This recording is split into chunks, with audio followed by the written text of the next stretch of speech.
Welcome back. In the last video, we discussed the process of creating a transformer encoder. And according to the paper, and according to the figure, the transformer encoder is a combination of alternating blocks of MSA, so equation 2, and MLP, equation 3, which we have as PyTorch code. And then we created it as pseudocode. And I finished with the challenge, or leaving you with the challenge, of trying to implement this block using PyTorch code. So I trust you gave it a shot. And if you already did, if you think yours is working, feel free to jump to the next video. Otherwise, let's now do it together. We're going to initialize our class transformer encoder block, and we need an input here for embedding dimension so that we know what embedding dimension we're using.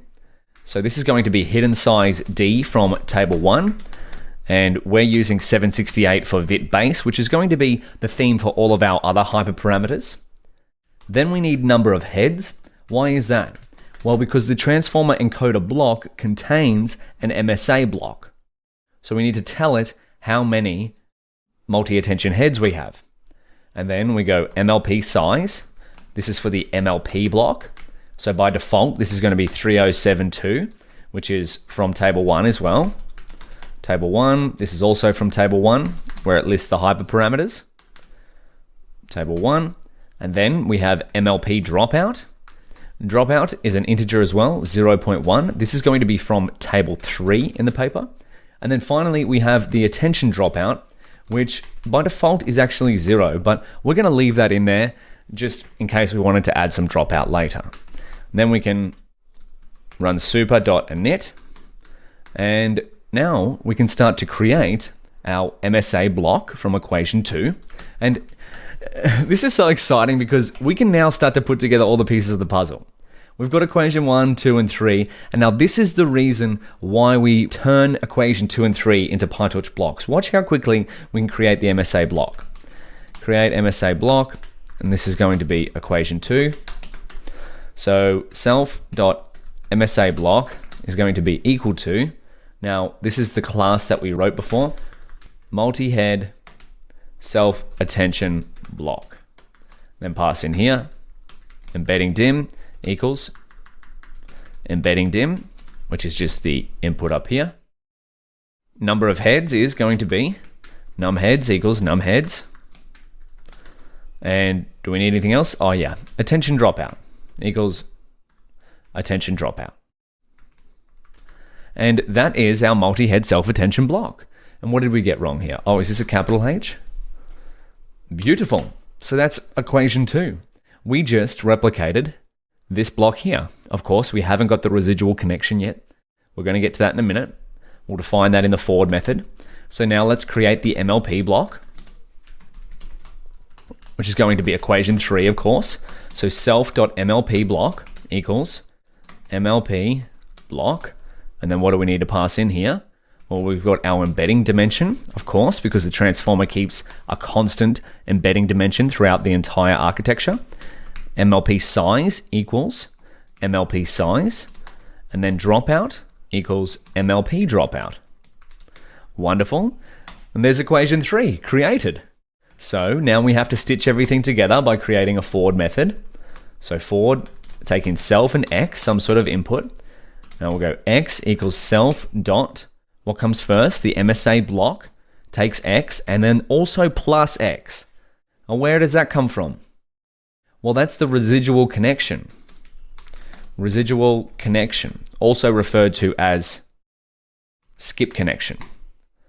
And if you've heard of the architecture ResNet, this is what introduced residual connections, and it's where the term ResNet comes from residual connection. That's another popular computer vision architecture. So there we go. If we jump back into here, that's that connection there, just adding the input to the output. And then we can do the exact same for self.msa or MLP block plus x. Residual slash skip connection for equation 3. Look at us go for equation 2. So all of that build up allows us to create the transformer encoder in 23 lines of code. And this could probably even be reduced a little bit more if we really wanted to. that residual connection could be implemented within the block here. So let's run that, and let's make sure it works. One of the ways we can do so is by getting an input and output summary. And luckily, we have a great method for that. So create an instance of transformer encoder block, because this combines a fair bit of code behind the scenes. So we will go transformer encoder block equals transformer encoder block. And we're just going to leave it with all the default hyperparameters. That's going to just set it there. And then we can get a summary using torch info.summary. So this is why way back at the start, we imported, or get set up, we installed torch info. So we can see an input and output summary of our different layers. So let's go summary of our model equals transformer encoder block. And then I'm going to pass in an input size. What can be our input size? Well, this is going to be 1197768, not the size of our image, because what's going to go into our transformer encoder block here? Well, it's going to be the output of the embedded patches. So that's why we're creating an input size of 1197768. So this is going to be batch size, and then number of patches in the sequence, that is, and then the embedding dimension on the end there. And so we can get some column names here. We'll type in, the first thing we want to know is the input size of different layers. We also want to know the output size of different layers. And while we're here, let's get num params. And is the layer trainable or not? It should be, because all of our layers should have requires grad equals true. And then we'll just set some aesthetically pleasing parameters here, such as column width and row settings. We'll get an output of each of the variable names, so we know what layers are in our transformer encoder block. So you ready? Our first transformer encoder block. This is so exciting. In 3, 2, 1, let's go. Do we get a summary? Oh, look at that. Isn't that beautiful? So it starts off with an input shape of 1197768 and finishes with that output shape. But notice how it gets manipulated as it goes through the MLP block. That's probably the biggest change in shape, because as it goes through the linear layer, we have an MLP size of 3072. So our image representation, our patch or sequence of patch representation, gets expanded here, and then it gets compressed as the output. So look how many parameters our model has. That's just with one transformer encoder block. And we've created it quite swiftly with this section of code because we leveraged the power of PyTorch's modularity to create equation 2 and equation 3 as reusable blocks. So do you see how far we've come? We've replicated the first 3 equations so far. You might already have a hint of how to do the last one with PyTorch code. So we've done exactly what we wanted to do. We have turned images, text, and math into reusable PyTorch code. Now, of course, in the overall Vision Transformer architecture, there is multiple transformer encoders stacked on top of each other. So I'll let you think about how we could possibly do that, stack a bunch of the transformer encoders on top of each other. But for now, let's in the next video I want to show you a way we can make what we've done even shorter. But no secrets. I'll save that for the next video. I'll see you there. Welcome back. In the last video, we created our own transformer encoder block. And we combined the code we wrote for equation 2 and equation 3, put it together in a forward method, added the residual and skip connections, and then we got a summary output of what it looks like for an image or a sequence of image patch embeddings to go through a single transformer encoder block. And we know that from the paper, there's actually multiple transformer encoder blocks. And this large L here is in table 1, if we go down to there. So VitBase actually has 12 of these layers stacked on top of each other. So that's something we're going to be doing later on when we construct everything into the Vit base architecture. But for now, let's just jump into the keynote and get a little bit of a colorful mapping of what we've done. So we've got the MSA equation 2, the MSA block. We wrote this code before. Then we've got the MLP block, which is these two layers here. And we've got that there. And then we've got the residual connections down the bottom here for each block. But that is the transformer encoder. And I said that I was going to reveal a little trick that we can do with PyTorch to make everything that we've done so far, well, not everything, but a fair bit of it, namely equation 2, 3, and the transformer encoder, even smaller than this little block of code. So let's see that in action, hey? So I'm going to create this 7.2, which will be, are we up to 7.2? Maybe I'll call this 7.1. So this was 7.1, 7.1, create a custom, oh, you'll see why, create a custom transformer encoder block. Wonderful. We X out of that. And now in here, 7.2 is going to be create a transformer encoder, well, PyTorch call it a layer, transformer encoder layer with inbuilt PyTorch layers. Now, if you've got a keen eye for the PyTorch documentation, you might have seen that PyTorch has transformer layers. Transformer. And if we go torch.nn, transformer layers. So I'm going to just copy this here. So far we've created a transformer encoder by hand. But because of how good the transformer architecture is, PyTorch has implemented ready-to-use transformer encoder layers. And that's where we can find it here. And you remember how I said there's decoders as well? Well, we've got the option to use a decoder. But there's an overall transformer model, which is what we're working towards, a vision transformer. There's a transformer encoder, is a stack of N encoder layers, which is very similar. I might just get out of a few of these tabs. I don't think we need this anymore. Which is very similar to what we've got over here. Transformer encoder, which is a stack of these blocks here. So that's what we're reading there. Transformer encoder is a stack of N encoder layers.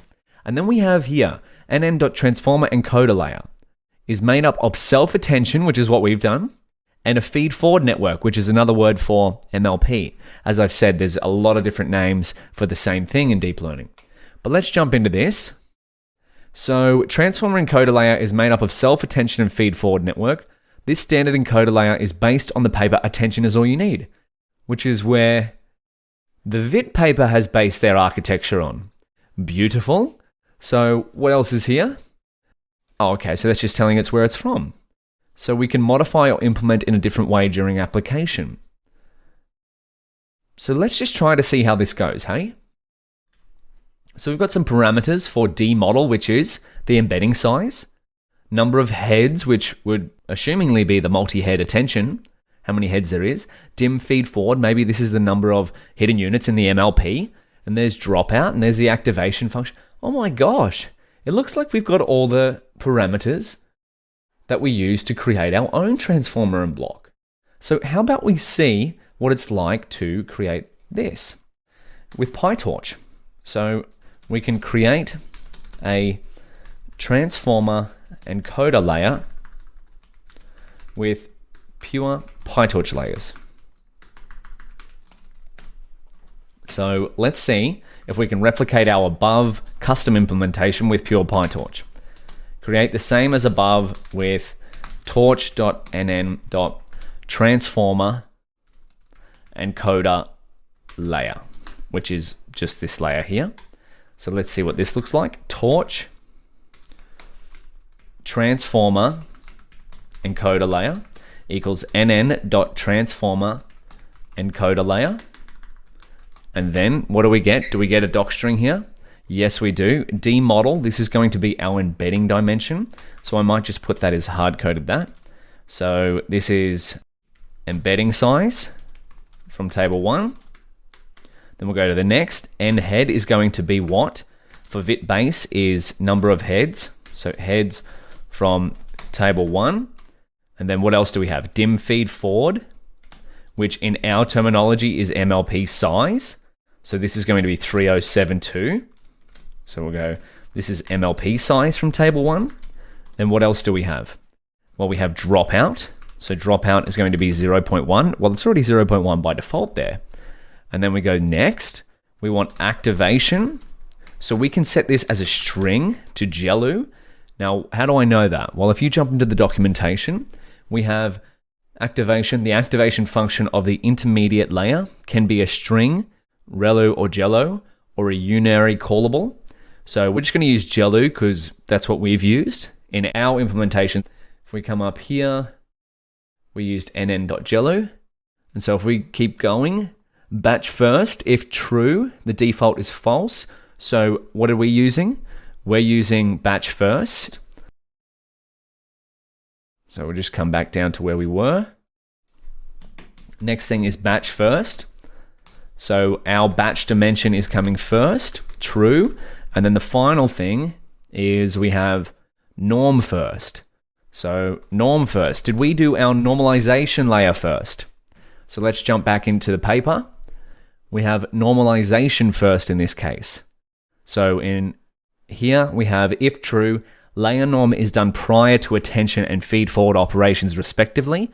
Otherwise it's done after. So the default is false to come after. So we want it to happen before if we're replicating the vision transformer. The reason why it's by default on false is because if you go into this paper, I believe their architecture, the original transformer, did it after. So this is the original transformer encoder. Now if we compare, they've just switched these around. Now I'm not 100% sure behind the reasoning of that, but in our case, we're focusing on replicating VIT. So it's not too dramatic of a change. We're just doing one layer after the other. We're just mixing the order around. So I think that's enough to replicate what we've just built here. But behind the scenes, this is also implementing equation 2 and 3 and turning it into an encoder for us, all with just this code here. So let's compare. Let's just see an output of this. Torch, transformer, encoder layer. And then how about we get a summary? Okay, we've got multi-head attention. We've got a linear layer. We've got dropout, linear, layer norm, dropout, dropout. We'll get a summary of the output here. So in this case, instead of transformer encoder block, we want it to be torch transformer encoder layer, which is PyTorch's implementation. Torch transformer encoder layer. Let's see how it compares to our own. Wonderful. So the ordering here looks a little bit different to what we've got because we've created ours with series of blocks, but it looks like the PyTorch implementation might just be a straightforward sequential version. But if we look at the number of parameters here, 7,087,872 is the same as, beautiful, ours has got the same number of parameters here as well. But it also looks like their estimated forward pass size might be smaller. But we've still got the same operations happening behind the scenes. And so yeah, hold on, Daniel. If we can create a transformer encoder layer, why did we spend all this time replicating equation 2, 3, and then putting them together for the transformer encoder block? Well, I'm going to come clean. I knew that we could create it using this transformer encoder layer the whole time, but I wanted to replicate them with our own custom blocks so that we could see what it's like replicating equations straight from a paper in full completeness. So we could practice what it's like. And now that you've seen how to replicate single equations into single blocks of PyTorch code, when you call something like this, you can infer what's going on behind the scenes. And if you come across another paper that implements a slightly different version of a transformer encoder layer, well, you can manipulate the equations here that we've created with code to suit your liking. So that's the whole point of practicing replicating a paper from scratch, is we start with the simplest implementation, and then we can adjust it if needed. And if we find a quicker way to do it, well, we can do that with direct PyTorch layers, but at least we now know what's happening behind the scenes. So finally, let's just make this concrete. I'll just write this down. Why spend all this time recreating the transformer encoder when we could have just made it with a single PyTorch layer? Practice. Practice. Practice. Now we know how things are implemented behind the scenes. We can tweak them if necessary. So, what are the benefits, you might be asking, of using a pre-built PyTorch layer? Well, number one is going to be less prone to errors. So every layer that goes into the PyTorch library goes through a bunch of testing, whereas if we just coded everything like we have from scratch, unless we've used it a few times, it looks like it works, but it might not behind the scenes. And then also we have a potential benefit of speed ups, so performance boosts. So I'll just jump into the book version of the course, PyTorch paper replicating. And if we go down to here, this is where we're at, creating a transformer encoder layer with PyTorch's transformer layers. Here we go. The benefits of using the pre-built PyTorch layers, such as less prone to errors and a potentially better performance. So as of July 2022 and the release of PyTorch 1.12, if you use the PyTorch version, implemented version of transformer encoder layer with a specific setup, so this is in the documentation too. Yeah, here we go. Fast path. Ford will use a special optimized implementation if all of the following conditions are met. So I'll let you read through those as extra curriculum, but this is one of the major benefits of using a pre-built PyTorch layer, is that if we click on this blog post, this is fairly recent at the time of recording, so I'm recording this video in August 2022, but through the middle of July, PyTorch released a better transformer for fast transformer inference. And what it's saying is, launching with PyTorch 1.12, Better Transformer implements a backwards compatible fast path of Torch NN transformer encoder for transformer encoder inference and does not require model authors to modify their models. So better transformer improvements can exceed 2x speed up and throughput for many common execution scenarios. So what this is essentially saying is if you use the PyTorch implementation of the transformer layers in a specific setup, you can benefit from faster inference time. And there we go. Hey, that looks a lot like what we've just created, except this is the attention is all you need version here. We've just swapped it around for the vision transformer version.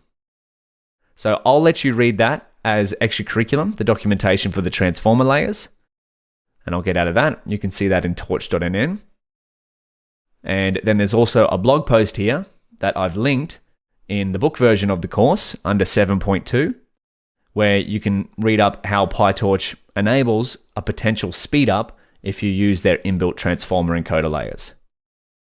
So with that being said, there's one more note here.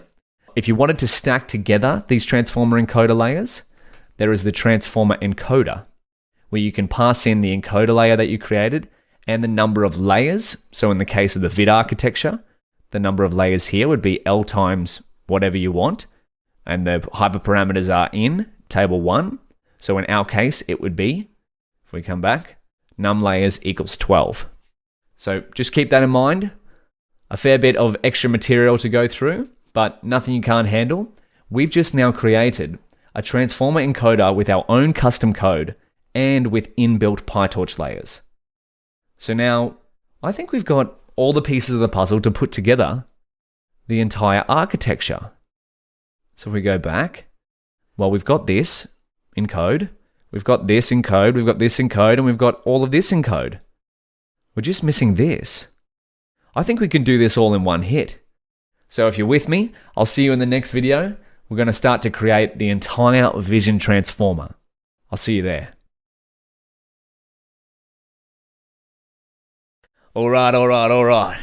We have come a long way from turning our image into a patch embedding with equation 1, replicating the multi-head self-attention block with equation 2, and doing the same thing with the multi-layer perceptron block for equation 3, creating the transformer encoder. Do we have all of the pieces of the puzzle for creating the overall vision architecture, vision transformer architecture, that is?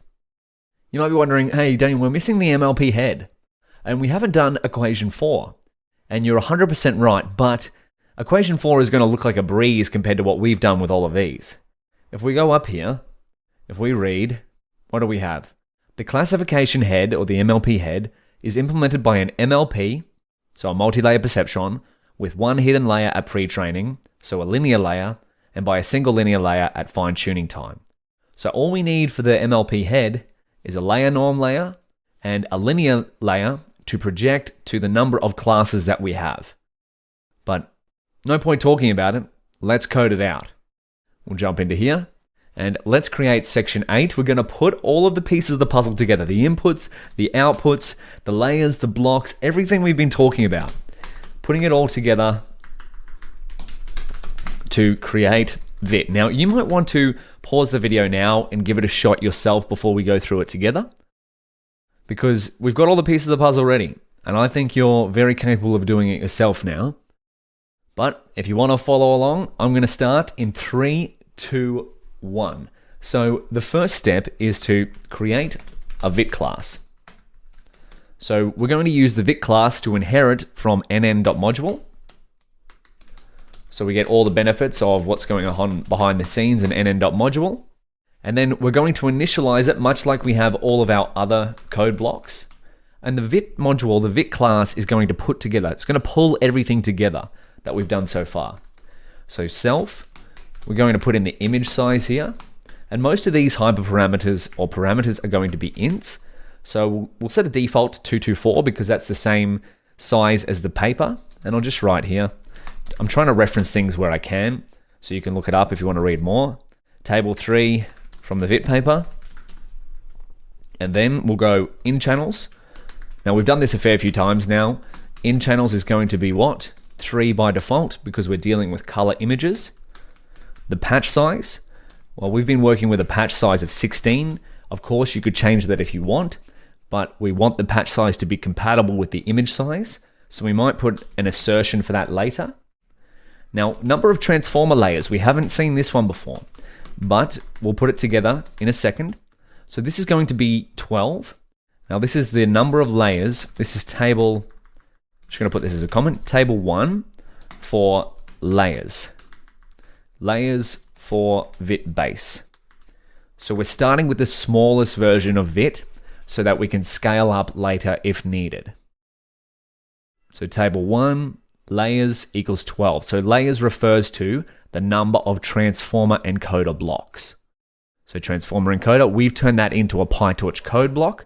So we'll be able to stack on top of each other 12 of these to create the overall architecture. That's what happens inside here. So this goes inside here and gets stacked on top of each other LX times. We'll keep going here. What else do we need? Well, of course we need our embedding dimension, which is an int. Embedding dimension could actually probably come earlier because it's so important, but the order here doesn't really matter. So this is hidden size D from table 1 for VIT base. Again, we could change this if we wanted to scale to VIT large or VIT huge. MLP size, this is going to be an integer, and I'm going to set this by default. That's going to be the hidden unit size within our MLPs. So that's 3072. Then we'll go a number of heads in the multi-head attention, and that is again from table 1. Both of these are from table 1. Beautiful. And what are we up to next? How about we do the dropout? So attention dropout is going to be 0 because the paper doesn't actually mention having any attention dropout. So if we look again, we go dropout, we need, dropout when used is applied after every dense layer. So in our MLP, except for the KQV projections. So what are the KQV projections? Well, that's our multi-head attention, right? Because another word for self-attention or multi-head attention is KQV attention. And that's up here. Standard KQV self-attention. So we'll keep going. We need now MLP dropout. There is a little bit of dropout for the MLP. Recall that dropout is a regularization factor. So it randomly removes connections between layers to hopefully make the remaining connections better. And then we go here.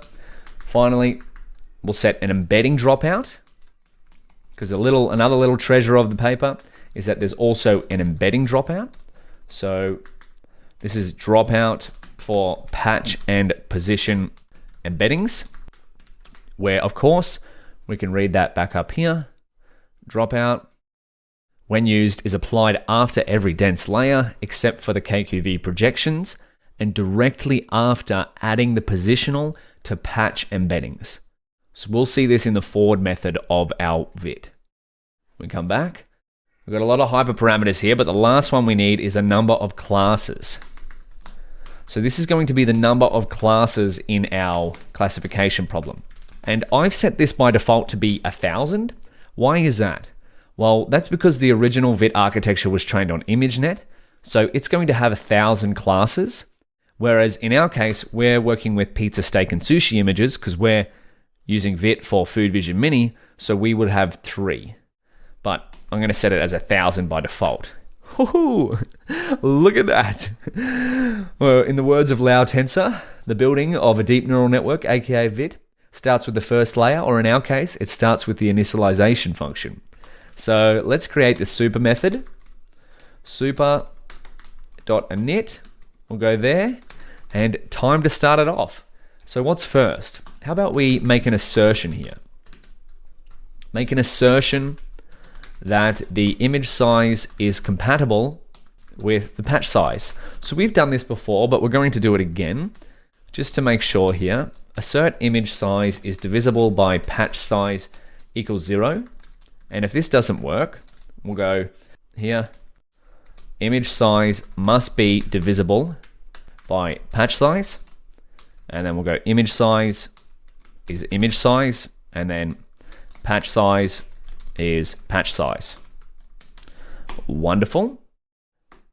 And then we can keep going here. Or maybe does this need to be spaced over?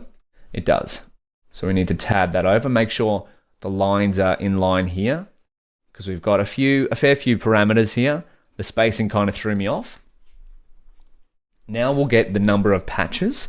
So we need to calculate the number of patches so that we can use it for creating our position embeddings. So we can do this by going calculate the number of patches. Now we can actually probably do this within the patch embedding layer. And I've said this a few times now, the few steps that we're doing. So that might be an extension. Your first extension would be to calculate the number of patches, the class token, and the position embedding all within the patch embedding layer. So we'll go self num patches equals image size, because our image is going to be a square. So basically doing height times width divided by the patch size to the power of 2. And where does that come from? Well, that's the value for n. If we go back to where equation 1 is defined, I'm going a little bit faster here because a lot of this stuff we've covered before. We're just putting it all together. N, here we go. That's how we're calculating n. N number of patches equals height times width divided by p squared. And so we'll keep pushing forward. What should we do next? Well, let's start with the class embedding, hey, right at the front. Create learnable class embedding. So needs to go at front of sequence of patch embeddings. So we've seen this in equation 1. So self.class embedding can be, this is actually a learnable token. And then we'll go data equals torch.randn. Remember how we created it with ones to begin with? Well, now we're creating it with random. Initialize it as a random number and then optimize it using gradient descent. And then finally, we'll set requires grad equals true. This is the default parameter for nn.parameter, but we're just setting it just so that we can see it and for completeness. So the class embedding is going to have a shape of 1, 1 embedding dim, because if we go back here, we are putting the class embedding right at the front of our patch embeddings. So let's keep pushing forward. What else should we do? So we want to, maybe we create the position embedding now. Create learning position embedding. Yeah, these are the steps I'm talking about that could potentially be incorporated into our equation 1. So yeah, the layer we created in 4.8 could potentially contain all of these steps. That would make the vision or the vit class a little bit smaller. But that's all right. Once we do the full version, refactoring is some good practice. nn.parameter, and then the data here is going to be torch randn. We'll create it as a random variable as well. 1 for batch size, and then we'll go here, self.numpatches plus 1. That's why we created self.numpatches up there. And then we'll pass in the embedding dimension. Beautiful. And then we'll keep going. So we'll create the embedding dropout value. So this is what we just looked at before. If we go into dropout when used is applied after every dense layer except in the attention mechanism, so the KQV projections, and directly after adding positional to patch embeddings. So because we're working on the patch embeddings, we'll create the embedding dropout here. Self.embedding dropout equals nn.dropout, and the p-value here is going to be our embedding dropout parameter above. So this one here. Beautiful. Now what's next? Well, we've got all the pieces of the puzzle around the patch embedding, namely the class token, the position embedding, the embedding dropouts. How about we create our patch embedding layer? So we'll go patch embedding layer. This is going to be our biggest block of code yet, but nothing we can't handle. We're replicating a state-of-the-art machine learning research paper right here. So patch embedding, we'll call it equals patch embedding, and we can set the hyperparameters here as in channels equals in channels. Then we can go patch size equals patch size. And then finally, the embedding dimension here is, of course, going to be our embedding dim, which by default will be 768. So there's our patch embedding. So again, my little extension challenge to you is to see if you can incorporate all of this in the patch embedding layer. That'd be a good extension. Now, what are we up to? Well, we can create the transformer encoder block. So what we want to do here is we've got a class. Let's go back to figure 1. We want the first, yeah, there we go. So we've got a class that incorporates one of these. However, we've spoken about how the transformer encoder here is actually 12 of these in the case of vit base on top of each other. So you might have done some research and figured out how to stack these on top of each other, but if you haven't, I'll show you a way that you can do that in PyTorch. So we can go self.transformer, I'm going to call it transformer encoder. And so I'm going to use nn.sequential, and watch this little trick. We can use star, which means all, and then create a list comprehension. Yeah, this is some magic right here. Transformer encoder block, which is the layer that we created before in section 7.1. And then we can pass in the different parameters that it requires. So embedding dim equals embedding dim. Then we'll go to the next one. Number of heads for number of attention heads. Num heads. And what else do we have? We have MLP size. We've got this as a variable. Equals MLP size. And then finally we have MLP dropout, which equals MLP dropout. Now all of these parameters I've gathered from up here. So MLP dropout, and then what else do we have? Number of heads, embedding dimension, beautiful. And so now we've got this, we can turn it into for underscore, because we don't need the iterator, we'll turn it into a range num transformer layers, which is another parameter. So that is here. So what we're doing here is we're creating a list of 12 transformer encoder blocks and then turning that list into its own sequential series of layers using the star parameter or the star syntax, which means all of the layers in this list comprehension. Turn it into a sequential. And that is giving us a way to stack these on top of each other.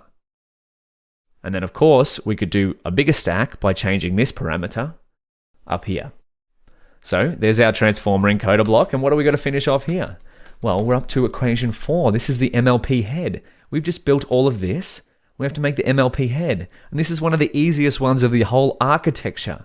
So this is equation 4, y equals layer norm. Now this is a little bit of a tricky one here. The z zeroth of the last layer. So the zeroth index of z for the last layer. This is why the figure has an arrow only on the last token here. So that's the classification token. So we only want to pass the classification token through the MLP head. We'll see what that looks like in code in a second. But if we come down, this is described here. The classification head is implemented by an MLP with one hidden layer at pre-training time and by a single linear layer at fine-tuning time. But equation 4 also shows a layer norm. So I'll show you how we can do both of those with PyTorch code. So create classifier head. I'm going to call this self.classifier equals nn.sequential. The handy sequential coming into play here again. Then we'll go nn.layerNorm, which will be the layer norm, ln of equation 4. We've seen that before throughout the MLP block and the MSA block. And we need a parameter here, which is normalized shape. We're going to set that to the embedding dimension that we've been using throughout the entire architecture. And then finally, we have nn.linear. And we have inFeatures equals embedding dimension. Why is that? Well, because the output of the transformer encoding block is going to have a dimension size of embedding dim. So that's going to be the input size to the linear layer. And then finally, since this is the output layer, we've made it all the way to the end. How many out features do we need? Well, how many classes do we have? So let's set this to num classes. So by default, it's going to be 1,000, but of course we could change that to suit our own problem. Oh my goodness. We have built together all of the pieces of the puzzle of the VIT architecture. Now, how about we do the forward method? In fact, why don't I leave this as a challenge to you to prevent this video from getting too long? See if you can put all of these together to create the forward method of the VIT architecture. Def forward self, it's going to take some sort of input. So we've got the class embedding, the position embedding, embedding dropout, the patch embedding layer, the transformer encoder block, and the classifier head. See if you can put them together to replicate the overall vision transformer architecture in the forward method. Give it a shot, and we'll do it together in the next video. This is so exciting. I'll see you there. Welcome back. In the last video, I left you on the cliffhanger of implementing the forward method. So I hope you took on the challenge and gave it a shot of putting together all of the pieces of the puzzle to replicate or bring to life our own vision transformer, or VIT for short, of course. So let's start with the forward method. We've got everything we need. What do we need to do? So let's think about what the input is going to be. We discussed this right back at the start. The input is some sort of image. And then what do we need to do? Well, we need to move it through this embedded patches layer, the MSA block, the MLP block. But luckily for us, a lot of this is taken care of by the fact that we've put it all together in a transformer encoder. So let's see how we could do that. First thing we need to do is get the batch size. And this will make sense in a second. So batch size equals x.shape. We need the 0th index. Now, of course, we could hard code the batch size somewhere, but again, we don't like to hard code these things when we can manipulate our data so much. So regardless of whether we're using a batch size of 32 or like the paper, we're using a batch size of 4096, which we're not doing because, is it 496? Yeah. 4096, which we're not doing because we're a little bit limited with the hardware. So if you had bigger hardware, you could use a bigger batch size, but this will work regardless of the batch size. So now let's create the class token embedding and expand it to match the batch size. Now this is equation 1. You'll see what I mean by expanding it to match the batch size. So class token equals self dot class embedding, which is of course created up here, dot. This is why we need expand, or sorry, the batch size. We want to expand the class token across all of the batches.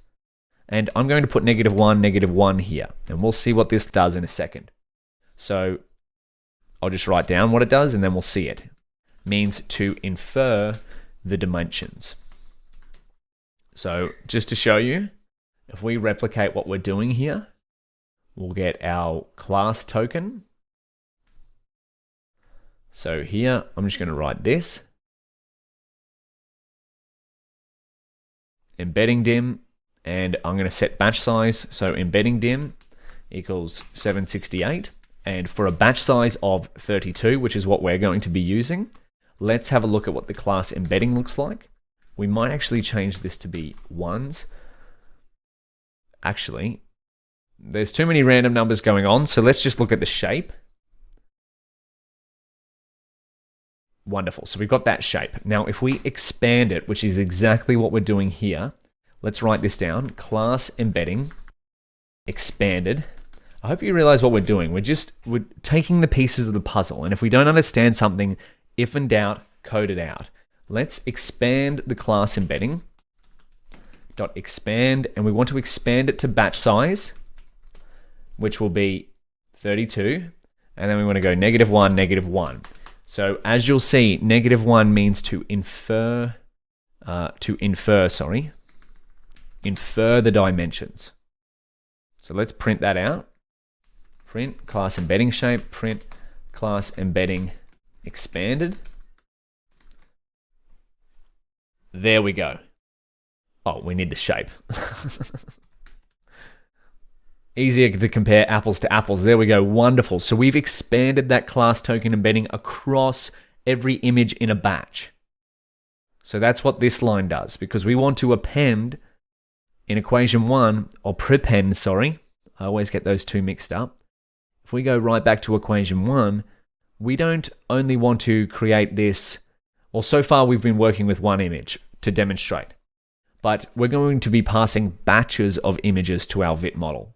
So we want to create an X patch embedding or image patch embedding for each image in the batch, and a class token as well for each image in a batch.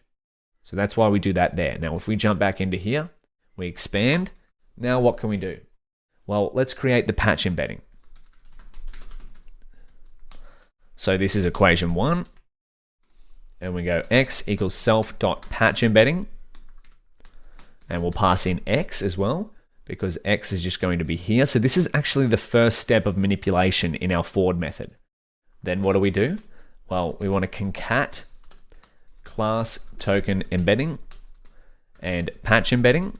So this is still equation 1. We're putting things together. This is so exciting. We're creating a VIT architecture, a vision transformer from scratch. So class token, and we want to concatenate it with X, which will be the output of our patch embedding, and we want to do it where? Across the first dimension. Why is that? Because this is going to be 32, number of patches, 768 embedding dimension. So we're doing it across batch size, number of patches, embedding dim. Beautiful. Now what do we want to do? Well, we want to add the position embedding to class token and patch embedding. So we can go X equals self.position embedding plus X, because that's going to be the output here. So if we go up here, there's our position embedding. We've created that on purpose to be a random initialization. And the size is self number of patches plus 1. Number of patches plus 1 will of course be number of patches plus 1, because we're concatenating the class token. Beautiful. And now what's next? Well, we can run embedding dropout from here. So if we look back up dropout, we've done this about half a dozen times now, but of course, that's what the nature of paper replicating is, jumping all over the place. Dropout, when used, is applied after every dense layer, except for the KQV projections, and directly after adding positional to patch embedding. So this is what we're doing, directly after positional to patch embeddings. I'll just come here, apply dropout to patch embeddings, and I'll just make sure that's all on one line. Beautiful. So X equals self embedding dropout on X. And so embedding dropout is going to be this here with the probability of 0.1 by default, that is. We could change that if we wanted to. Now what's next? Well, we have to pass our position and patch embedding to the transformer encoder. So if we go back to figure 1, right up here to our colorful graphic we've seen so many times. We're getting so close, everyone. So we've embedded the patches, we've created this. That's what we've created. We've got a little dropout layer in here that isn't visible in this diagram, but that's the whole nature of paper replicating. You not only have to use images, math, you have to use text as well. We've got a transformer encoder layer. So let's pass our embedding, our patch and position embedding, through all of our stack of transformer encoders, which is created here. So we want to go X equals self.transformer encoder X. Wonderful. Now there's final step, the final step. So we want to put the 0th index, I'm not even sure if 0th is the right word, but I'm going to use it. 0th index logit through the classifier. And this is equation 4. And excuse me, this is going to be equation 2 and 3. 2 and 3. And so equation 4 is, if we go back, we've got this token here, the class token, that goes through the MLP head and outputs to something like this. So if we scroll down, this is Y, so the output equals layer norm, our classifier, on the 0th index Z, so logit, of the last layer. So we take this, the 0th index, and pass it through the self.classifier. So we want 0, we want every batch, and then we want the 0th index there. And I think that is a complete vision transformer architecture created. Look at that. Our first VIT. So that deserves a round of applause. So we haven't quite made sure that it works just yet, but we've put together a vision transformer from scratch, going through all of the pieces of the puzzle. What have we done? We've created equation 1, turned our image into a sequence of patch embeddings, created equation 2, a multi-head self-attention block, created equation 3, multi-layer perceptron, an MLP block, put them all together into a transformer encoder, and then put all of that together into a vision transformer class. So now we should be able to just call our vision transformer VIT equals VIT. Let's see if this works. VIT. Oh my gosh, look at that. Look at all those layers we just created. Now my challenge to you to finish off this video, or to finish off this little section, is to run some data through the VIT instance that we have here and see what it outputs. Is it in the correct shape that we want? So do a little dance, pat yourself on the back, and finish the final test of putting some data through it. And perhaps you might want to get a summary of torchinfo.summary. Otherwise, we'll do that together in the next video. I'll see you there. Welcome back. Over the last 2 videos, we've been through the gargantuan task of putting together everything we've done so far, gathering all of the pieces of the puzzle from the Vision Transformer paper. Equation 1, 2, 3, and 4, Table 1, Figure 1, Table 3, and we've created our own custom Vision Transformer architecture. And look at that, it's a thing of beauty, isn't it? So let's not stop there, let's make sure it works, hey? And we can go, let's put, you might have already tried this out, and if you have, I applaud you. We're going to put a random image tensor through our entire model. So create a random image tensor with same shape as a single image. We start with a single image to begin with, because start small, increase when you can, increase when necessary. So random image tensor equals torch.randn will create a batch dimension, a color channel dimension, and a height and a width, 224, 224.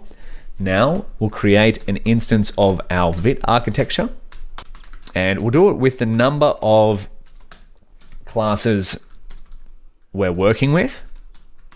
So this is pizza, steak, and sushi. Of course, we could change this if we wanted to, because we've created our VIT architecture in a very modular fashion. So we'll set num classes. Actually, I might leave it on 1,000 by default for the time being, just to make sure it works, and then we can change it. So pass the random image tensor to our VIT instance. Let's do this. Let's see if we've brought our vision transformer to life. You ready? We're going to do the forward pass in 3, 2, 1. Let's go. What have we got? Oh my goodness, look at that. We get logits, output logits for 1,000 different classes on this random image tensor. Now that would be the equivalent of working with ImageNet, but we have how many classes? Well, we can check that. Length of class names, we have 3. Let's see what happens here. It still goes through, but we get only 3 outputs here. Now, that's exactly what we wanted. We've adapted the vision transformer to work with our pizza, steak, and sushi data. However, of course, this doesn't really mean anything because it's all with random weights and a random image tensor. What we want to start to do next is to train this architecture on our training data. Now, we've already done this a fair few times with other neural networks in PyTorch, and we've got the functions to do so in going modular. If we look in here, going modular, we have engine.py, which has a train function we've used probably a dozen times now. So you might want to try that out to train our vision transformer architecture. It's just like any other model that we've created. You're going to have to create an optimizer and a loss function. So that's my challenge to you for this video. So give that a go. Otherwise, let's finish it off, the vision transformer replication, by getting a visual summary of our model. So let's go here. So getting a visual summary of our VIT model. I can't stress to you how fun this is, or how big of an achievement this is, to replicate a machine learning research paper in reusable code. So let's import summary. We've already got it from Torch Info, but I just want to show you where it's coming from. And then we can do a summary of our model. We'll just copy this code here that we've written above to save rewriting it. We know what it's doing. So our model is going to be VIT, and we'll set num classes. Let's start with 1,000, hey, to begin with. And the input size is going to change. We want to pass in through a single image, 224, 224. And then this is going to be batch size, color channels, height, width.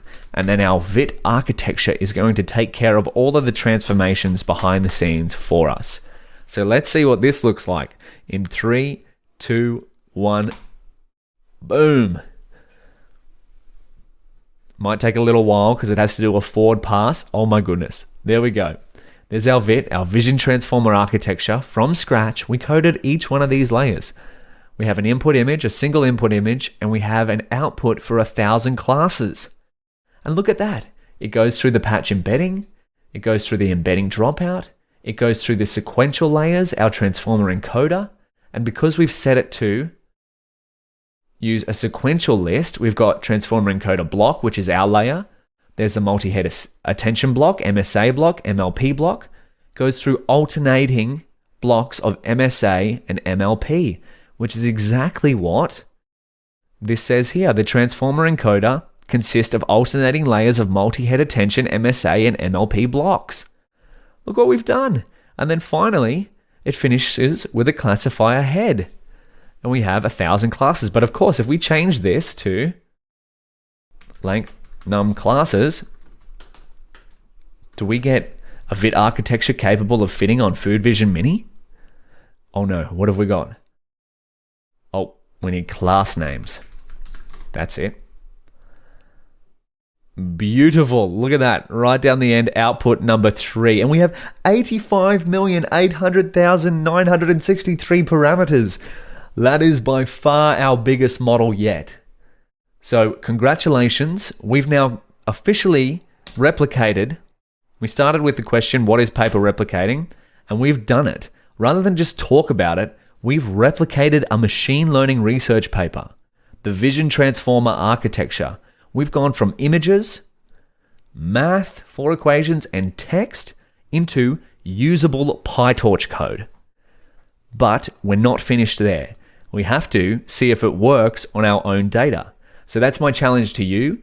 See if you can take the Vision Transformer model that we've created here and instantiate an instance of it, create a loss function and an optimizer, and train it on our pizza, steak, and sushi data. And see how well it performs. Does it perform as well as the original VIT on ImageNet? Because this original model got pretty darn good results. In fact, I believe when it first came out, it was state of the art. So does it perform as well as these models? And if it does or doesn't, why do you think that's so? So give it a shot. You'll need a loss function, an optimizer, an instance of VIT, and then some training code, and you'll be off to the races.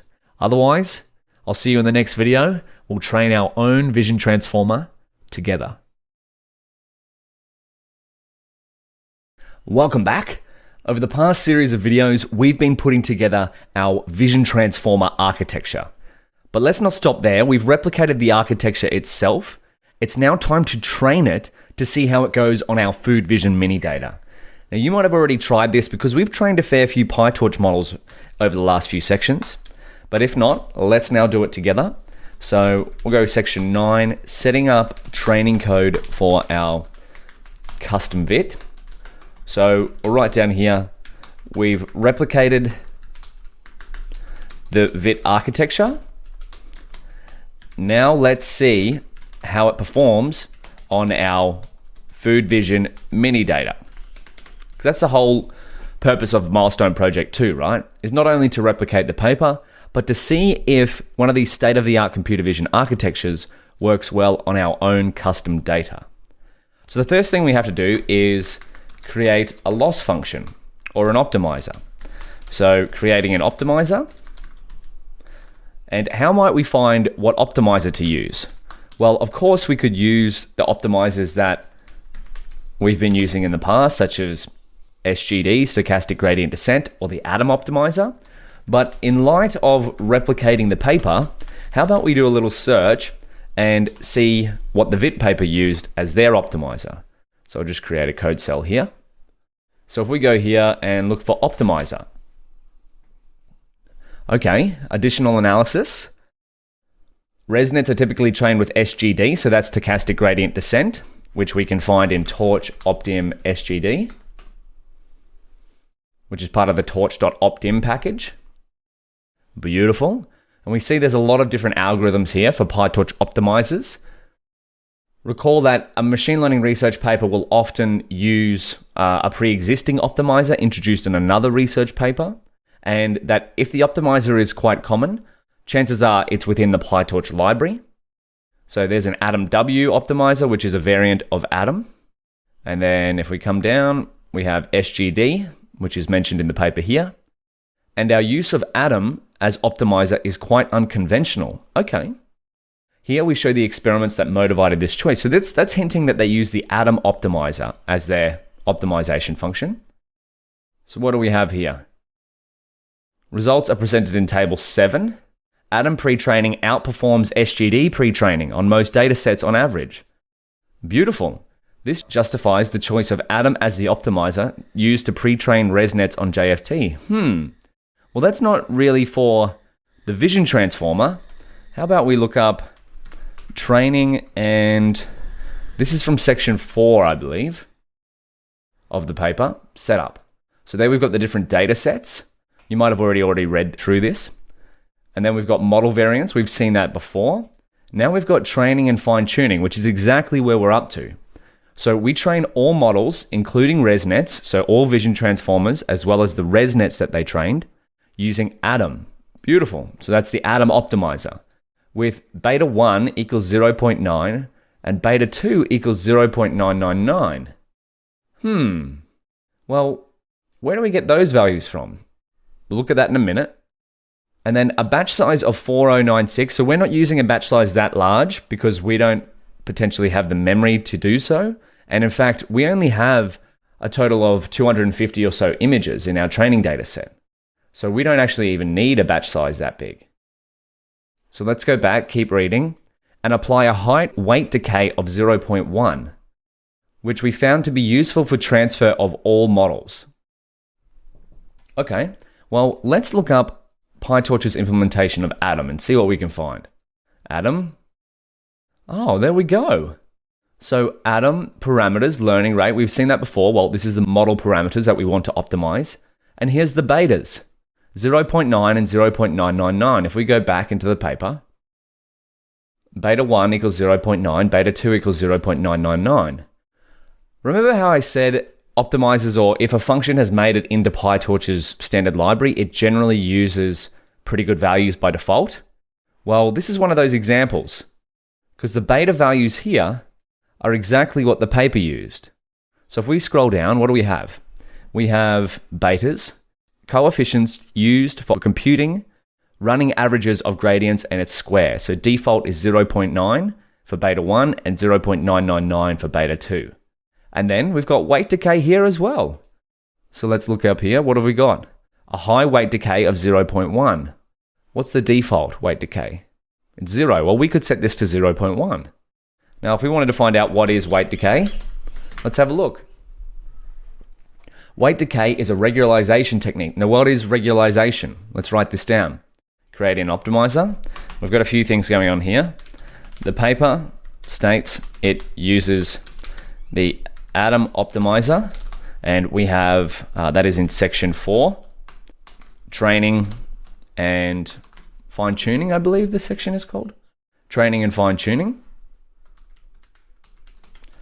with B1, so I'm just using, oh actually I could do the math version.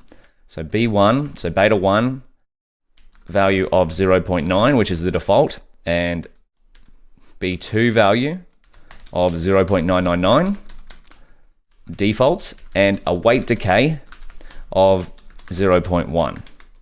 And weight decay is equal to, let's go back to here. What is weight decay? We've got many more resources here, but I'm just going to use the top one. This sounds pretty good. Weight decay is a regularization technique by adding a small penalty, usually the L2 norm of the weights, all of the weights of the model, to the loss function.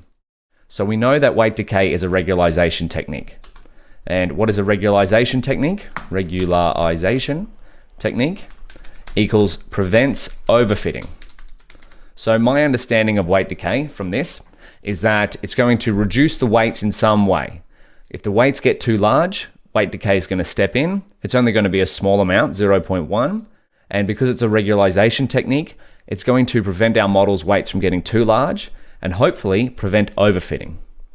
So with that being said, let's implement the Atom optimizer. We could copy this, or we could just go optimizer equals torch.optim.atom, and we want to optimize the vit model parameters. I'll just show you what the vit model is. Vit.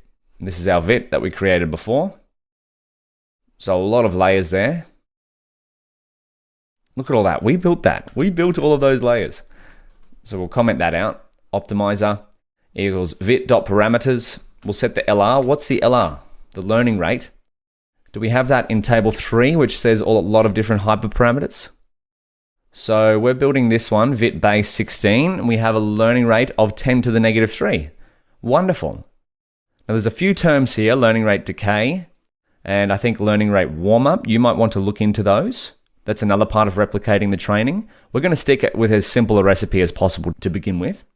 So LR equals 10 to the power of negative 3, or 10e negative 3, or 1e, actually I think that's better to say, 1e negative 3, or 0.001.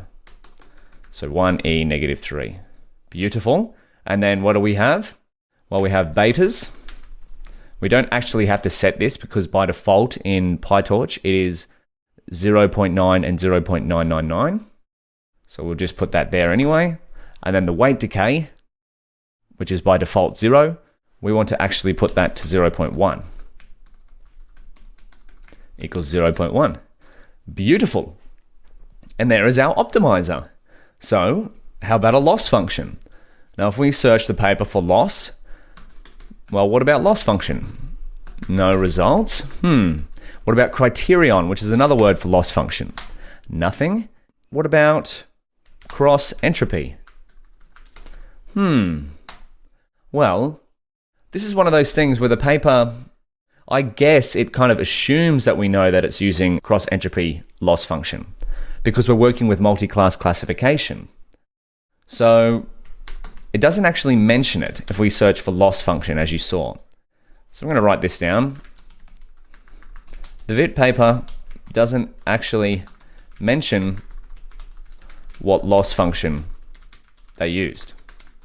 So since it's a multi-class classification problem, and in fact, if you read the paper and find that they do mention the loss function, please let me know. But from my research, I couldn't find it. We'll use the torch nn dot cross entropy loss because that's the multi-class classification loss. So loss function equals torch.nn cross entropy loss. Beautiful. So there we go. We have created an optimizer and a loss function. And now I believe we're up to, let's go, 9.3 is training our VIT model. So we have now, this is super, super exciting. We've got all of the pieces of the puzzle to train a model. We've got our architecture, we've got our optimizer, we've got our loss function, and we've got from going modular import, we want engine, and then if we go results equals engine dot train, what does our train function take? Should we get a docstring here? Missing 7 required positional arguments. If we put in the model, the training data loader, the test data loader, the optimizer, the loss function, the number of epochs, let's say 10, and the device we want it to train on, of course, the GPU if we have access to one. We should because we've got runtime type, GPU, wonderful, and then we can check it here, NVIDIA SMI. So everything is ready to go. So that is my challenge to you. Try to fill in the training code here and see what happens when you train our first custom VIT model. Give it a shot and we'll do it together in the next video. Welcome back. We're up to training our vision transformer model. And you might have already done this because that was the challenge at the end of the last video. So if you have, well, what'd you find? How'd the model go? If not, let's now do it together. We've got an optimizer. And what I might do is I might bring this down into here so we have everything in the one cell. That way our instance of optimizer isn't created up here, and then when we run our model code it's done differently. And I'm going to set the seeds here so we can get as reproducible results as possible. And we have results equals engine.train. Engine takes a model, of course, so we'll pass in the VIT model. And then we have a train data loader, which is of course going to be our train data loader instance that we created right back up in section 2, create data sets and data loaders. Seems so long ago now. And then we have test data loader equals test data loader. And then what else do we have? Epochs. Let's train for 10 epochs. We'll pass in our optimizer, which is the ever faithful Atom optimizer. And then we'll pass in our loss function. Recall that we wrote this engine.train function way back in PyTorch going modular. If we just jump up into here, PyTorch going modular, and we have, here we go, engine.py. That's where we wrote this script, so we don't have to rewrite all of our training code. And device we want to use is the device. Let's just make sure that we've set that to GPU. CUDA, that's correct. So you ready? We're going to train our first custom implementation of a vision transformer that we've replicated from scratch directly from the paper. on our food vision mini data. So let's bring it to life in 3, 2, 1, no errors. All right, what do we got? Here we go. We got a progress bar. Beautiful. Oh, we're already over 50% accuracy. That's pretty good. Oh no, back down to under 20. Goodness me. Well, let's see how this goes. So we've got about 5.5 seconds per epoch. So the model we're using is quite big, but the data set we're using is quite small. Oh, we're stuck here at below 20%. Oh, we've jumped up over 26% on the test data set. What ways? Oh, the loss is going up. What's going on here? Does it look like our model is overfitting or underfitting? Well, it definitely looks like it's underfitting because, well, we want this training accuracy to go higher, don't we? It looks like it's going up on the training accuracy, but the test metrics are kind of all over the place. Well, that's kind of sad because all that time spent replicating such a big and beautiful vision transformer model, and it doesn't really do too well on our own data set. Now, why might that be? Why do you think? What's different between our training setup and the original paper's training setup? If we look into here, here's what I want you to think about before the next video. We're going to go through this, but if we search data sets, there's a little section here, experiments. This is probably the part to read through. So set up data sets, have a look at the data that they use to achieve their results, and then also have a look at the different model variants. We've kind of already done that. We're using VitBase. And then have a look at training and fine tuning, and then see the results. So if you go into results, why do you think the original Vision Transformer paper got the results they did? And why aren't we getting those kind of results just yet? So have a think about that, but you should be happy, you should be stoked. We just trained our first Vision Transformer that we built ourselves on our Food Vision mini data. Although the results aren't that good, at least the training is working, so we can start to think about how we can improve this model now. So have a think about that, and we'll cover it in the next video. I'll see you there. Welcome back. In the last video, we trained our very first own custom Vision Transformer on the Food Vision mini data.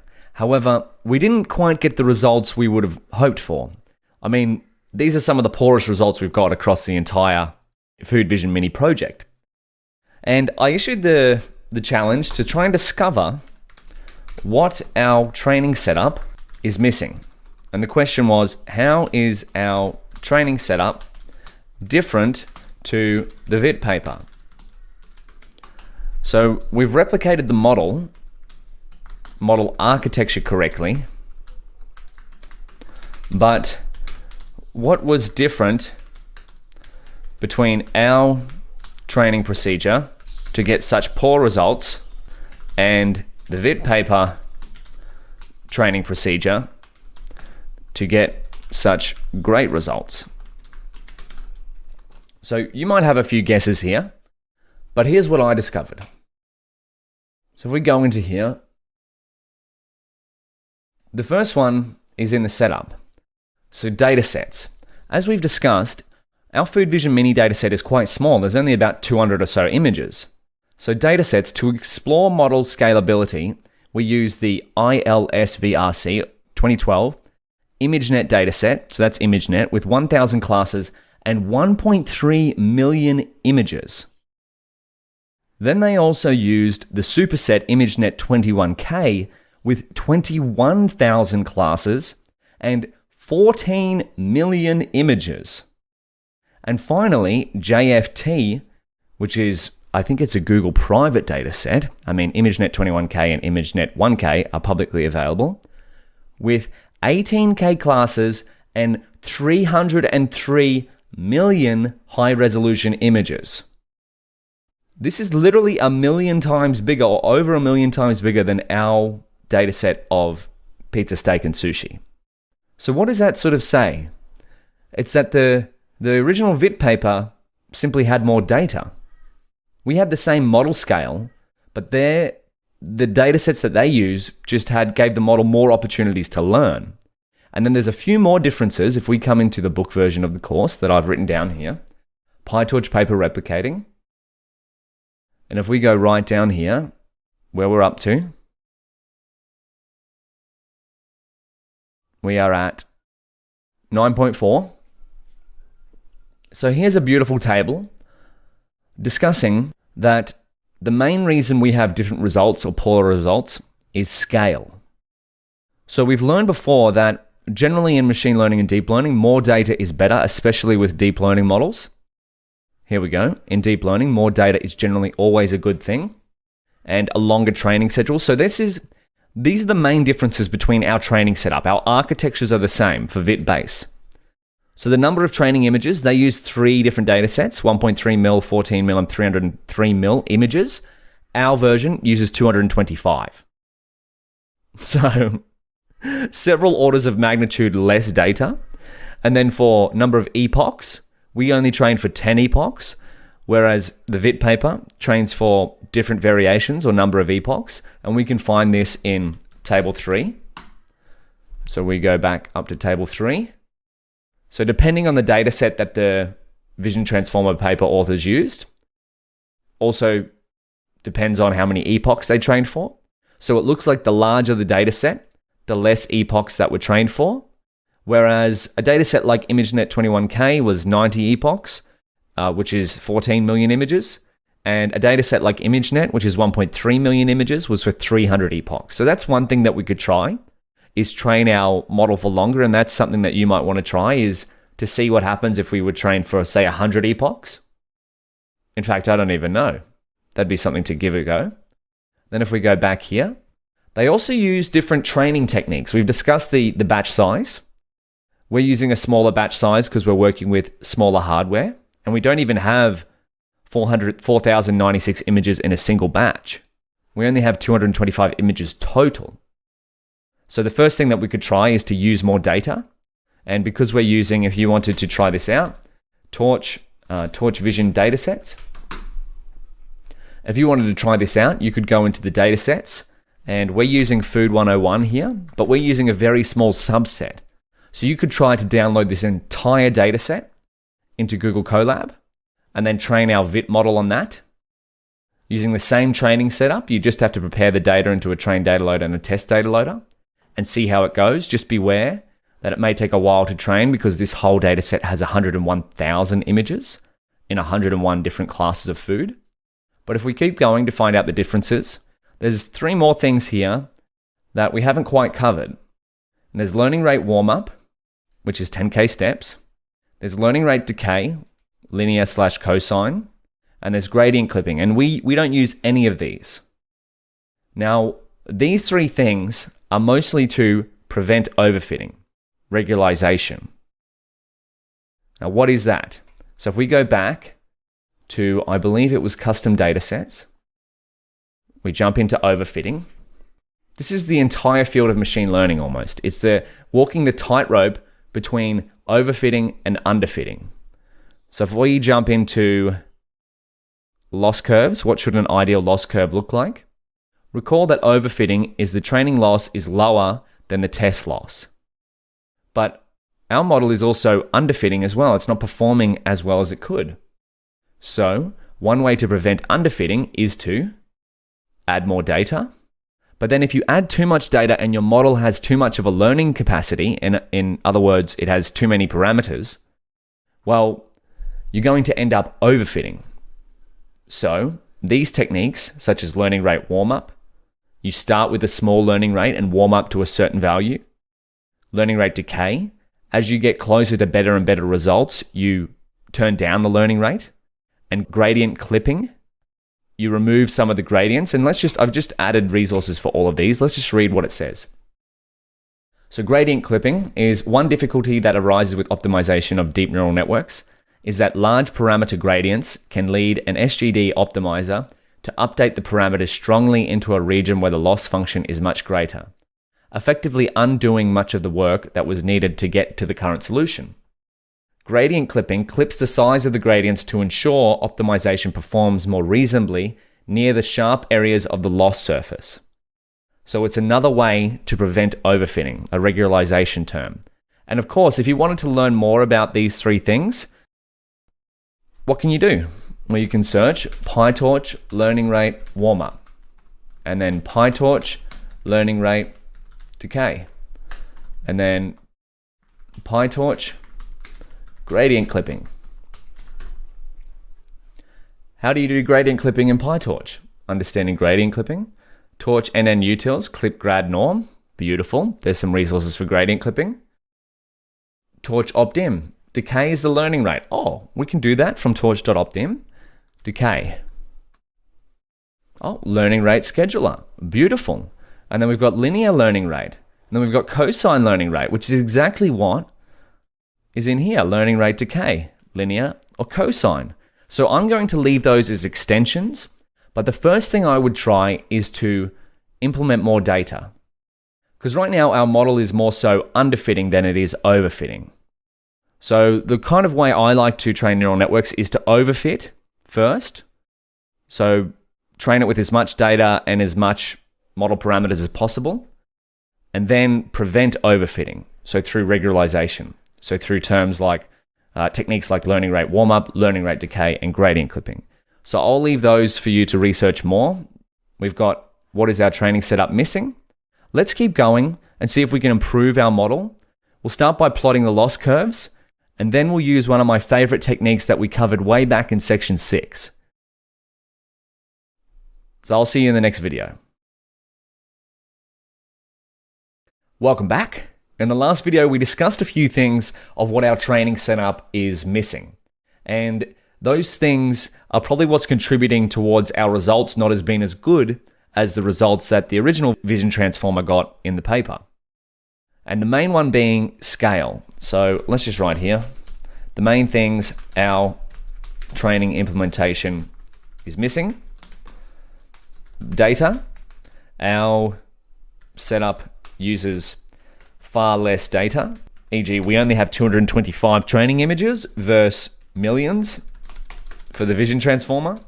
And then we have, so that would be probably the first thing that I would increase or to improve our setup is to add more data.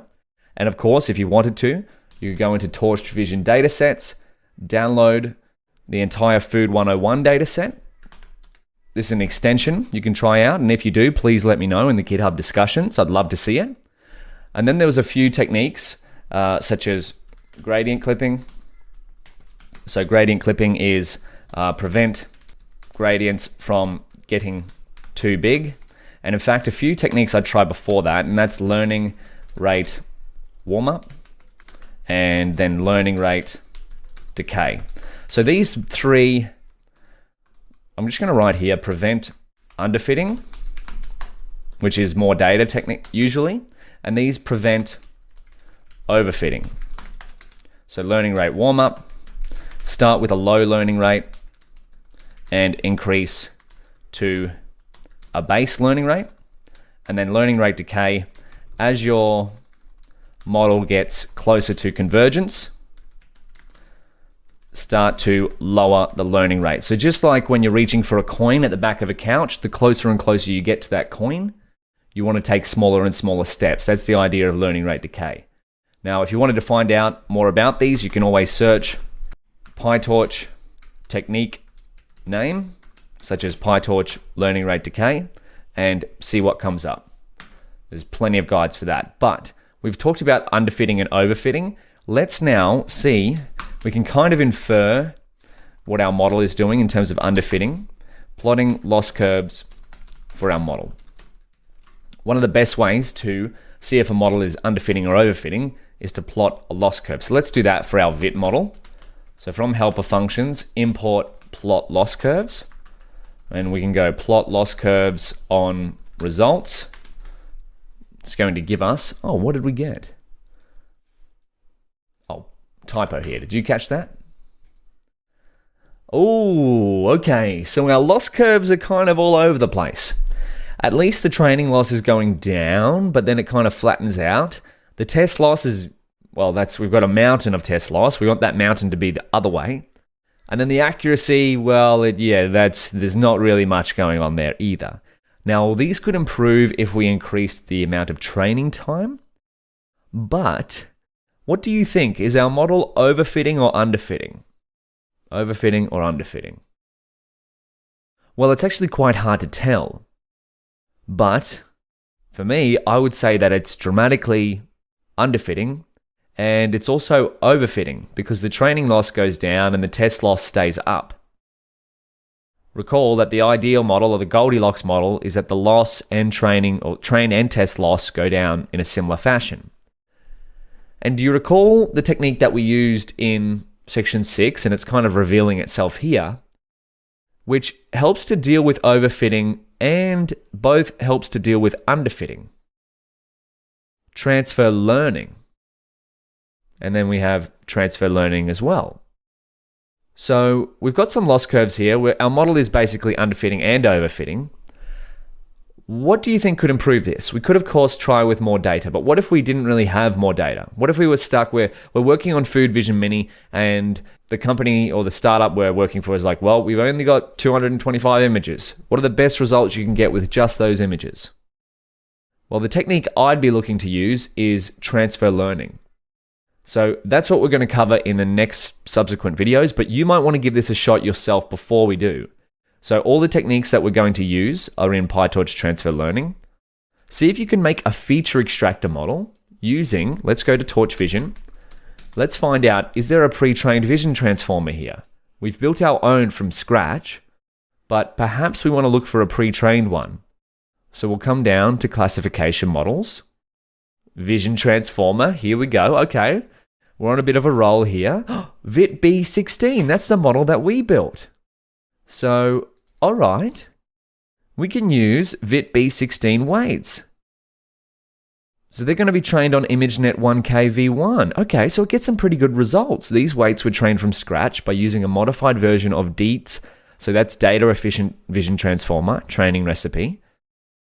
And the accuracy at 1 on ImageNet 1K is 81%. So that's on 1,000 classes.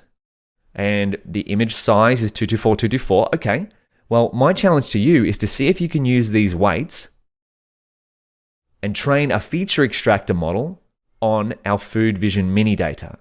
And again, we created a feature extraction model here. If we search for feature extractor, there we go. Setting up a pre-trained model. So the steps will be very similar to what we followed here, except we're going to use, or you're going to use, Torch Vision Models VitB16. So give that a go, and we'll cover it in the next video. I'll see you there. Welcome back. In the last video, we plotted our model's loss curves, and we saw that our model is underfitting and overfitting kind of at the same time. And, oh, we've got a bit to see more here. That's just a link to Section 4, PyTorch Custom Datasets, where we covered what an ideal loss curve should look like. And underfitting is that the loss could be lower. Overfitting is that the training loss is lower than the test loss. And the Goldilocks zone, or just right, is that training loss and test loss are quite similar. And then we looked at, well, we've looked at these before, how to deal with overfitting and how to deal with underfitting. And the commonality between them both is the use of transfer learning. Take a pre-trained model on a problem similar to ours and customize it to our own problem, a la Food Vision Mini. So that's what we're going to start to cover here. And you might have already given this a go. So we want to use a pre-trained VIT, so vision transformer, from torchvision.models. So if we go here, let's just write a note here. Generally, in deep learning, if you can use a pre-trained model from a large data set on your own problem, this is not good English, but it's often a good place to start. So if you can find a pre-trained model and use transfer learning, give it a go. It often achieves great results with little data.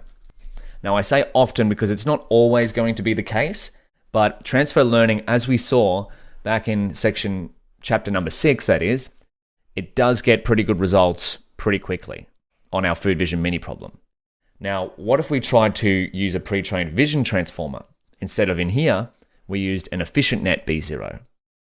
So, how might we go about doing that? And actually, why should we do this? I'll just write down why use a pre-trained model. So, of course, sometimes data is limited training resources, get better results faster, sometimes. And I just want to cover something while we're here, is if we go into the VIT paper, 30 days. So what is that from? Well, this is a breakdown of the training comparison to state of the art. So if we look, these are some great results from the Vision Transformer. And then this is the training time here, TPU v3 core days. So 2,500 days. So how do they work out this number? If you want to look at the exact calculation, I'll let you read the paper to figure that out.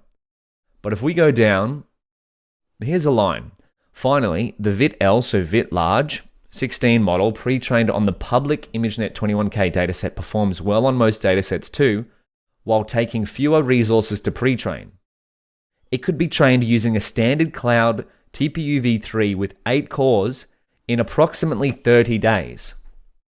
Now, I just want to emphasize that 30 days is quite a long time in terms of the experiments we've been running.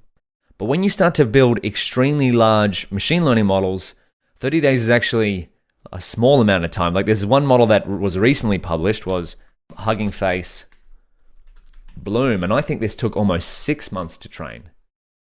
Bloom training time. It's one of the biggest models ever published. 3.5 months. So, of course, if you're first beginning in deep learning, you don't necessarily have 3.5 months. I mean, our experiments, we barely have 3.5 minutes, let alone 30 days. But let's just check out the pricing of a TPU v3 with 8 cores to rent on Google Cloud.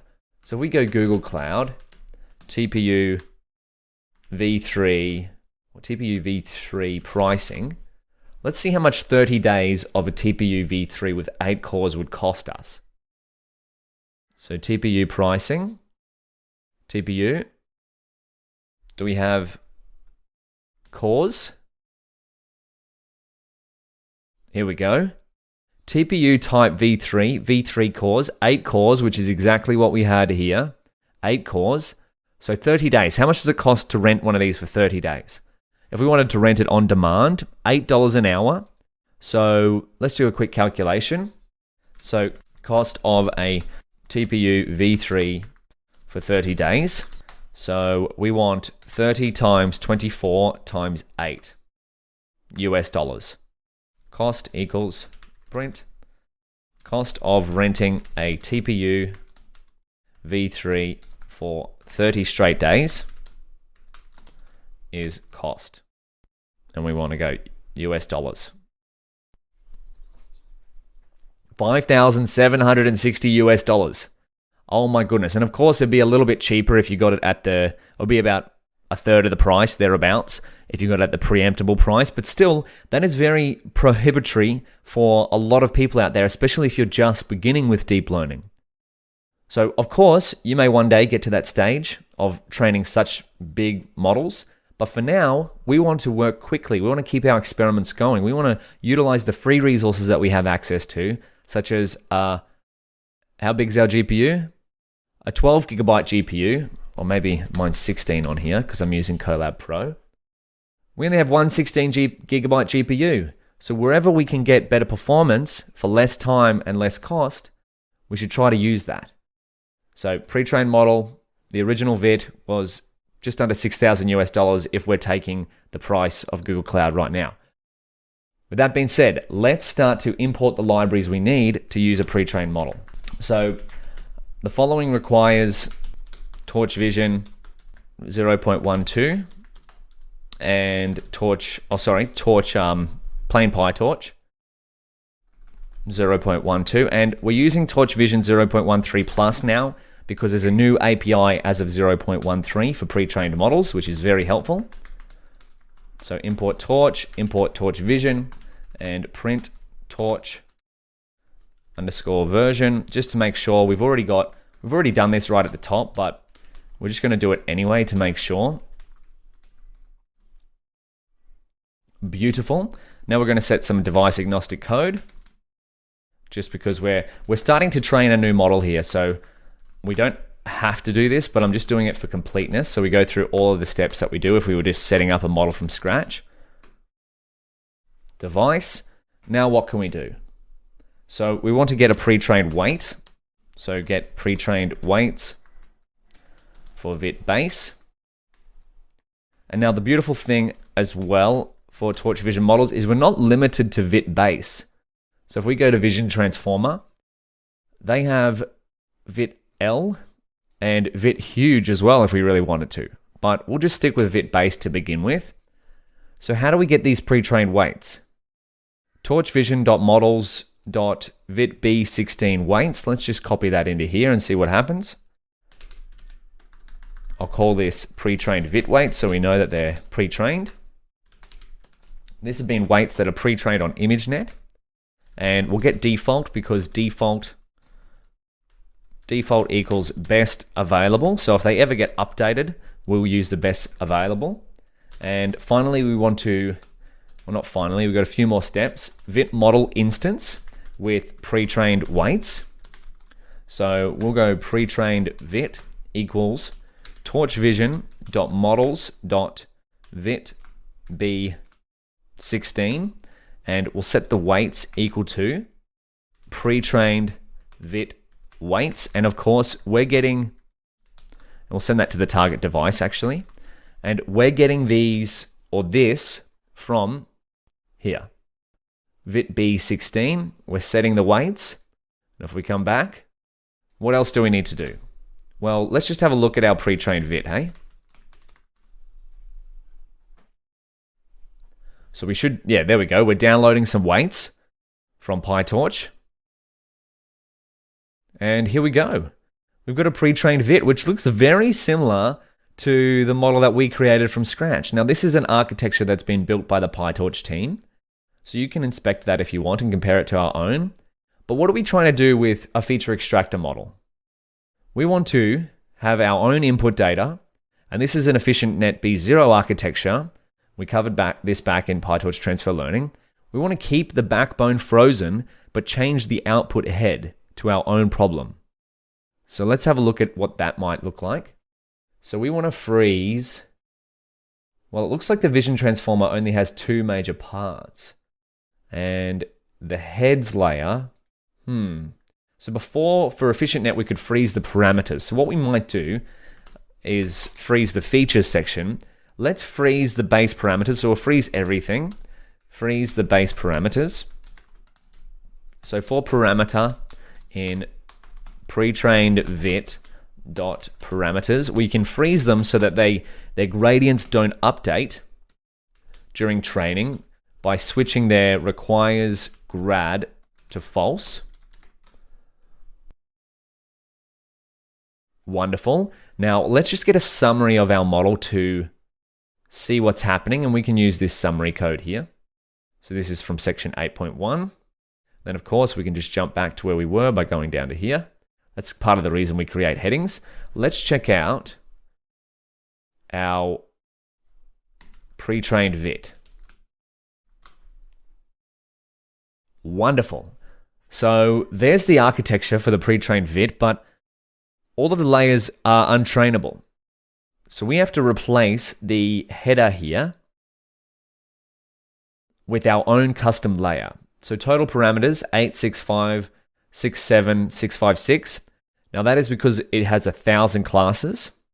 The parameters is a little bit different to what ours was because, again, the head has 1,000 output classes. But let's see how this changes when we update the classifier head. So right now we're doing the equivalent of, if we go to figure 1 in the paper, go back to the top, we're changing this section of the pre-trained VIT, the MLP head, we're changing that to suit our own problem. So this part of the architecture is all pre-trained on ImageNet that we've downloaded from PyTorch. So now we want to update the classifier head to suit our own needs. So we'll set the seeds, and let's go pre-trained VIT.heads equals nn.linear. and we'll change it to inFeatures equals 768 for this is down here, because it's got a layer norm here. So all we need to do is change this linear layer.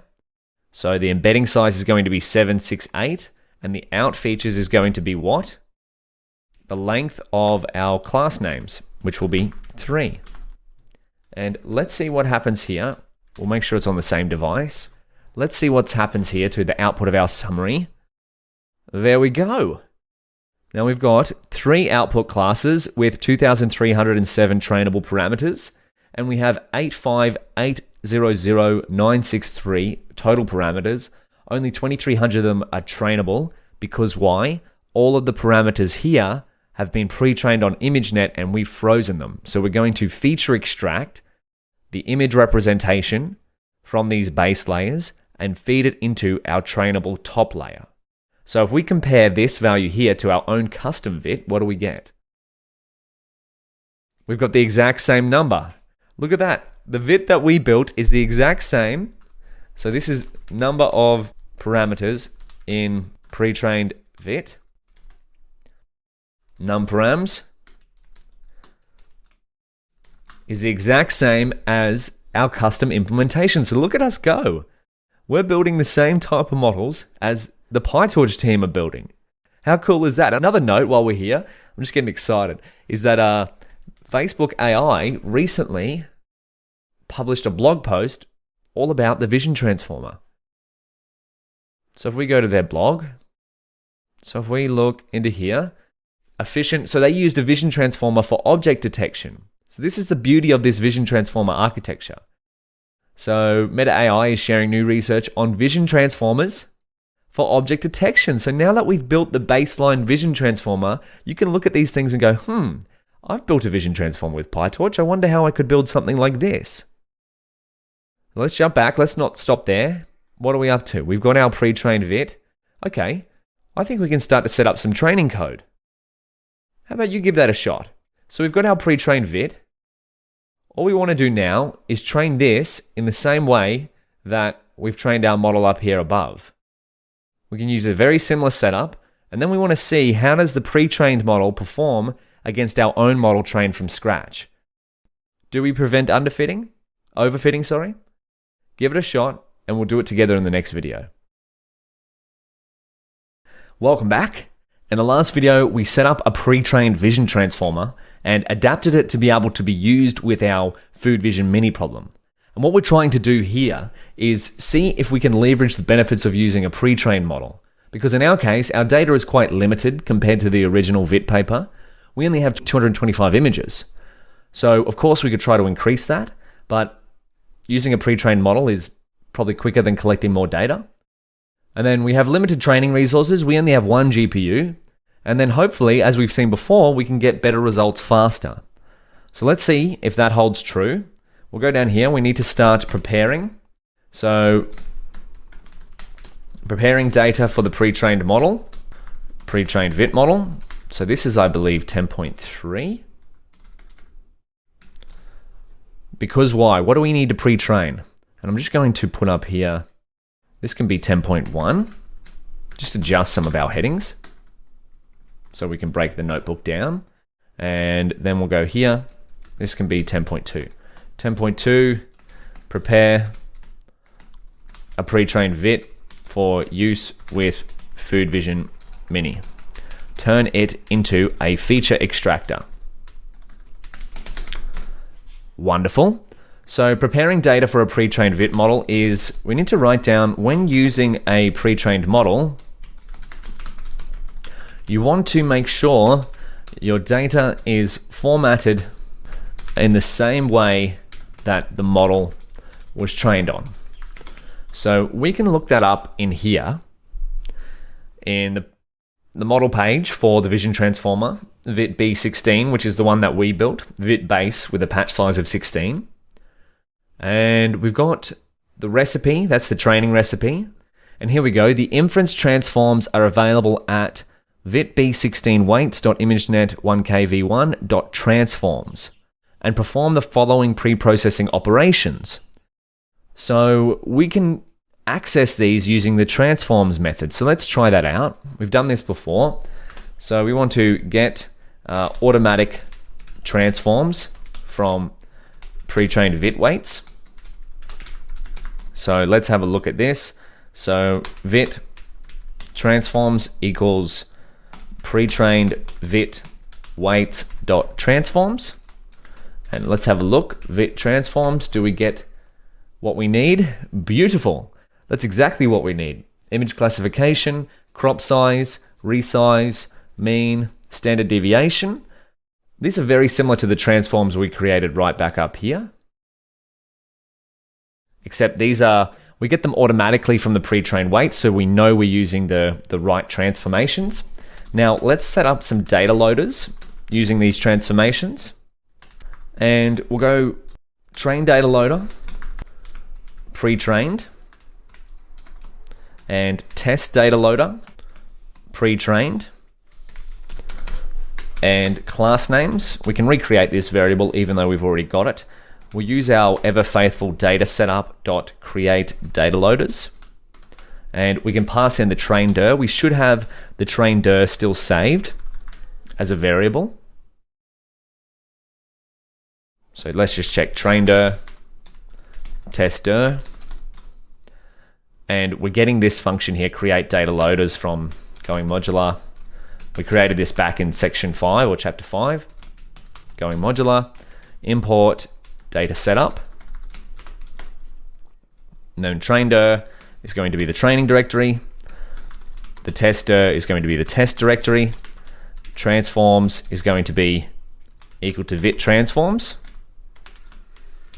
That's going to prepare our images, and then we'll set the batch size. We could set a higher batch size, but we're going to stick with 32. Could set a higher batch size here because using a pre-trained model, and that's something to experiment with if you want to try a few things out. The reason why we can use a higher batch size with a pre-trained model generally is that we don't have to do as many weight updates. So we only have 2,300 updatable weights versus updating all 86 million or thereabouts parameters. So less calculations, less memory. So let's see what happens when we run that. Oh, did we put in the wrong? Where's the doc string? Is it transforms or transforms or transform? I think I said the same thing about 3 times just then. Create data loaders. Oh, just transform. So we'll get rid of that. Wonderful. Now, what should we do? Well, 10.4. We've got our data ready. 10.4 train feature extractor vit model. So now we're ready to train. And in fact, I'm going to let you take over this and see if you can give it a go.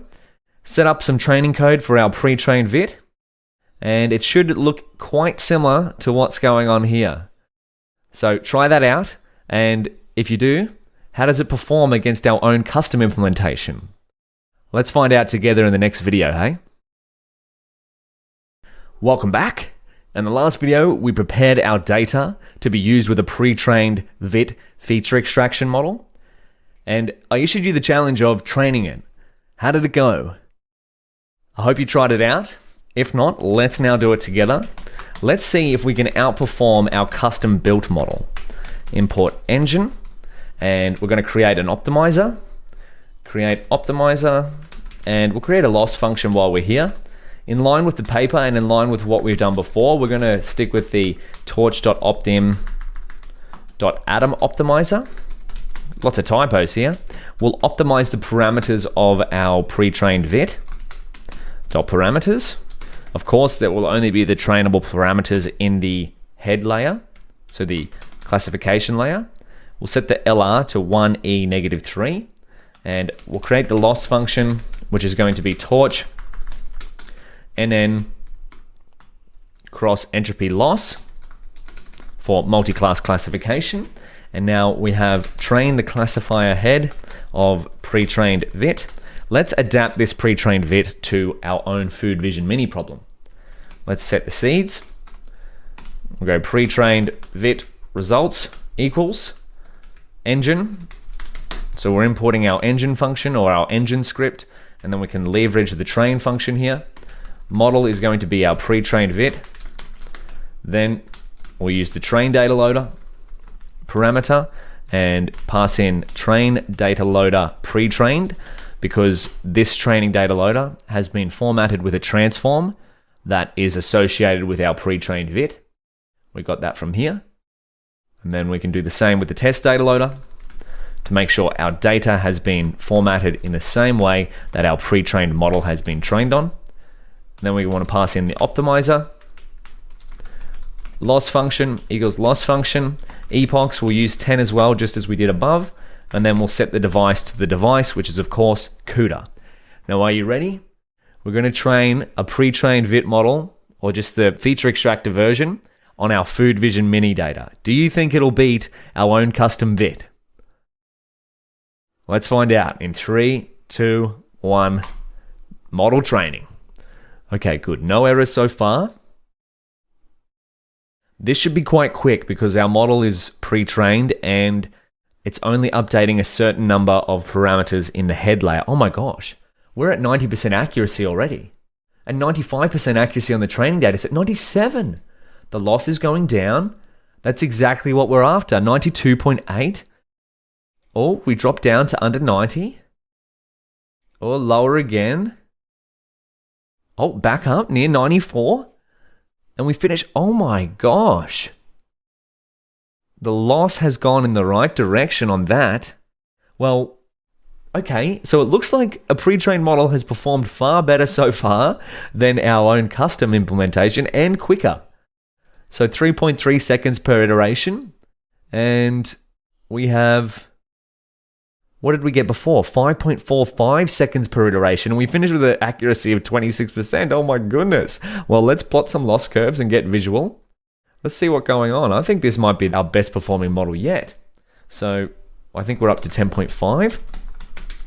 Plot the loss curves of our pre-trained VIT feature extractor model.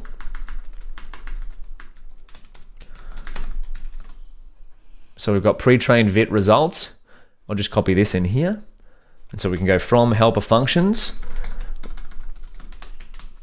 import plot loss curves, and then we'll get visual. I have a feeling these are going to be some good looking loss curves. You ready? Oh my goodness.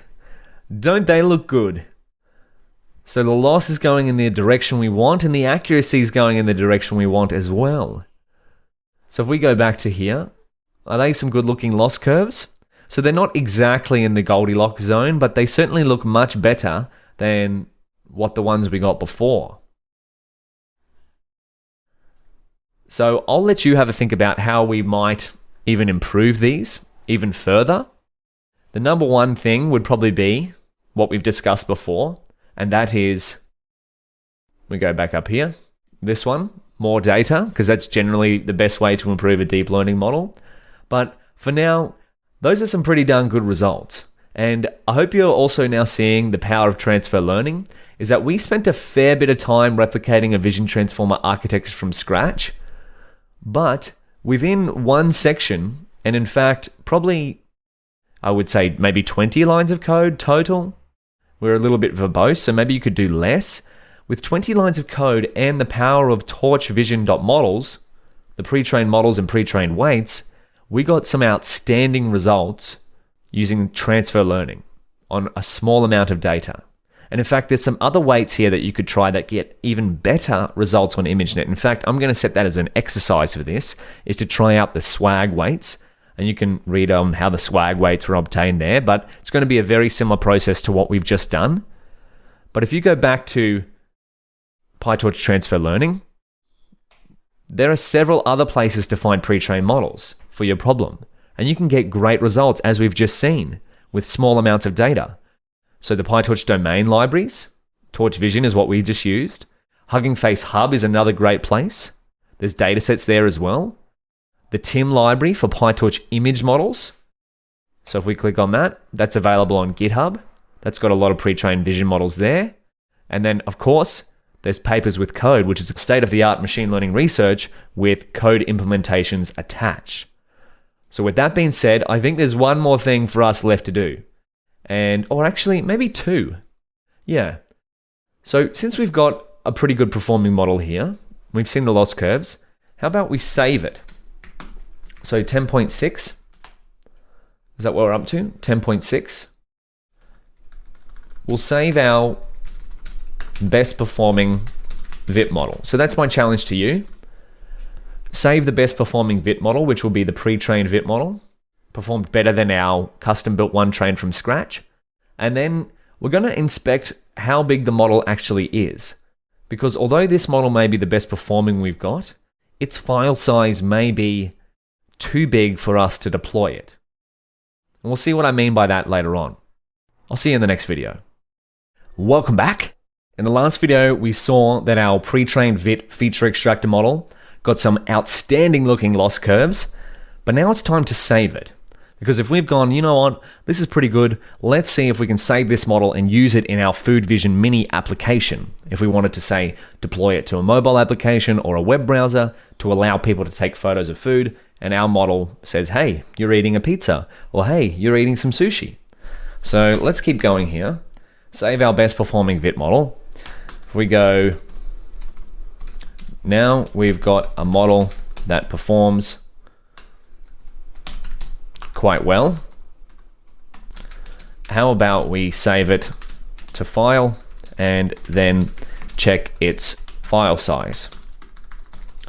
And then we want to check the file size because if we wanted to deploy a model to, say, a website/mobile application, we may have limitations on the size of the model we can deploy. E.g., a smaller model may be required due to compute restrictions.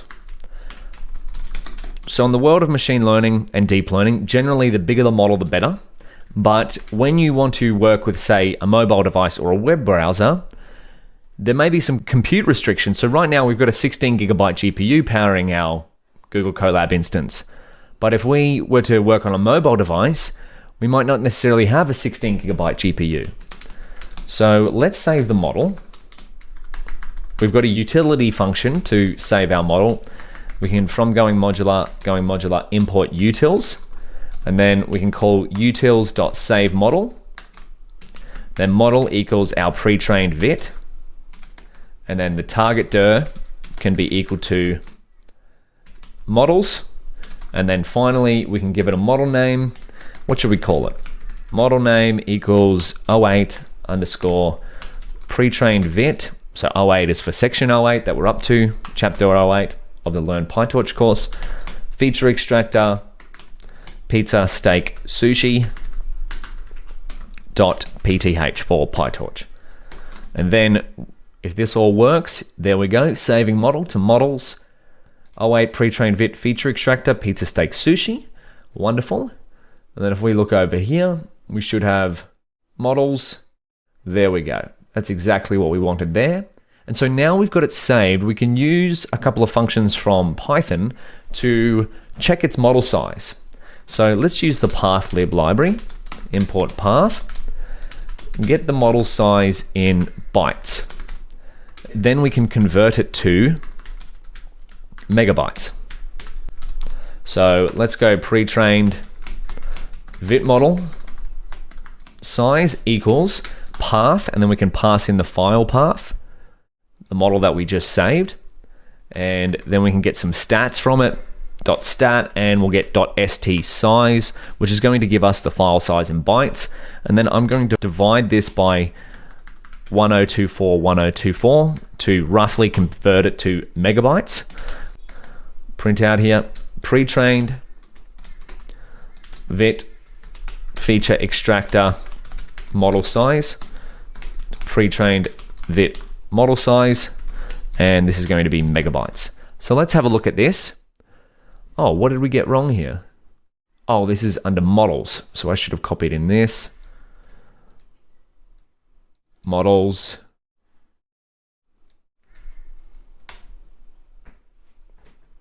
Hmm. 327 megabytes. Now, is that too big? We're going to answer that question in the next video. I'd like you to have a think about that. 327 megabytes. Of course, it will depend on the compute, but let's think about it in the case of Food Vision Mini if we wanted to deploy it to a web browser or a mobile application. And we can compare this model size to a model we previously trained in section 7, the EfficientNet B2. That was our best performing model here. I believe we checked out its model size right down the bottom here. So load in best model and make predictions with it. What was the model size there? 29 megabytes. So have a think about that. Check out the results of EfficientNet B2 that we got in the last section, PyTorch experiment tracking, and compare those results and model size to our pre-trained VIT model. I'll see you in the next video. Welcome back. In the last video, we saved our best performing VIT model, which was a pre-trained VIT model that we adjusted the classifier head to work on our own problem. And we checked out its model size and we found that it's 327 megabytes, which may be a little bit big if we wanted to deploy it to a mobile application or a web browser, if we were building Food Vision Mini as a production application. And so in the last video, I said there's a challenge to compare it to the model that we trained in section 7, EfficientNet B2, which was 29 megabytes. Then if we look at the values that they got on the different data sets, and there's a little note here that yes, the EfficientNet B2 feature extractor from the last section was trained on 20% of the pizza, steak, and sushi data. So to compare apples to apples, we would have to retrain this on 20% of the pizza, steak, and sushi data. So that's an exercise or an extension that I've got down here in exercises. But if we compare this, is it worth it? That's the main question. If we were looking to get the best performance, the VIT feature extractor model is about over 11 times or about 11 times bigger than the EfficientNet B2 feature extractor. But the test accuracy performance is roughly the same in terms of the best results. So I'm taking the best one here, 9384, if we were to save that one. The only real difference is that the VIT feature extractor has a slightly lower test loss value. Now, this is something you're going to have to think about when you go to deploy your models, is the bigger model, remember, generally in deep learning, the bigger the better, but if you have compute restraints, is the bigger model worth trying to get it into production versus the smaller model? So this is only something that's going to come with practice, but it's just something to think about. We're going to cover more concepts about model deployment in the next section, which is not here yet, but it'll be PyTorch model deployment. But that's just something to check. So if you're getting good results with a model that's 11 times smaller than another model, potentially it may be more worth deploying this. So the example, Nutrify.app, this is an application I'm working on, is using very similar techniques to Food Vision Mini. And if we upload an image, if we go 04 Pizza Dad, which is the custom image we've been using, upload that. So this model runs in the browser. Now there's no GPU powering this. So if we wanted to compute on this image and predicted food, pizza, and there's the macronutrients for the average pizza, it went pretty quickly. So something you'll have to think about is that will a model that size 327 megabytes take longer to compute and provide a good experience for someone using it versus a smaller model that gets roughly the same results but is almost instantaneous? Just something to think about for when you deploy your models and build machine learning powered applications. But with that being said, let's finish off this section and replicate what we've done here, but with our pre-trained VIT model. So we've done this a few times now. That is section 11, predicting on a custom image. So give that a shot. We've covered that in the previous section as well. But this time, instead of using the EfficientNet V2 or B2 model, use the pre-trained VIT feature extractor that we just trained. Give that a shot, and I'll see you in the next video. Welcome back. In the last video, we discussed some of the trade-offs between what might happen with a larger model. And right down here, say our pre-trained VIT gets some of the best results we've seen so far on our food vision mini problem. However, the model size is 11x or thereabouts, 11x larger than our next best performing model. And perhaps the larger model size might cause issues when we go to deploy it, e.g. hard to deploy such a large file, / might not make predictions as fast as a smaller model. Now, of course, we haven't actually tested these things, but this is what we're just inferring. So I'm just giving you something to think about for what we cover in the next section, which is model deployment, when we actually take one of our food vision mini models and make it available, just like Nutrify.app, which is my startup, I guess. You can upload an image, 04. This is where we want to end up with our food vision mini model. Pizza Dad. Well, we've already uploaded that same image there. Now, let's replicate that, but with our pre-trained VIT model that we've done here. And I'm going to cheat a little here because we've written this code plenty of times. So I'm going to copy this from Make Predictions on a Custom Image, learn PyTorch.io. Bring that in here. Make sure it works with our pre-trained VIT, which is the pre-trained model that we trained here or that we adjusted. Yep, pre-trained VIT. There we go. Let's see if this works on Pizza Dad. 3, 2, 1, 2 thumbs up.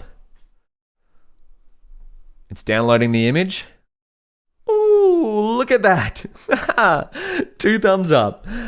Oh man, all of this work on food is making me hungry. But look how far we've come. We have covered so much. Milestone Project 2, we're officially at the end. We've replicated a VIT architecture from scratch just from the paper. And then we found out, the results aren't quite what we'd like. So we decided, can we fix that by using a pre-trained vision transformer, exactly the same architecture as what we created from scratch, and we used that pre-trained architecture to get some outstanding results. In fact, the best results we've got so far in terms of lowest test loss. And we found out that our pre-trained model works the best so far. It's got the most confident result, 0.988. Yours might be slightly different, but 0.988 is pretty darn high. I'm predicting the custom food image or custom image of Pizza Dad as being pizza. Of course, you can try this and I encourage you to try it on your own images. And if you do, please share them with me. I'd love to see it. Now, of course, they'll have to be pizza, steak, and sushi. And you might be able to think of some ways that we could increase the number of classes here. So with that being said, I've got a bunch of exercises ready to go. Oh, we should cover the main takeaways. That's a good idea. And then we'll cover the exercises. I'll see you in the next video. Welcome back. So we have come a long way. Look at all the code we've written.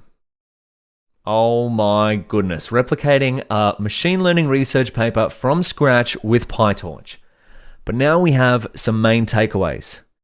So let's go. Oh, went a bit too far. Main takeaways from it. So with the explosion of machine learning, new research papers are coming out basically every day. And yes, as you'll quickly find out, it's impossible to keep up with all of it. But as we've done, we narrowed it down to our own use case. And we replicated a computer vision paper for Food Vision Mini. We stuck with our Food Vision Mini problem. And what I kind of wanted to convey in this section is not really the overall concept of replicating a machine learning research paper, as in it's going to be different per paper. I would rather show you how to do one so that you can take the principles that we've learned here and adapt them to others. So machine learning research papers often contain months of research. That's something to keep in mind.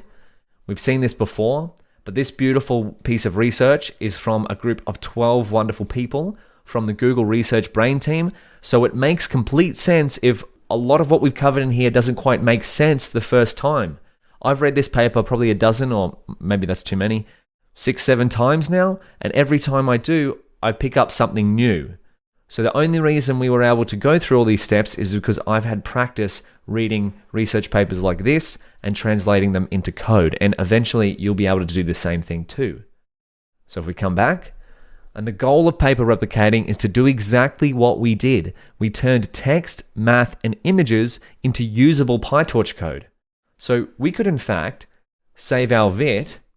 If we go up here, putting it all together to create Vit, we could save this plus some other classes to a Python file, going modular, save it to vit.py, something like that, and then we could just import our pre-trained model. So from Vit, import Vit, and then we would have access to it. So that's the whole goal of paper replicating. Turn text, images, and math equations into usable code. And come back. Many new research papers and teams are starting to publish their codes with papers on one of the best sites. Papers with Code, I read this fairly often. I don't understand 90% of what's going on, but if I find something that's associated to the problem that I'm working on, well, then I have a look at it and see if there's code associated with it. Then if we keep going, if we break things down, a research paper in a whole sense can be quite intimidating. But if we break it down into inputs and outputs, layers and blocks, we learn that a layer takes an input, performs some sort of function, and creates an output. And then a block is a stack of layers, and a block takes some inputs and outputs. And then finally, a model is often a stack of blocks. Just like our vision transformer, a single layer could be the multi-head attention layer. Then the block could be the transformer encoder. Then the overall model could be a stack of transformer encoders. So if we go back down, we've learned a whole bunch in this section. Pre-trained models are available for many state-of-the-art model architectures, and with the power of transfer learning, these often perform very well with little data. So that's what we saw. We just saw how quickly we could get a pre-trained Vit, adjust it to our own problem, and make it work quite well. And finally, we've seen this was the last point we covered. Larger models, which is our Vit model, has 86 million parameters or thereabouts, generally performs better, but it has a larger footprint. So perhaps that is something to ask yourself, is when you want to deploy it, in other words, put it into an application, is that extra performance of a larger model worth it / aligned with our use case? And if we wanted to deploy our Food Vision mini app like Nutrify.app, so someone could upload an image and have it classified in the browser, perhaps a model that's 327 megabytes is too big for what we're trying to do. Now, that might not always be the case, but it's something to definitely think about. And then finally, there is a bunch of exercises here to try out. There's a template notebook you can see on the GitHub repo, and also a solutions notebook, all linked in the course book. So there's the template. If you want to, you could open this in Google Colab. I'll just wait for that to load. Here's some example solutions. I would highly suggest trying to go through the exercises yourself before looking at the solutions. And you could copy this to your drive. PyTorch experiment tracking exercises. We'll just wait for this to load, and then you could start to write code in the sections where it says to do, your code to do. So replicate the Vit architecture we created with inbuilt PyTorch transformer layers. That's a great challenge. And turn the custom Vit architecture we created into a script, example vit.py.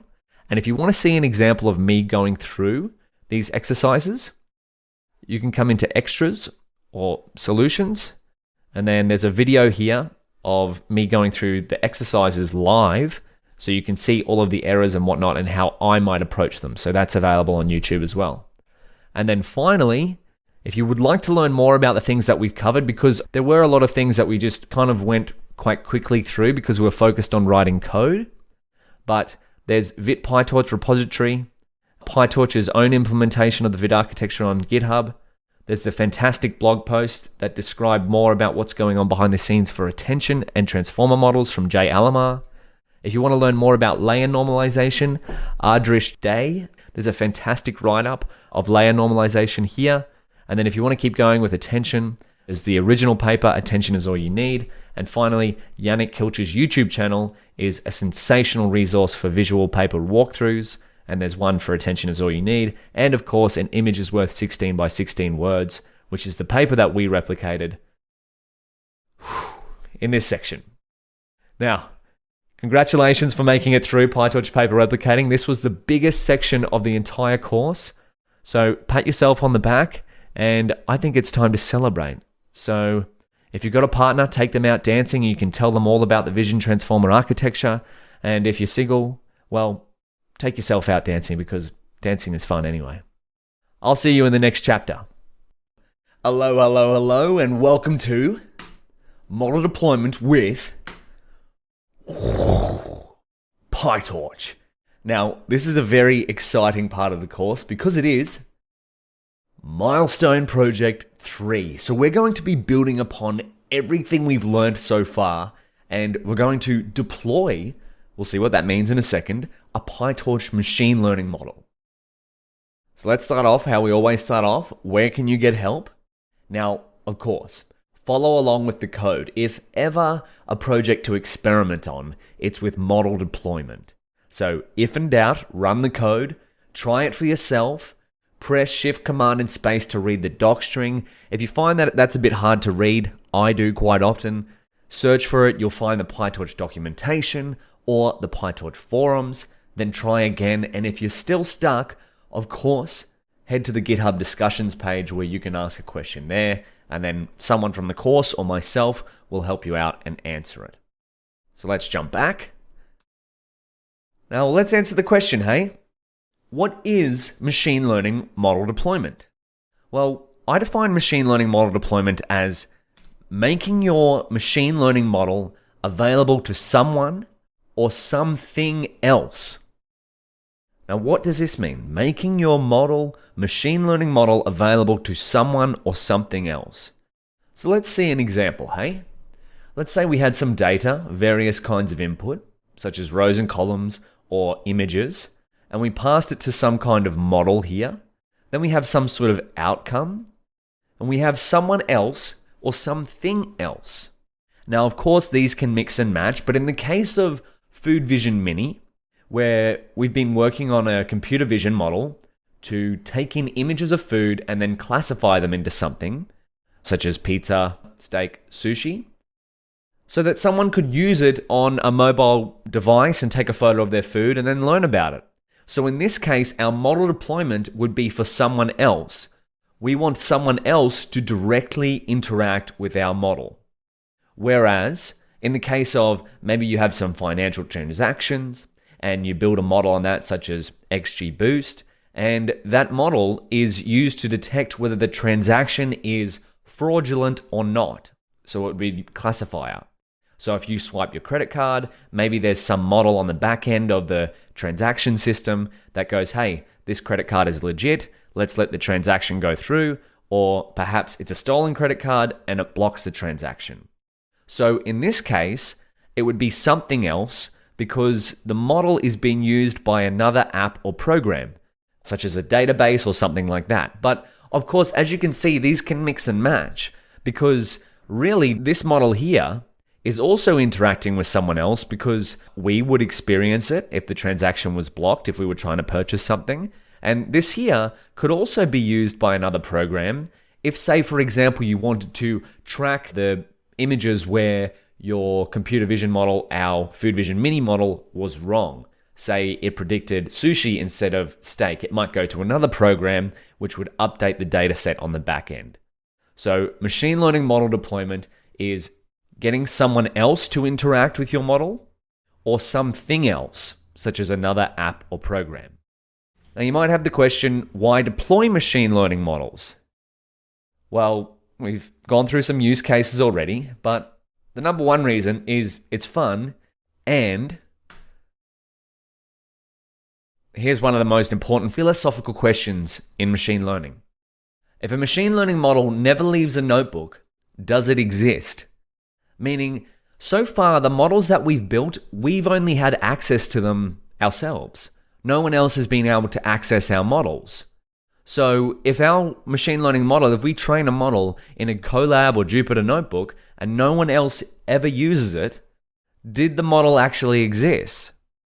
And so if you remember back right at the start where we discussed the concept of 3 data sets, such as the training set, the validation set, and the test set, well, I'm going to introduce to you a fourth data set.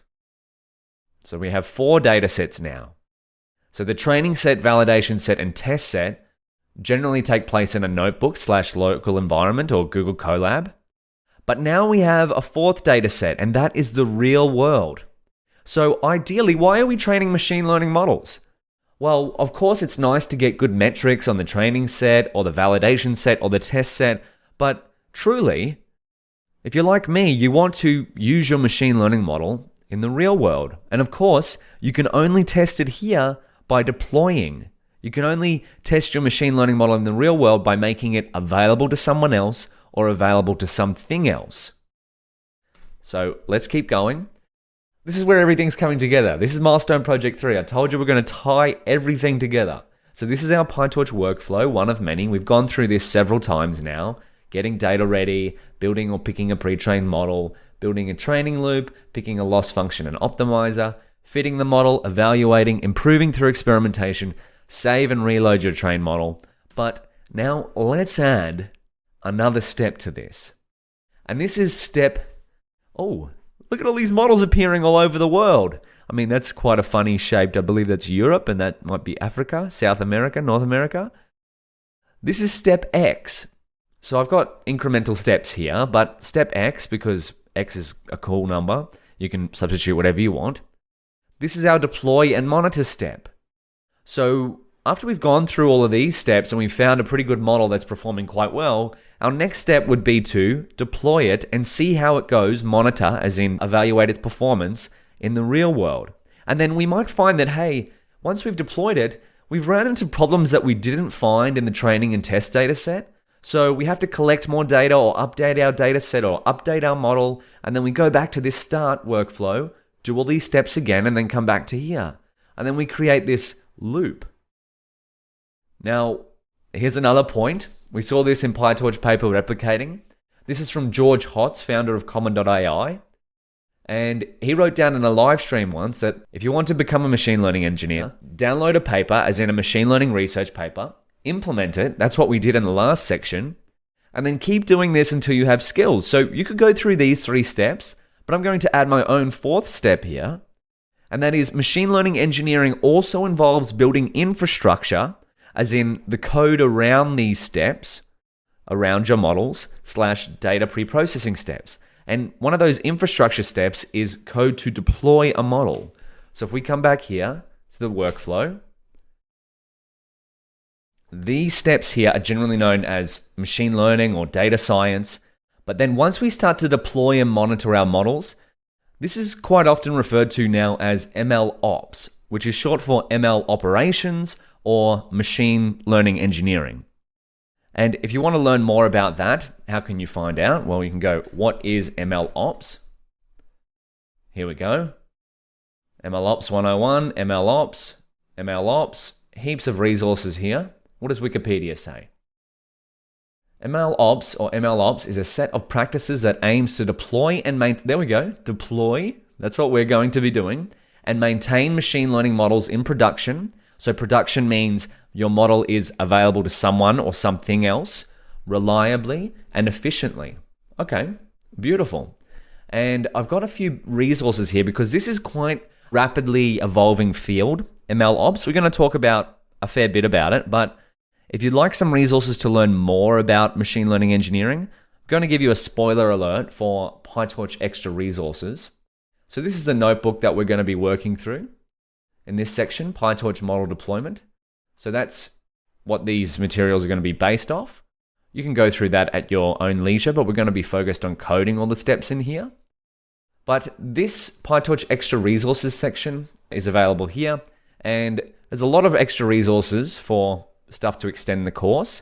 But one of the main ones here is resources for machine learning and deep learning engineering. In other words, machine learning operations. So if you'd like to learn more about that, I've got great books here, great courses, another great book, and another great course here.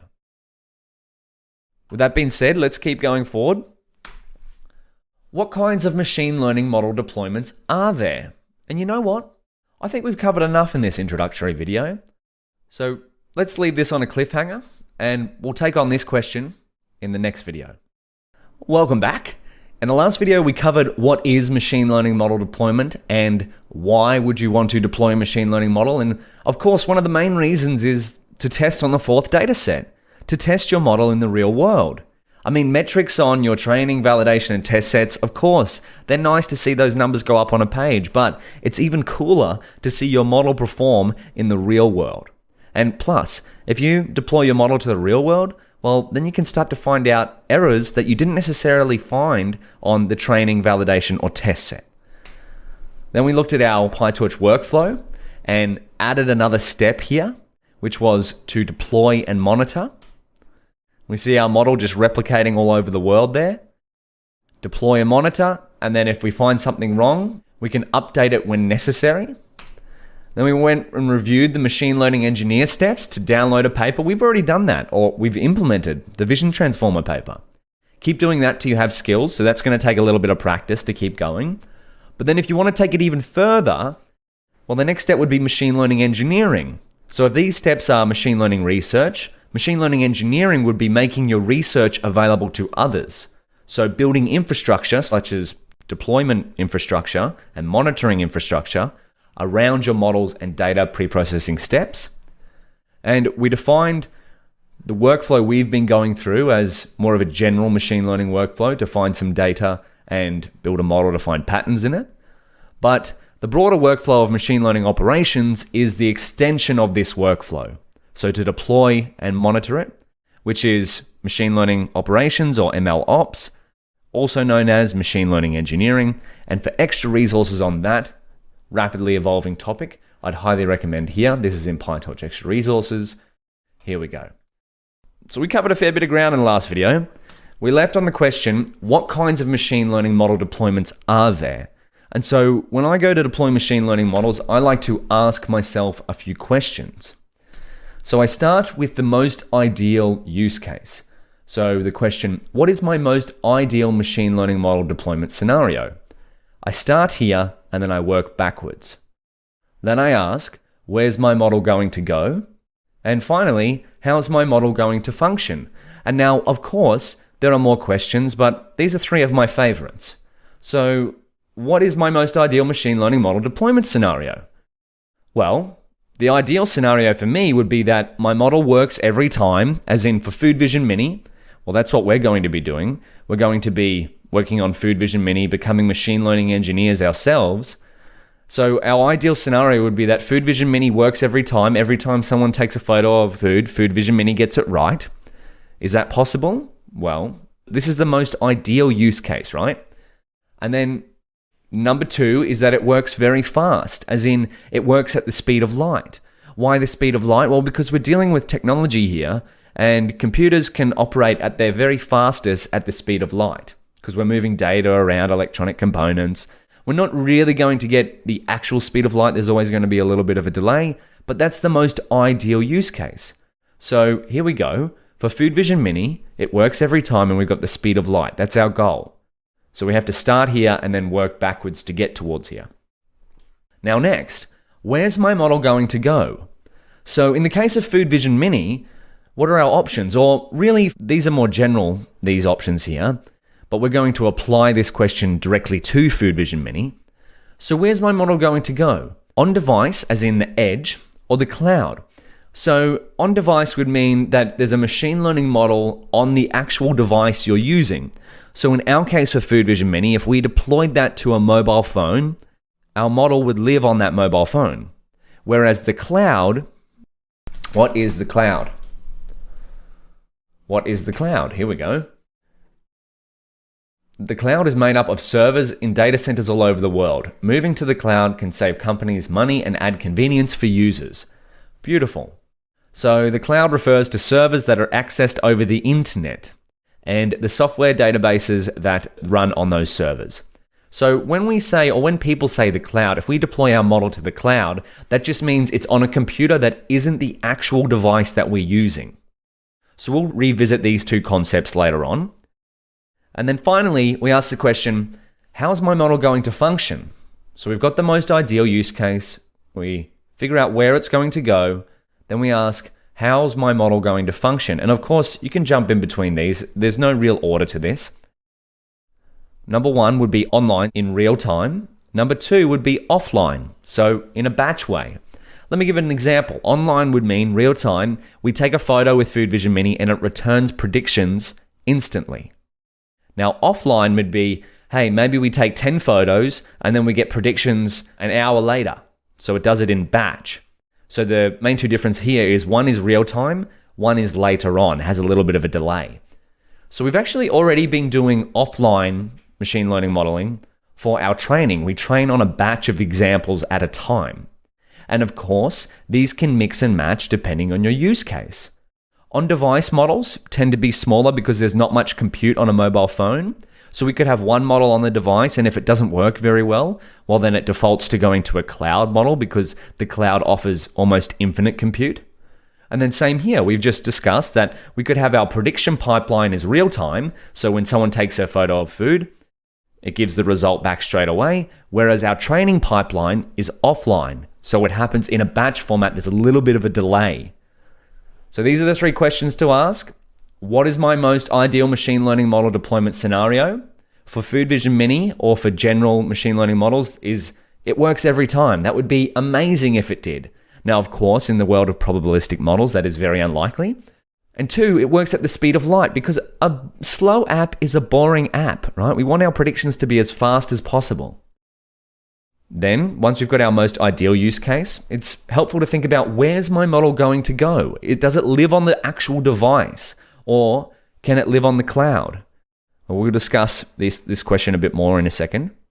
And then, how's my model going to function? Is it online? So does it return predictions in real time? So as soon as data comes in, predictions come back? Or does it work in an offline fashion, such as training a model offline, or the predictions take a little while to come back? So have a think about these, and we're going to dive into each of these a little bit more before we get into some code. I'll see you in the next video. Welcome back.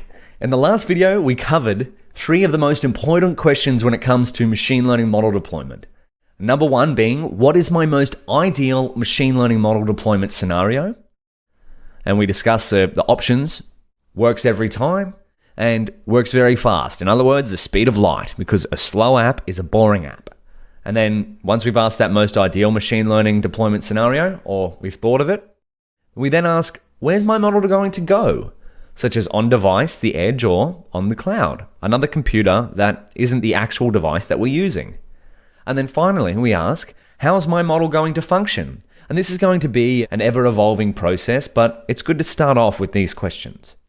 And then let's dive a little deeper into where's my model going to go, such as on device, which is also known as the edge or the cloud. So here we have some examples of what might be on device models or on the edge.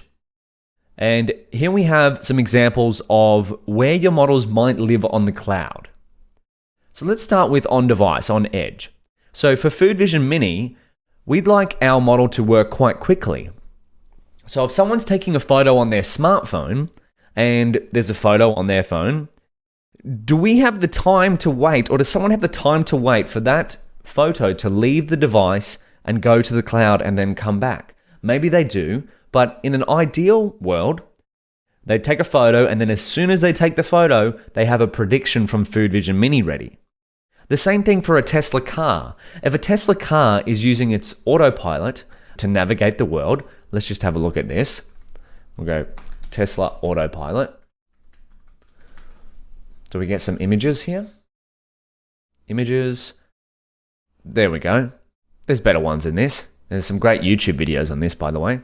So if a Tesla car is driving along and a machine learning model is predicting that there's some obstacle ahead, does the car have time, or does the person as well, does the whole scenario have time for data to leave this device, be made a prediction on somewhere in the cloud, on another computer, somewhere else that isn't on the car, then come back and then go, okay, now I know there's a car here?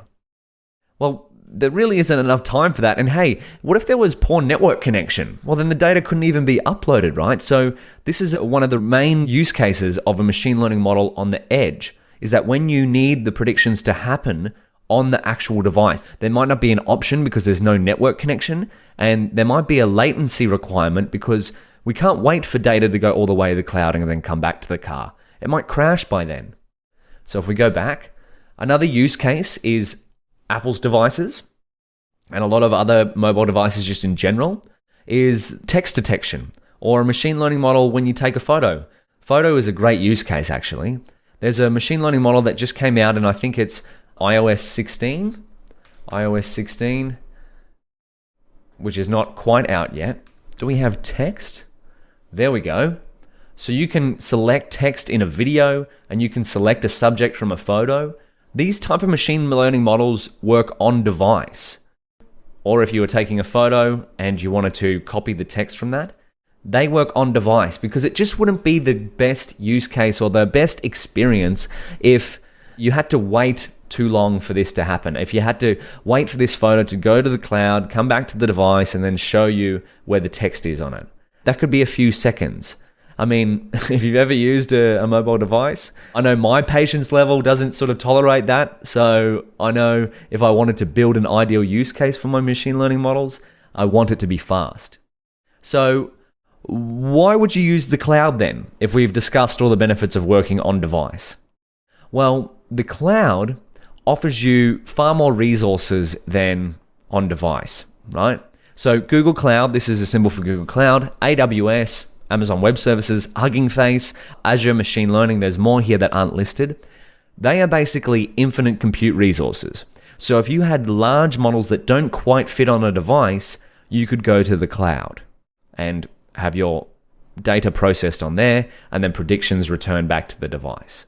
So let's keep going. Let's make this a little bit more concrete. We did talk about it, but I want to just give another example. This really highlights the difference between the cloud and the edge. So say we're driving along in our Tesla car, in this beautiful landscape. We have an on-device model and we have a cloud model. Oh, did you see how long that took to come back? The on-device model finished with the predictions here.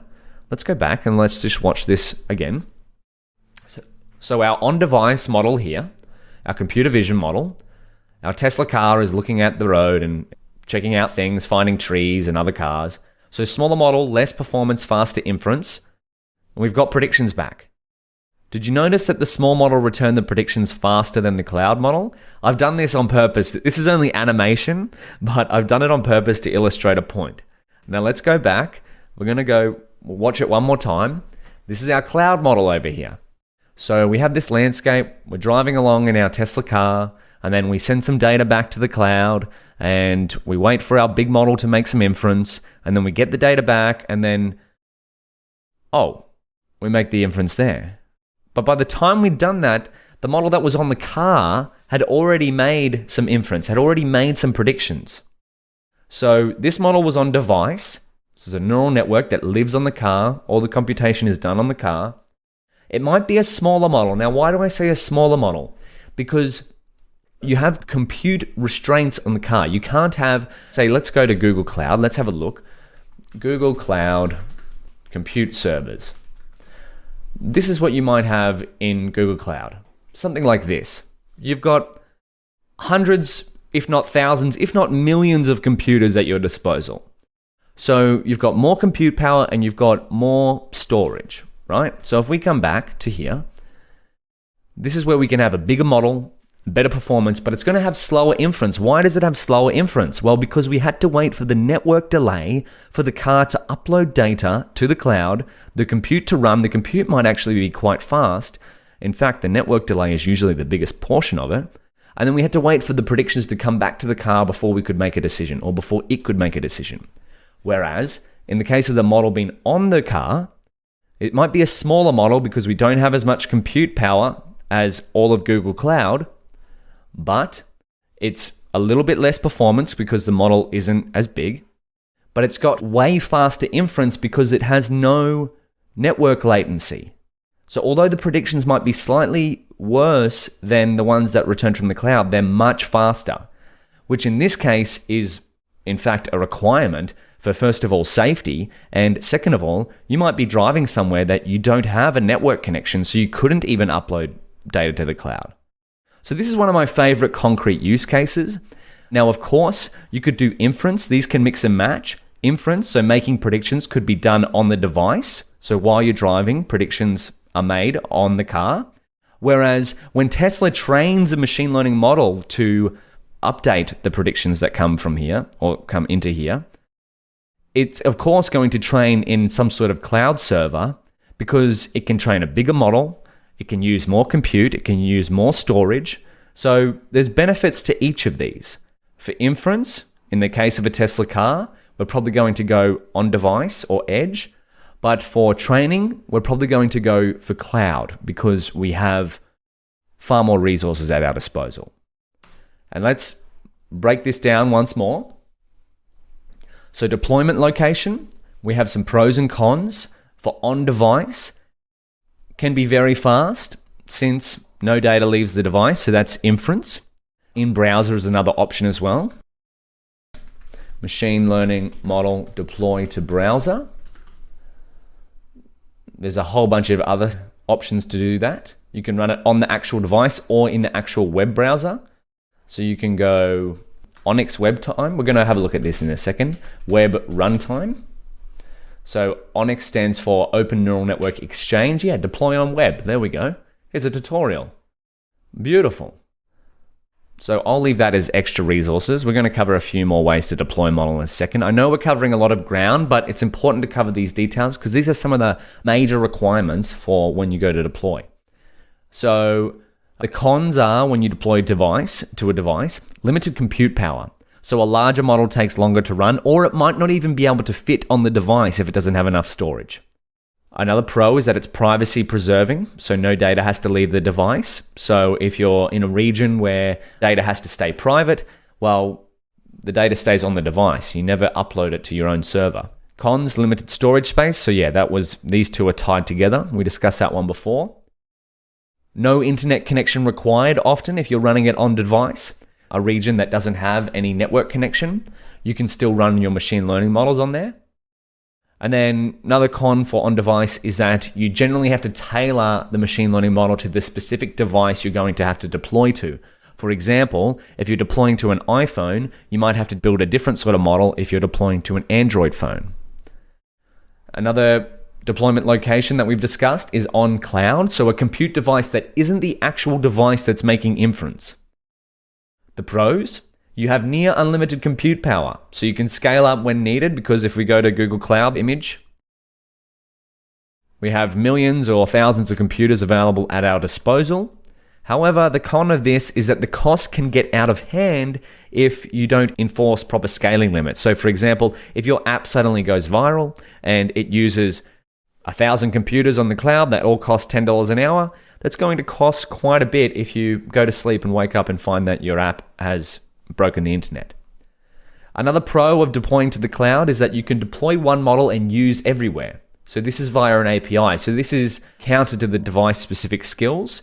So if you deploy your model as an API, API stands for Application Programming Interface. So if we go, what is an API? This is another very common way that you'll see software in general deployed, as well as machine learning models. There we go. An application programming interface is a way for two or more computer programs to communicate with each other. So remember how we said that deploying a machine learning model is your model interacting with someone else or another program? So what you could do with an API is deploy your model as an API and then write another program that goes, hey API, here's some data. Can you give me back a prediction? And then you can write that app and use it everywhere. Another con here is that predictions can be slower due to data having to leave the device and predictions having to come back. So just like we said, hey API, here's some data, can you send me back a prediction? We have that network latency, meaning we have to upload data and get it back. And then finally, another pro of the cloud is if a lot of modern computing workflows have an existing cloud ecosystem. So that's a pro if you're deploying to the cloud, is that it can link into the existing cloud services that your company or app may have. Cons, data has to leave the device. So because the compute is not happening on the actual device, the data has to go somewhere else, and this may cause privacy concerns. So if you want some extra examples of model deployment, here's a fantastic example of deploying a PyTorch model to the edge on a Raspberry Pi. So this is on the PyTorch blog. I'll leave you to go through that as extra curriculum. But how cool is that? So there's a little camera here, taking a photo of this and performing inference live on the device. And then there's another great blog post here of moving ML inference from the cloud to the edge by Joe Christian Bergam. So that's another little bit of extra curriculum for you to read there. And of course, if we go to here, section 9, if you want to find all the links for the extra curriculum, you can go down to here. I've got some great ones because machine learning model deployment is no small feat, but we can handle it. So we've covered the question, where's my model going to go? Now, what are we up to? Well, how's my model going to function? Oh, spoilers. We're going to cover this in the next video. I'll see you there. Welcome back. In the last video, we covered the question, where's my model going to go? And now we're covering the question, how's my model going to function? And the two main dichotomies here are online, real time, as in, would you like your predictions returned immediately? Or offline, as in batch processing, is it okay for the predictions to come back later? So you, for example, you might schedule a model to run once an hour or once a day. So let's go here and break it down. Online, real time. So in the case of Food Vision Mini, we might upload Pizza Dad. My dad, give him 2 thumbs up with a big plate of pizza here. Upload that image to Food Vision Mini, and then Food Vision Mini returns that the prediction of that image is a pizza. Hopefully, our model is good enough to do that. So this is real time. The predictions happen immediately. So another use case here would be if you were doing fraud transaction and you were building a machine learning model to predict whether a transaction was fraud or not. You don't want that to be waiting 10 minutes, an hour, a day even. You want it to be immediate. So someone swipes their credit card or someone purchases something online and the transaction goes through pretty quickly. That's an ideal use case. The next one is offline or batch processing. Now the batch here stands for can typically happen with multiple samples at once. So say we uploaded multiple images to Food Vision Mini, we waited 10 minutes, and then it returned back pizza, steak, and sushi. So in other words, the predictions come at a delay. Now, is that an ideal use case for our Food Vision Mini? Well, I don't think so, because we don't want people waiting 10 minutes. We would rather our application to return predictions in real time. But for training, this is okay. We could upload 1,000 images or 10,000 images, and then in the background they train. Our model gets better. We could wait 10 minutes, we could wait an hour maybe, and then as long as the predictions are good, we might accept the fact that predictions come at a delay if our model is getting better. But in the case of using the actual app for inference, we would want them to happen in real time. So let's keep breaking it down. How's my model going to function, online or offline? So offline predictions, which is known as batch or asynchronous, and online prediction, which is real-time or synchronous. We'll give 2 examples first. Food Vision Mini, classify photos into pizza, steak, and sushi online, so the predictions come back as soon as possible, or as soon as data is sent to the model, something comes back. Whereas a use case for offline would be Apple Photos. So if you have an iPhone and you take photos on it, when you plug it into charge, Apple runs, or the iPhone or the iOS runs a machine learning model to sort those photos in the background. And it sorts the photos offline. So the period here would be when it's plugged into charge, maybe for longer than an hour, it starts to run models on the device to sort the photos into, say, beach or family or different faces. Now, why would it do this? Why is this an ideal workflow? Well, let's think about it. If your phone was to sort photos while you were using it, so it's running a machine learning model in the background, well, that could potentially provide a non-ideal use case because your phone might start to slow down because it's running a machine learning model, and it might start to deplete a fair bit of battery because it's running a machine learning model in the background. So here's a good use case for offline, when the phone is plugged into charge. So that way the battery is not going to be depleted, you're not using it, so you're not going to experience a slow device. And so if we have a look at this, frequency for offline prediction. How often does your model run, such as every 10 minutes or every 4 hours or once per day? So if you're YouTube, maybe you run your recommendation algorithm once per day. So they probably run this a lot more, maybe once every minute, maybe even faster. But they might run an offline prediction to generate recommendations for me, you, everyone in the world based on the videos that were watched yesterday. So that's periodical. Whereas online predictions, they come as soon as requests come. So as soon as data comes in, the prediction comes back as soon as possible online. Useful for, so the offline prediction, what's useful for? So processing/training on data where you don't need immediate results.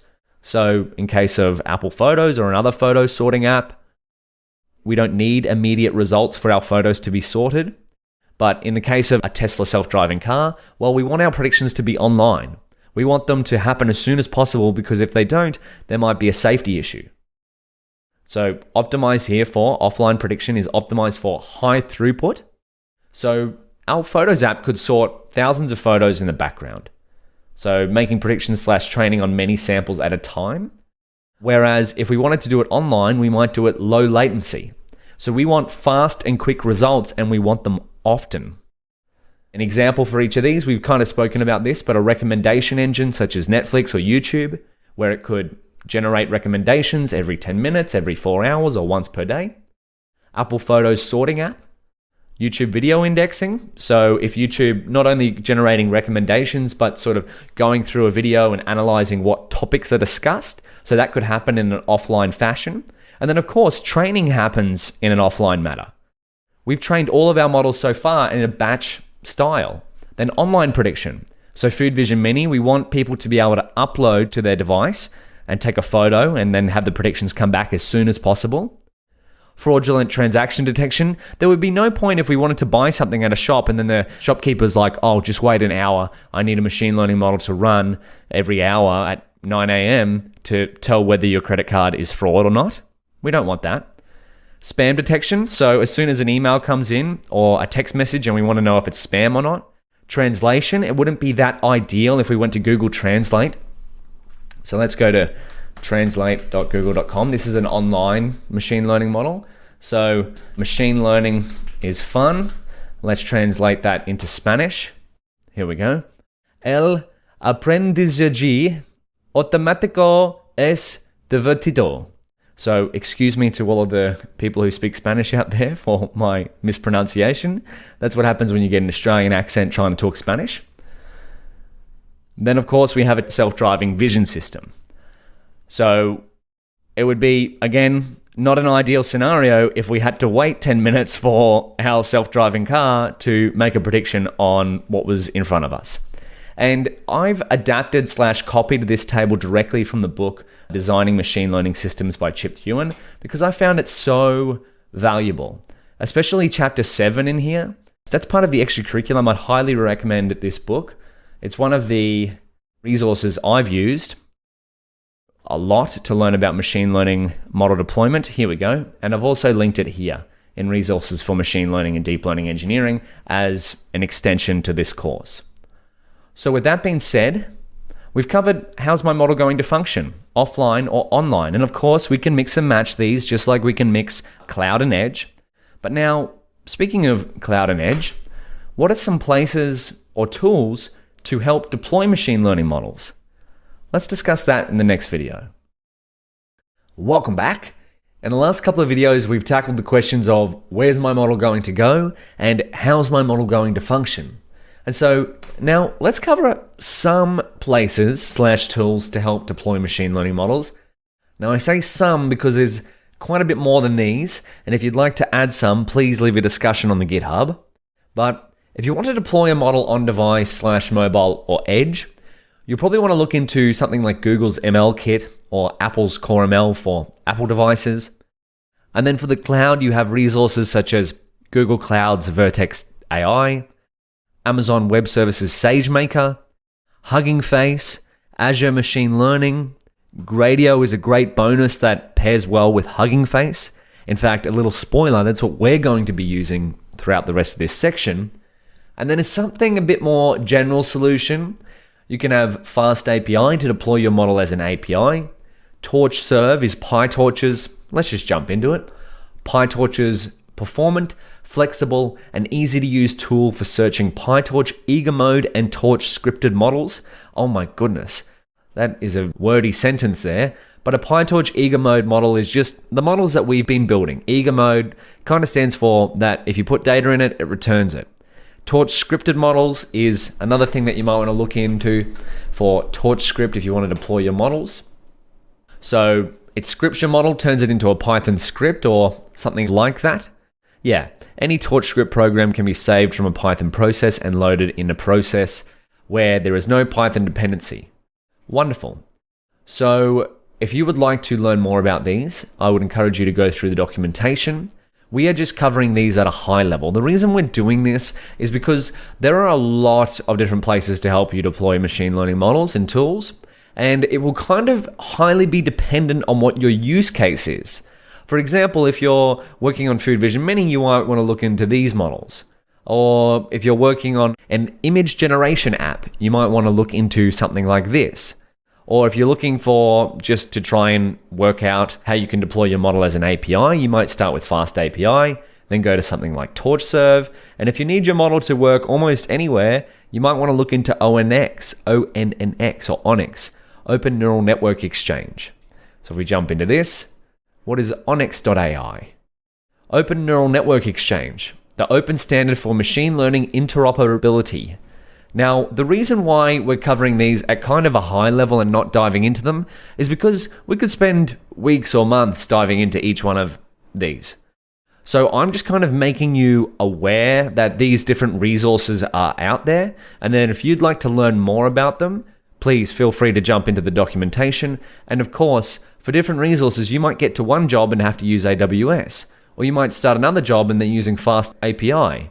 So again, it will be highly dependent on the use case of where you want to deploy your machine learning models. And of course, where can you learn more? If we go here, PyTorch extra resources for sure. But if we go into PyTorch model deployment, we have what we're going to cover, ways to deploy a machine learning model. So there's Google's ML kit, the deployment type, Apple's Core ML and Caller ML tools. So if you wanted to deploy a model onto an iPhone, for example, or an Apple device, here we go. Use the Core ML's Python package to convert models from third-party training libraries, which is what we've used, such as TensorFlow and PyTorch. We've used PyTorch to Core ML. Beautiful. So there's some information there on using Core ML or Core ML tools to convert your PyTorch model into an ML package, which is usable on Apple devices.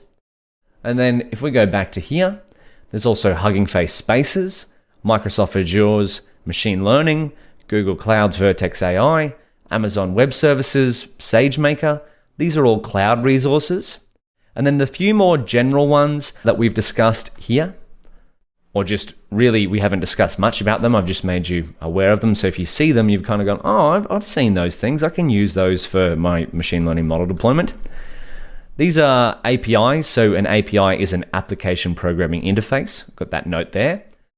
With Fast API, TorchServe is kind of I would say it's got more features than Fast API. It's more dedicated. Fast API is kind of general APIs, like rather than just specifically machine learning.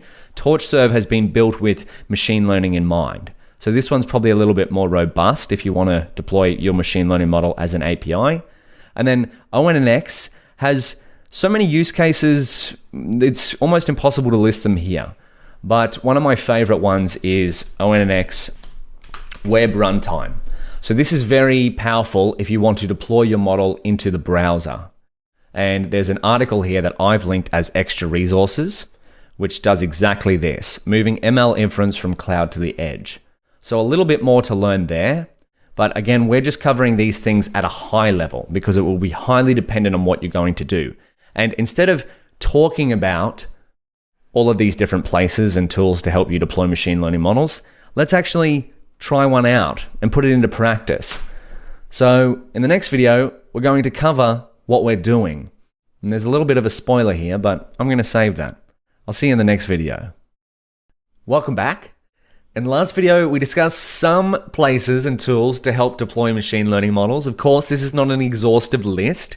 And the reason why we stuck at quite a high level overview of all these things is because it's going to be highly dependent on the answers you give to the questions, where's my model going to go? And how's my model going to function? Which one of these tools you look to, and of course, they're not exclusive to each other. So for Food Vision Mini, we might want it to work on device, so we would reach for Google's ML Kit or Apple's Core ML. But we want our training to work on the cloud, so we might look into Google Cloud Vertex AI. Or if we're trying to build a machine learning model demo, we might look into Gradio on Hugging Face. Or if we're just trying to set up a simple demo API, we might jump into Fast API. Each one of these will have its niche-specific use case, and it will be highly dependent on what your specific use case is. But I've just put these here so that you're aware of some of the tools that you can use to help deploy your machine learning models. But enough talk about deploying machine learning models. Let's actually deploy one. So here's what we're going to be doing. We're going to be deploying our Food Vision Mini machine learning model. So here it is, takes in foods, we train a model, we've done this plenty of times. We're going to be making an app.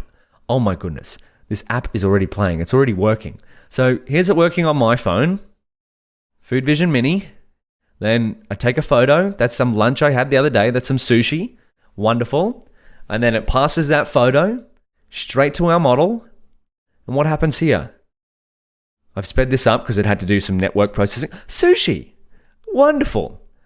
So there's Food Vision Mini working in the flesh. And you know what? It even works here. If we go into the browser, Food Vision Mini, this is on Hugging Face. This is what we're going to be working towards. You can check this out at this URL. But let's try it out with an image. I'm going to try this one, which is of steak and a few other foods, really. And then if we submit that, how's it going to go? Steak. Oh my goodness. Look at that. Our model's working in the flesh. And then we try it on pizza. Oh, that was pretty quick. And then we try it on quick again. Sushi. Look at that. Food Vision Mini working quite fast. Now, that's enough for that. We've seen that. Let's start to work towards coding it. So if we go back, let's ask the question, what is my ideal machine learning model deployment scenario? So this is one of our ideal deployment scenarios. It works on a mobile device, but we could probably improve this. We want it to work faster. So that would probably be something that we could improve. But it also returns predictions immediately. So on device and online. So that is our Food Vision Mini deployment scenario. So let's just break it down, what we're going to cover broadly. We're going to get set up. In other words, importing previously written code that we've done in other modules. We're going to introduce machine learning model deployment with PyTorch. Now, we've already covered a whole bunch of that, but we're going to make it concrete with code. We're going to, of course, deploy Food Vision Mini as a usable web application. And by the end of this, we're going to put on our machine learning engineer hats, and we're going to be able to share our web applications with whoever we want. Of course, we're not going to stop experimenting just because it's a milestone project 3. We're going to keep experimenting with multiple models, such as EfficientNet B2 and a Vision Transformer feature extractor. And finally, we're going to end with a big surprise, but no spoilers. You might have already found it if you've gone through the materials, but no spoilers here. And how are we going to do it? Well, we're going to be cooking up lots of code. This is Food Vision Mini after all. With that being said, I'll see you in Google Colab. Let's code. Welcome back. Now, we've talked enough about machine learning model deployment. Let's go over to Google Colab and start working towards writing the code to deploy a machine learning model. So I'm going to go to colab.research.google.com, where we've been so many times before, close a few tabs, start a new notebook.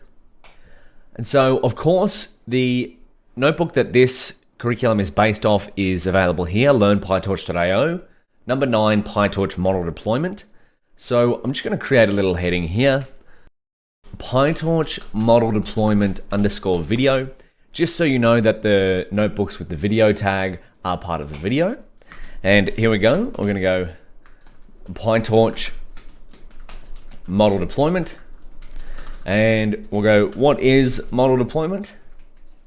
So we'll remind ourselves that machine learning model deployment is the act of making your machine learning models, could be multiple models, available to someone or something else. The someone being a person who's going to use your model, or the something else being a computer program that's going to use your model. So the resources for this section will be here. Resources, we've got book version of notebook there, and we've also got, if you want to see, there's some slides associated with this. Number 9, we'll copy the link to the slides, and then we'll just put that in there. Slides, wonderful. We'll turn that into Markdown. And one more thing, if you'd like to ask a question about this section, don't forget you can go to the Discussions tab, click New Discussion, and go from there. But let's change our runtime to have a GPU. We're going to go a little bit faster for the introduction section of this notebook because we've covered a fair bit of the ground of getting set up and getting data and whatnot in previous chapters of the course. So let's do what we always do. Number 0 is get set up. And then number 1 is also getting data. I wonder if we can do these both in getting data. So the data set we're going to use for this, data set we're going to use for deploying a food vision mini model. Now, if we want to make our food vision mini model available, we actually need to build one. So we don't currently have a model available in this notebook, so we need to get a data set. So we want pizza, steak, sushi, 20% data set, which is pizza, steak, sushi classes from Food 101 data set, random 20% of samples. Wonderful. So let's start by getting set up, just making sure we've got a GPU. Beautiful. We can get set up by going into PyTorch model deployment, go into the setup code, and we've got a little import statement here with a try and accept block. This is just to make sure we've got at least version 1.3 plus of Torch, or 1.12 is probably more precise, and 0.13 of Torch Vision. They're going to be the minimum versions that we need for this section. So let's just put that there, and it will install them if it's not available, but I believe Google Colab has Torch 1.12 and Torch Vision 0.13 available. And while that's loading, I'm just going to go back in here. We're going to download and import some of the code and the functions that we've written in previous sections. So you can copy this one as well. Just going to run this. So you'll see that this is going to clone the GitHub repo. So this is going to clone all this code here. The main reason we're trying to do that is so that we get the scripts from Going Modular. These are the scripts that we made in the Going Modular section. If we go to learnpytorch.io, Going Modular, we turned our most useful notebook cells into reusable Python scripts. And this is a practice you'll see throughout all different types of software engineering, not just machine learning. But instead of writing the same code over again to load our data, we've saved to datasetup.py. Instead of writing the same training loop and testing loop over and over again, we've got engine.py, we've got utility functions, and a whole bunch more. So let's keep going. We've got Going Modular over here. Beautiful. Look at that. Oh no. What have I done? Oh, I've gone into the wrong part of the directory. What directory are we in? ls. We can check it here. ls Going Modular. And then if we check Going Modular, what do we have in there? We should have Going Modular as well. There we go. Now if we go another level deeper, Going Modular. Beautiful. There's our scripts. Now if you know how to get back to the file setup where we were in here, please let me know. I'm not sure what happened there. But one more thing we're going to do, and that is set up device agnostic code. So we've done this a fair few times. This is just going to check if there's a GPU available. And if there is, it's going to set the device variable to CUDA. Beautiful. Now, there's one more step, and that is to get data, to get set up. I'll let you go forward and give that a shot. The code for that is here, getting data. So give that a shot. I'll write this down here. We can get data with code from, there we go. Beautiful. So give that a shot and I'll see you in the next video. We'll get a data set ready to go. Welcome back. Now on the last video, we got set up to write some code for PyTorch model deployment, that should be. And I found a little trick over here. So these are all the little file system that makes up Google Colab. Our stuff is in content. So this is going modular. These are the scripts we downloaded from the course GitHub repo. So all this is now in here and we can access that. So you might have already done this step to get some data, but if you go to this link over here, which is getting data, so it says here that we left off in 08, PyTorch paper replicating. We trained a vision transformer and we compared it to our EfficientNet B2 feature extractor that we trained in number 7, PyTorch experiment tracking. But we saw that something was off in the comparison. The EfficientNet B2 model was trained on 20% of the pizza, steak, and sushi data from Food 101, whereas the VIT model was trained on 10%.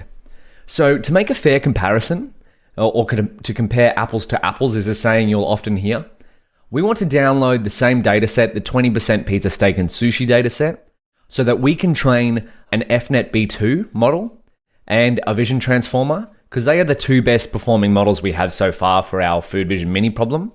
And we want to once more run one more experiment on the same dataset to see which model best suits our use case.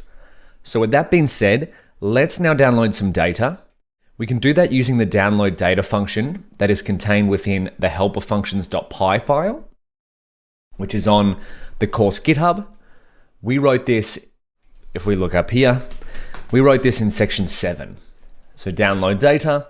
So to save us rewriting all of this code again, we're just going to import that function. If you'd like to see where we wrote that, you can go back over here. I believe it was in PyTorch experiment tracking. Right up the top here. Yeah, that's where we originally wrote that function, and then I've just saved it into helperfunctions.py. So I'm just going to copy this from number 9, PyTorch model deployment, put it in there, download the data. It's going to download it from GitHub. Beautiful. Nice and quick. So it unzips for us, and then we can set up our training paths. Set up training and test paths. Train equals data 20% path / train, and then we can set up the tester, which is going to be data 20% path / test. Train tester. We've done this a fair few times now, but that's how we practice simplicity and repetition. So now we have a data file and we have pizza, steak, sushi 20%, and there's our testing directory here, and here's our training directory, or the path to these directories. Now we can use these to create data loaders. So we're going to do that in a second, but I just want to give a quick outline of the main experiment we're going to do before we deploy a model. So let's cover that in the next video. Welcome back. In the last video, we got a pizza, steak, sushi 20% dataset from the course GitHub, ready for our Food Vision Mini PyTorch model experiment building. So let's cover that while we're here. Food Vision Mini model deployment experiment outline. And as I said, just because we're at milestone project 3, we're a fair way through the course, we're never going to stop experimenting. If anything you take away from this course, it's experiment, experiment, experiment. So what's our 3 questions? So 3 questions. For machine learning model deployment, we have 1, which is, I'm going to make this a heading here actually, 3 questions.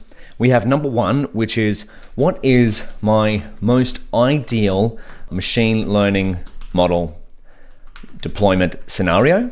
So what's the most ideal setting for Food Vision Mini? 2, where is my model going to go? And of course, you won't necessarily know all of the answers to these questions ahead of time. They're just sort of guidelines. And then how is my model going to function? So when we think about it, what is our most ideal use case for Food Vision Mini? So let's write this down. Food Vision Mini ideal use case. What would it be? Well, a model that performs well and fast. Let's make that a little bit more concrete. So well and fast is, how about performs well is we want it to be at least 95% plus accuracy. If we're only working with 3 different classes, we don't want it performing at 50% accuracy because that's almost a coin toss. We want it performing pretty darn good. So that's our ideal model. Has an accuracy score of 95+%. And of course, performs well will differ depending on whatever problem you're working on. If it was fraud transaction detection, you would probably want a model that's 99.999% accurate or something like that. And then we also want fast. So as close to real time or faster. And what I mean by real time is, let's just find out how fast the human eye can see. So how fast can the human eye see? Between 30 and 60 frames per second. How about we start with the lower end of that? And now, why would I do this? Why would I want that to be my benchmark? Of course, the fastest it could be would be the speed of light. So basically we have 0 millisecond delay, but 30 frames per second or 60 frames per second at the higher end is a good benchmark for real time, because that means that if someone is using our Food Vision Mini app, if it's functioning at 30 frames per second, as in it's making predictions on images at 30 frames per second, the human eye could not distinguish whether it was instant. So let's go here. As close to real time as possible, which is 30 FPS plus, which is, if we divide 30 frames per second, we need to divide 1 by 30, which is prediction time of 0.33 seconds. So that's 30 milliseconds. So, or 30 millisecond latency. So I'm just going to write a little note here. Latency equals time for prediction to take place. So these are our goals. I'm just going to put these 1 and 2. We have a Food Vision Mini model in the ideal use case is a model that performs well and fast. These are really general. But then we get specific. We want it to perform well, 95% plus accuracy, and fast. As close to real time or faster as possible. 30 FPS, because that's how fast a human eye can see. Of course, there's some debate about that, but we're just going to take the lower end. We're going to keep it simple. And latency is the time for the prediction to take place. So they're our goals. That's what we're working towards. So if we jump into the keynote, Food Vision Mini deployment goals.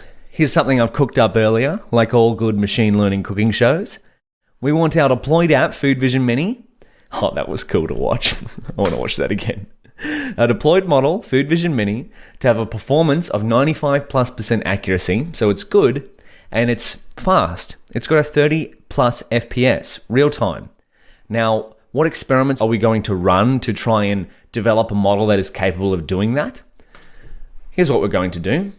We're going to set our goals. We want a good performance, and a fast model. So our best 2 performing models so far have been EfficientNet B2 feature extractor and a VIT feature extractor.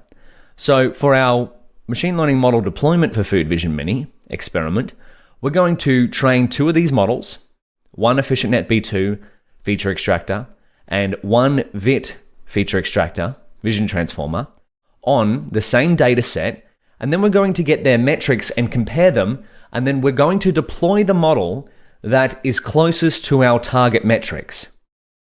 And in fact, we'd probably favor speed because we don't want an app that is slow.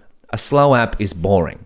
So if we get a model that performs at, like, say 90% accuracy, but it has an FPS of 25 versus one that performs at 98% accuracy, but only can do FPS of 2, well, then maybe we'd favor the prior model. So with that being said, let's jump back into it. We'll go here. We'll just finalize our experiment outline. To try and achieve these goals, we're going to build 2 model experiments. We've discussed these. One is FNet B2 feature extractor. Just like in 07 PyTorch experiment tracking. That was our best performing model in that section.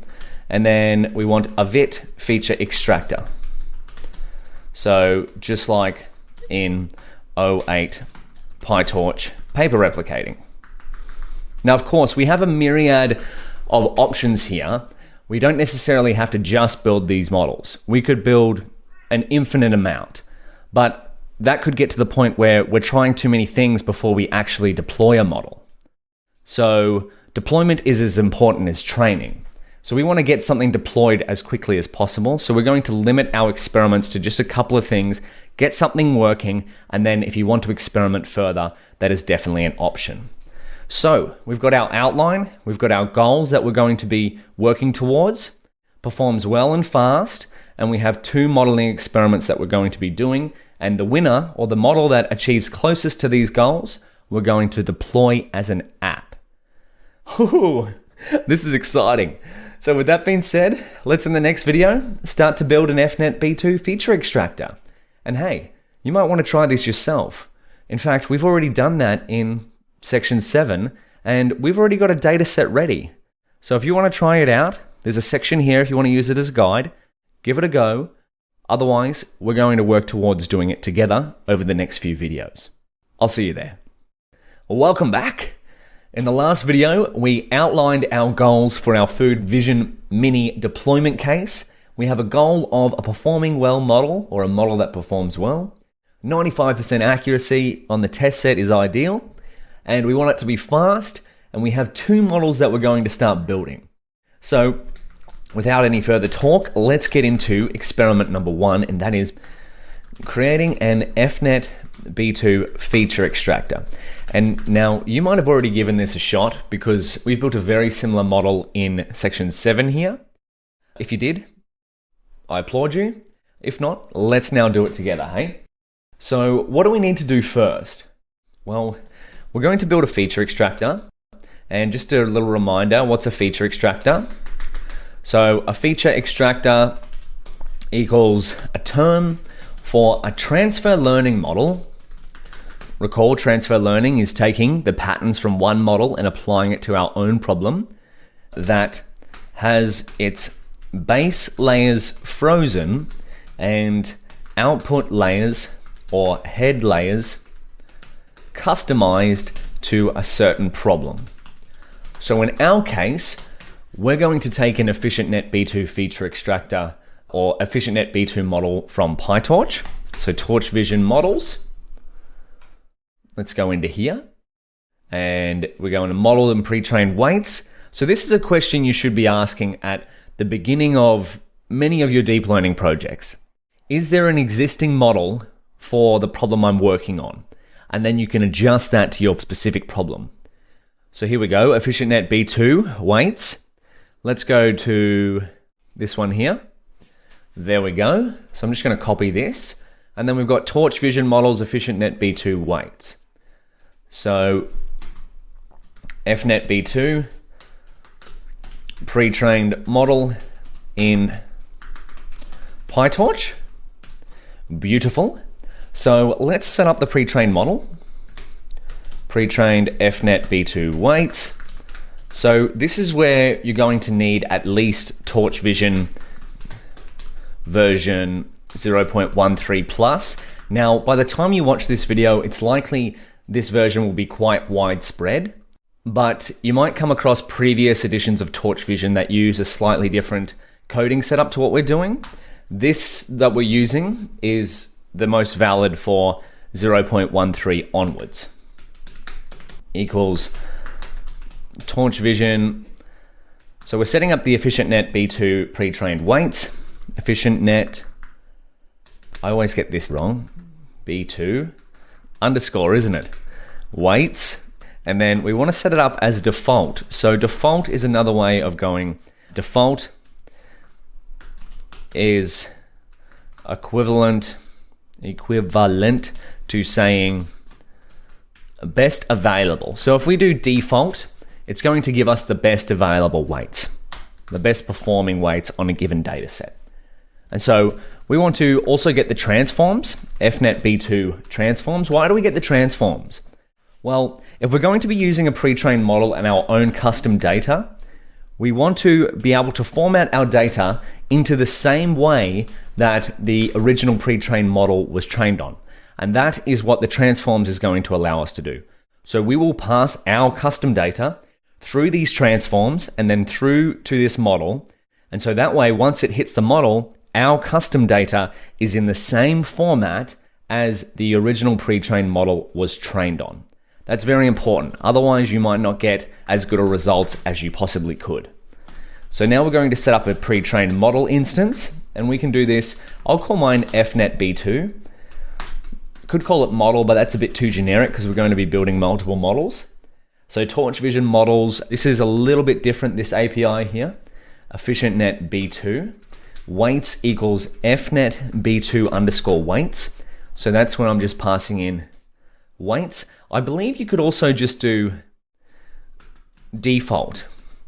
You may be able to do that. Give that a shot and correct me if I'm wrong. Or why don't we just try out together, hey? Default. And we'll just comment out this. See what happens. Oh, that's not going to help because we've got this line. Typo. Efficient. Yeah, I always spell efficient wrong. Has no attribute. Efficient. Oh, did you catch that? Efficient net. See what I mean? The I and the E and the N and the T and the... Okay, yeah, so that looks like it's working. But I'm going to go back to FNet B2 weights.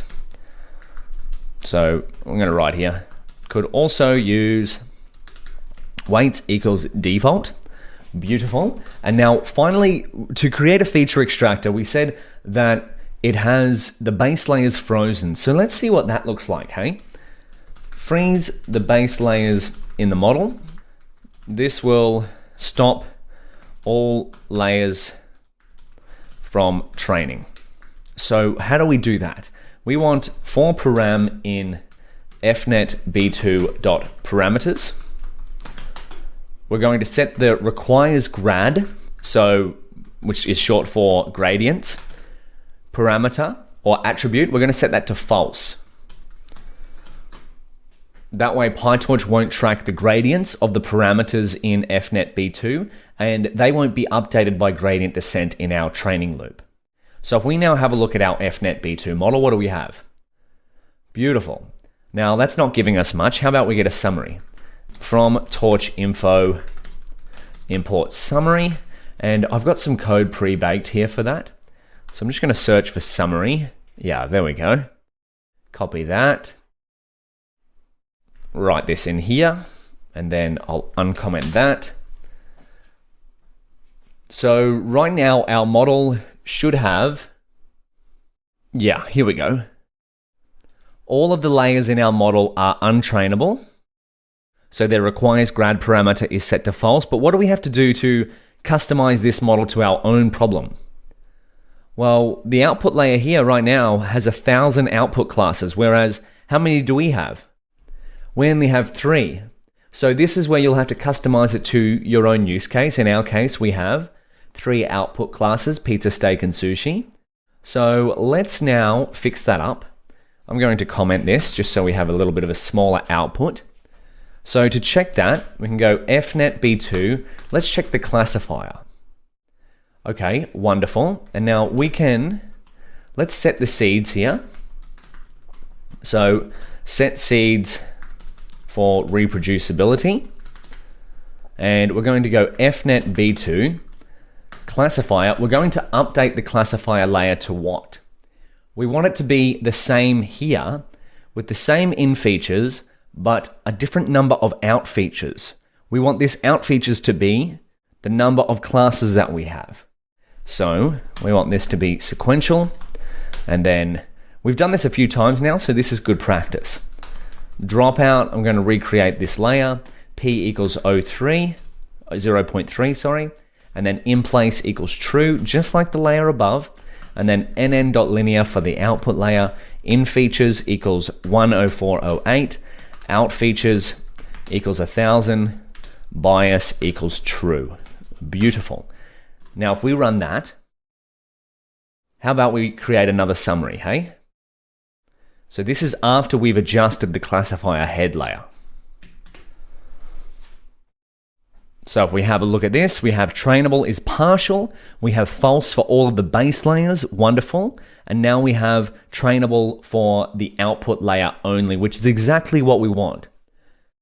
So total parameters, trainable parameters, oh, that looks wrong. What's going on here? Oh, I've copied it exactly. Did you catch that? Out features should be 3 because we have 3 classes. There we go. See, that's why we check. That's why we check our models. We check our input and output shapes. So now we only have 4,227 trainable parameters. Okay, so we've got our FNet B2 feature extractor ready, this one. Now we just need to train it, but these steps are a little bit tedious to just keep doing. So how about in the next video, and in fact, this is your challenge for the next video, turn this into a function. Something like def create FNet B2 model, and then it returns the transforms and the pre-trained model. So give that a shot, and we'll do it together in the next video. I'll see you there. Welcome back. In the last video, I left you with the challenge of creating the function create FNet B2 model, which reproduces all of these steps, but in a functional way, so that we could just call this function, and then we get our FNet B2 transforms and our FNet B2 returned. So let's do that now. I'm going to leave all this code here just so we can verify that what we're getting. I might comment this out so we save a little bit of space. So we can verify that if we do create a function, we're getting the same outputs as what we have above. So let's create a heading, creating a function to make an FNet B2 feature extractor. Wonderful. So let's start it off. Def create FNet B2 model, and we're going to put in a couple of parameters here. You might have already done this in your own way, but this is just how I would do it. There's many different ways that you could do it. I'm going to set the seed to be 42. Number of classes will just be the number of output classes. I'm going to set that to by default to be 3 because we have 3 output classes. So default output classes equals 3, and this is for pizza, steak, and sushi. 1 for those. You can of course customize this to your own problems. Now, what are we going to do? Well, we want to go, let's do steps 1, 2, and 3 above in one hit. So create FNet B2 pre-trained weights, transforms, and model. So we want, let's just do all the 3 steps in one hit, hey? Because we're getting pretty good at this. So the first one is weights, torchvision.model, and we'll get the weights. I keep typing FNet for short, and that's there's a reason why I've given it a nickname. FNet B2 weights, and we're going to get the default weights. Then we want the transforms equals weights.transforms. Then what else do we want? We want the model equals torchvision.models. Oh, and this should be models here. Models, and then we want efficient net. I have to sound it out. B2 weights equals weights. Wonderful. And then what's next? Well, we need to freeze all layers in the base model. So just like we did up here before, we set the requires grad parameter to false for param in model parameters. Now, this is a feature extractor model. My quiz to you is, what's the difference between a feature extractor model and a fine-tuned model? You can find the answer in, of course, transfer learning. Fine-tuning would, of course, be, we wouldn't freeze all the layers in the base model. We would tune some of them to our own custom data. Whereas feature extractor, you just leave the top layers trainable.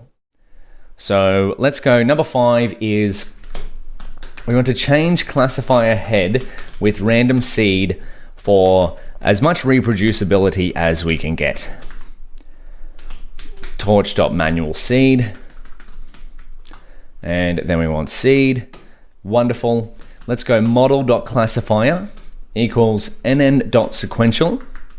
Sequential. Have to sound that one out too. And from memory, this has a dropout layer with a probability of 0.3 and in place equals true. And then we have an output linear layer, which is going to have in features equal to 1048 or 1408, sorry. And then out features is going to be equal to our num classes parameter up here. So we could adjust that on the fly if we wanted to. Now, is that correct? Yes, that looks like it's lining up.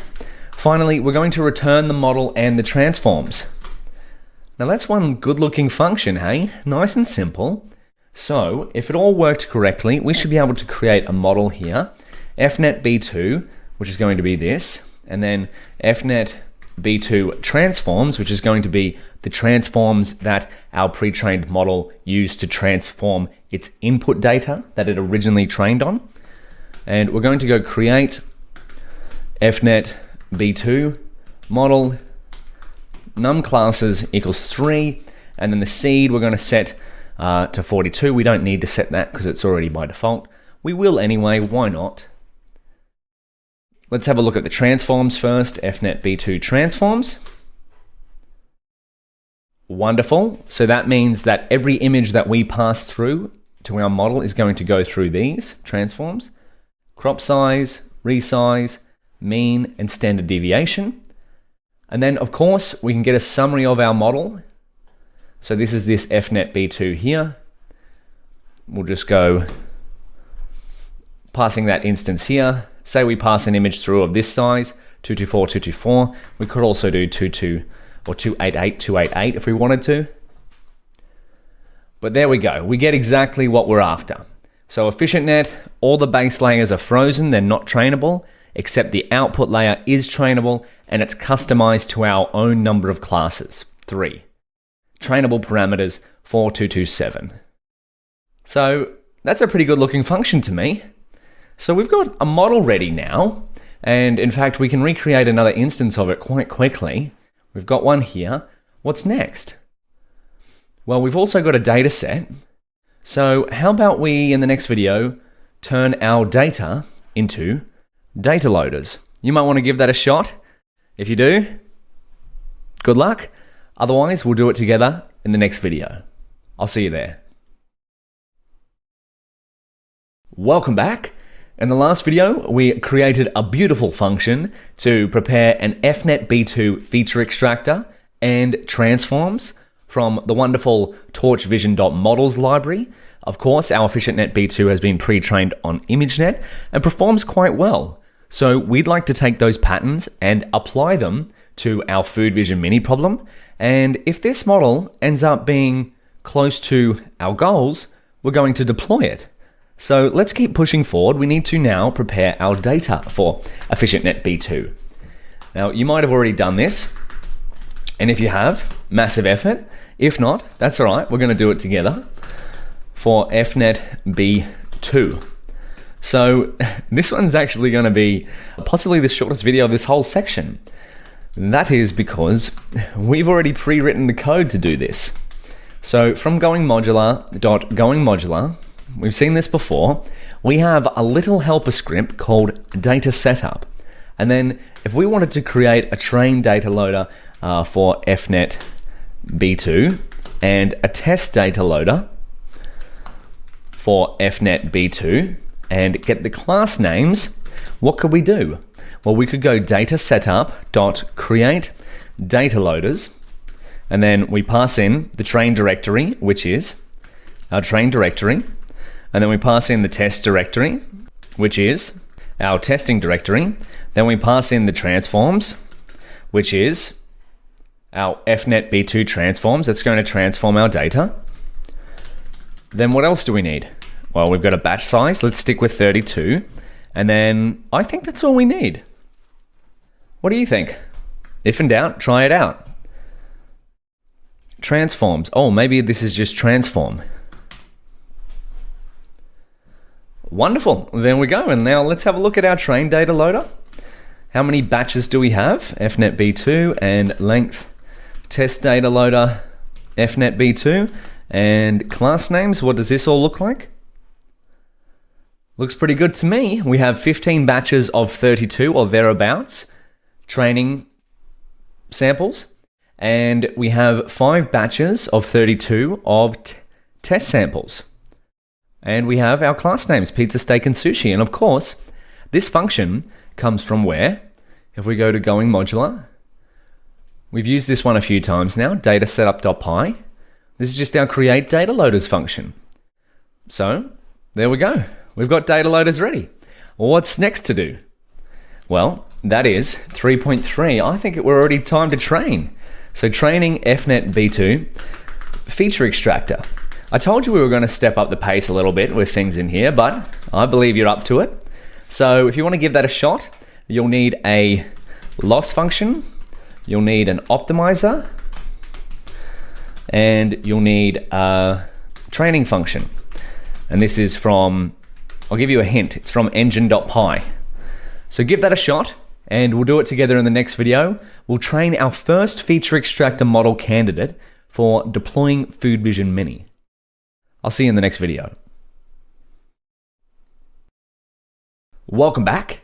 In the last video, we prepared data loaders for our FNet B2 feature extractor, and I left issuing you the challenge to train one. How did you go? Did you set up a loss function, an optimizer, a training function from engine.py?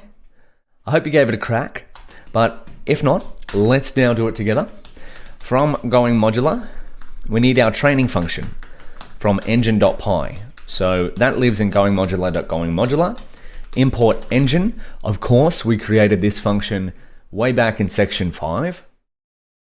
And we have here, this is engine.py, which of course lives on GitHub under going modular under engine.py. That way we don't have to rewrite all of the training code that's in here and testing code. We can just call this function. Very helpful. So we've got engine, now we've got our loss function. What are we going to use for our loss function? Well, because we're working with multi-class classification, we want a cross entropy loss and an optimizer. What's our optimizer going to be? Well, we're going to use the ever faithful Atom optimizer. You could also use something like SGD. There's a lot more in the torch.optim package, but Atom seems to be working quite well for us. And we want to optimize the parameters for FNet B2. And we'll set the learning rate equal to 1e -3. That's a pretty good learning rate to start with. Of course, you could adjust this as a hyperparameter that you can change.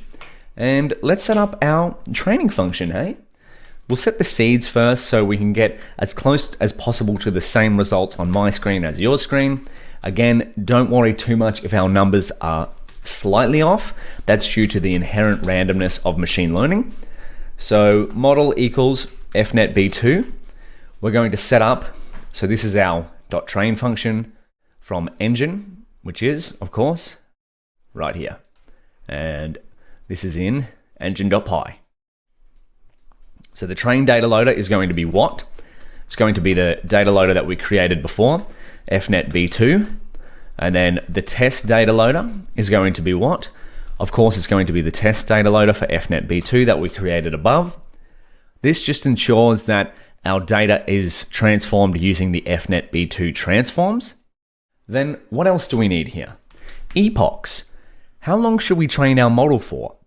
We want it to perform pretty well, but we also don't want our model to be training all day just yet. We could do that later on if we wanted to. But because we're working together here, we don't want to be waiting all day for our model to train. So we'll keep our training time relatively short again. If we go into PyTorch experiment tracking, what was our best performing model? Setting up a series of modeling experiments. What did we have? Comparing. There we go. View the experiments. Which one performed best? Okay. 10 epochs. And there's FNet B2 as well. 10 epochs. So I think that was our best performing model. Yeah, there we go. 10 epochs. So that was from PyTorch experiment tracking. I think 10 epochs should be enough. That's a good balance between not too long, not too short. So 10, of course, if you wanted to extend this project, I'd encourage you to train for a little bit longer if you wanted to try that out. What else do we need in here? We need an optimizer. We've just set that up above. Optimizer. We need our loss function to measure how wrong our model's predictions are. And then we're going to set the device equal to the device. So because we've set up device agnostic code, this will use the GPU if it's available. So you ready? Let's train our first Food Vision Mini model deployment model candidate. That was a bit of a mouthful. Now this should be quite quick. Let's see how fast this goes. Oh, very nice. Only about 6 seconds per epoch on my Google Colab instance. I'm not sure what GPU I have. Now, once again, just a reminder, don't worry too much if your numbers aren't exactly the same. What we're looking for more so is directionality. And what I mean by that is your test accuracy should be going up, or it should be around this level. It doesn't matter if the 4.3 is slightly different. Same thing with the test loss. It should be going down. So I'm just going to check what GPU I have. Look at this. Our model is performing 97% or thereabouts test accuracy after 6 epochs.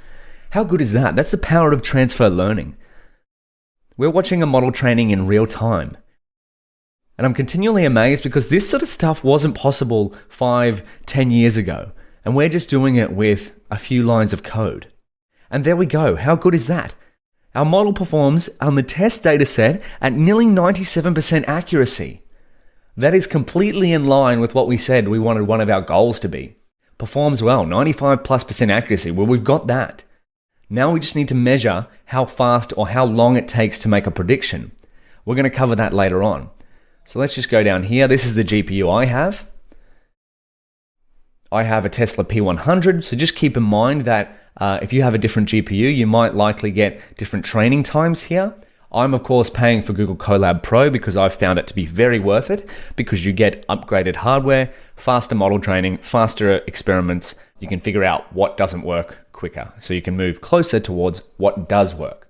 Now, while we're here, I was going to make it another video, but since that video went quite quick, let's inspect our model's loss curves, because the numbers on the page look pretty good. But you know the data visualizers motto? Visualize, visualize, visualize.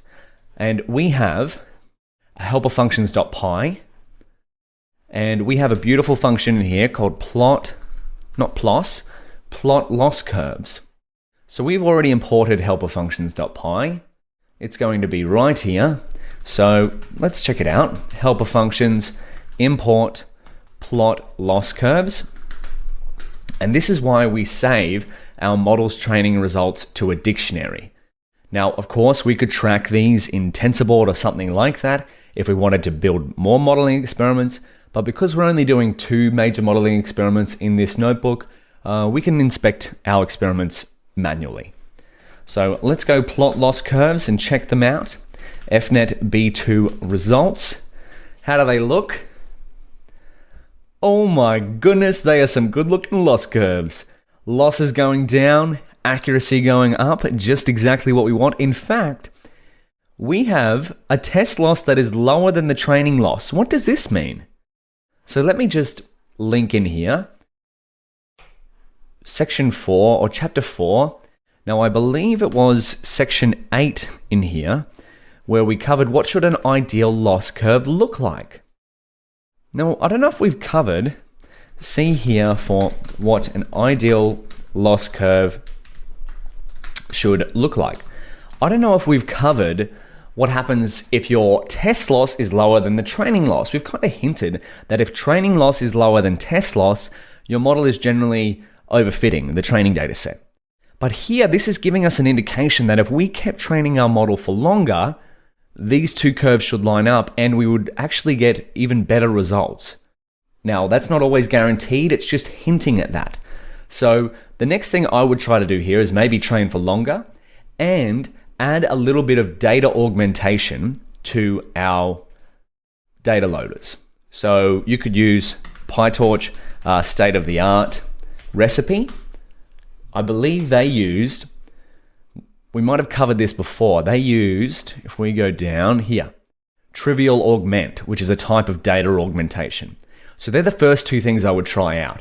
Train for longer, add data augmentation if you'd like to extend this. And in fact, if you do, please let me know how you go. I'd love to see your results. But for now, this model is more than enough. It satisfies our first criteria because what we're trying to do is deploy a model as fast as possible so we can test it out. So we've got this. Let's keep going. We're going to collect some statistics about our model so that we can compare it to our VIT feature extractor later on. We'll do that in the next video. But for now, our FNet B2 feature extractor is performing quite well. Welcome back. In the last video, we trained our FNet B2, EfficientNet B2 feature extractor, and we saw that it got pretty good results. In fact, it satisfies our first criteria of performing at 95+% accuracy. And it looks like if we kept training our model, that performance would increase. So that's an experiment I'd encourage you to give a go. Don't forget, you might need a little bit of data augmentation to prevent overfitting. But with that being said, because we've got a good performing model now, let's save it to file, hey? So saving FNet B2 feature extractor, because if we want to deploy one of our models later on, we need it saved to file. So luckily for us, we have another function that's going to help us do just that. So going modular, I'm going to import utils, and then let's save the model. Save the model, so utils.save model, then I'm going to go model equals FNet B2, and I'm going to then go, the target directory I'd like to save it to is models, nice and simple. And then finally, let's give it a model name. I'll be a little bit verbose here and say, how about 09 pre-trained FNet B2, and we'll go feature, should we call it feature extractor? Feature extractor, yeah, pizza, steak, sushi, 20%. Verbose, but that just means that we really know what this model is, so we're not quite confused about what it is. And so if we set that, is this going to work? Beautiful. Models 09 pre-trained FNet B2 feature extractor, pizza, steak, sushi, 20%.pth. Bit of a mouthful, but that's all right. Models, there's our saved model. Wonderful. And of course, where does this function come from? It comes from utils.py. So if we wanted to have a look, we could go into going modular, and then going modular, utils.py, and we have our save model function there that we created back in 05 PyTorch going modular, which is utils.py. There we go. So now we've got a saved model. Because we want to deploy this, how about we inspect the size of that model? 3.6. Let's go inspecting the size of our FNet B2 feature extractor. So I'm going to give this as a challenge to you, is to see how big this file is. Now, why would that be important to check out? So there's two challenges actually. See how big this file is in terms of megabytes, and why would it be important to consider how big a pre-trained model file is in the context of model deployment, especially Food Vision Mini. So a couple of challenges there, but nothing you can't handle. Let's inspect them both or take on them both in the next video. Welcome back. So in the last video, we saved our pre-trained EfficientNet B2 feature extractor model, pizza, steak, sushi, 20% to file, specifically the state dictionary that's associated with this model. And then I left off issuing the challenge of inspecting the size of the FNet B2 feature extractor model, the saved model that is, and with the question, why would it be important to consider the size of a model? So let's write this down. Why would it be important to consider the size of a saved model? Well, in the context of Food Vision Mini, so if we're deploying our model to be used on a mobile app / website, there may be limited compute resources. So if our model file is too large, now of course, too large will really depend on the device you're deploying to, and how big too large is, well, again, how much storage do you have on your device? But if our model file is too large, we may not be able to store/run it on our target device. So that's why it's important to, of course, save a model that's performing well, but you can't just save any old model and then expect it to work on every single device. Of course, if the model file is too large and you have a device with limited compute power, such as an edge device, well then the model might not be able to run. So this is why we collect some information about our model, so we can see later on, compare them, our EfficientNet B2 and our Vision Transformer, to see which model has the biggest size, which model has the best performance, which model has the lowest latency. All these things are going to factor into which model we select for deploying as the model that's going to power Food Vision Mini. So let's get the model size in bytes, and then we can convert to megabytes. Now I'm going to use a pathlib method here, which is from Python. So Python pathlib, and then if we search for path, well, there's going to be a lot, isn't there? Path classes. We can go st size is going to give us, yeah, there we go.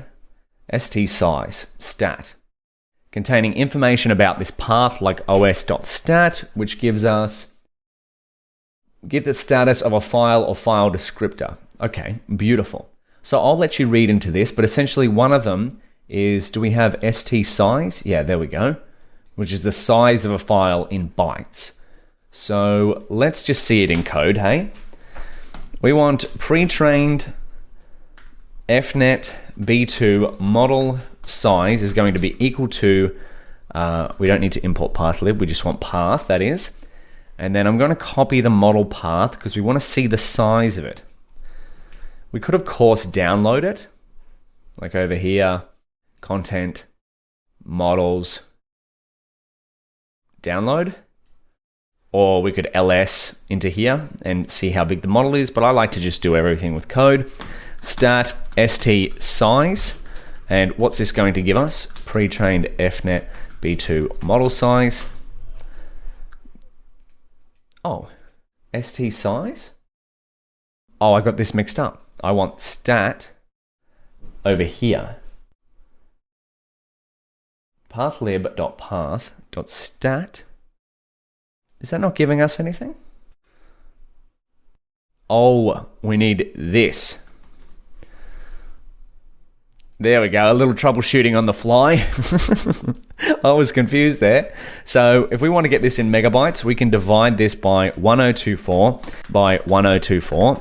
Let's see what it gives us now. Oh, 29.8. So let's make this a little bit prettier, hey? I want to go print f pre-trained FNet B2 feature extractor model size. Now this is in megabytes. Now if you want to know where these numbers are, where these numbers came from, 1 million or so, you can look up conversion from bytes to megabytes. I'm just getting in megabytes because it's a little bit more universal than bytes. And we want, yeah, that should do, megabyte. Maybe I round this to we round it to 2 decimal places. That should be enough.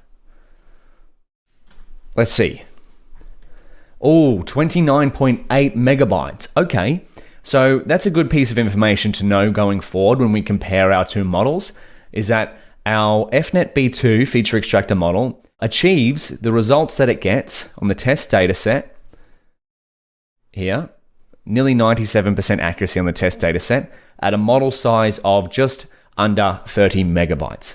So we'll keep that in mind for later on.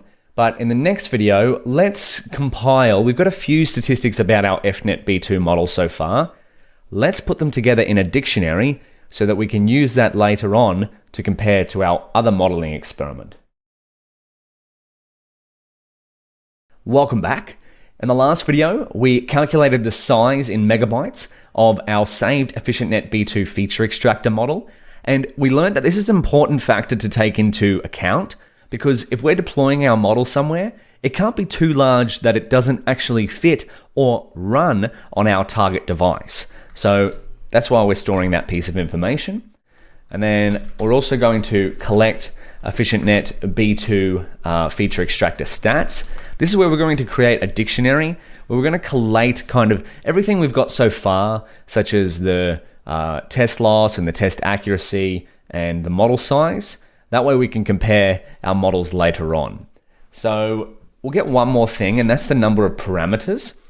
So count number of parameters in EfNet B2. Why do we do this?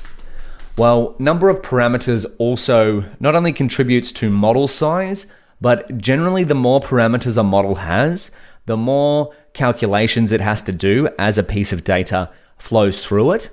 And so if a model has a number of parameters that is extremely large, well, we can expect, or we can kind of deduce the fact that it's going to maybe take a little bit longer to compute because it has to use all of those parameters. Not always the case, but just something interesting to take note of. So EfNet B2 total params. Let's get a sum of torch.numl.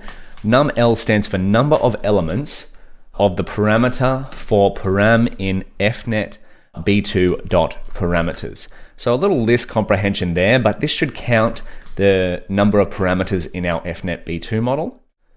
Params, there we go. Wonderful. So we have 7,705,221. And of course, if you wanted to look up the documentation for this, torch numl. There we go. Returns the total number of elements in the input tensor. I'm just going to get rid of a few of these things here. And then we're back and get rid of that tab. And so if we wanted to inspect this, all we're doing is we're just looping through all of the parameters here and calculating. Oh, let's get a list. Will that work? Okay, there's going to be a fair bit going on there. Yeah. See, we're iterating through all of this and we're just calculating the number of individual parameters in here. And as we see, there's quite a bit. In fact, there's 7.7 million of them. So let's get rid of that. Now, let's save everything to a dictionary. Create a dictionary with EfNet B2 statistics.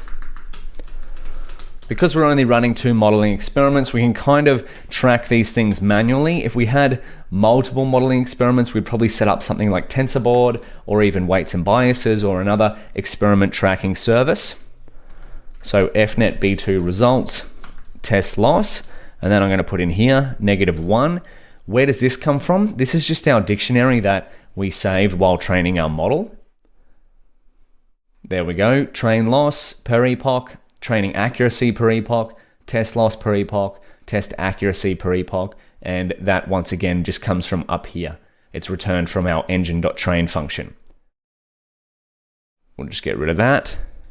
And then we'll do the same here for the test accuracy, because this is what we want to compare our models across. We want to compare the test loss, we want to compare the test accuracy, we want to compare, what else do we want to compare? The number of parameters, EfNet B2 total params, and of course we want the model size.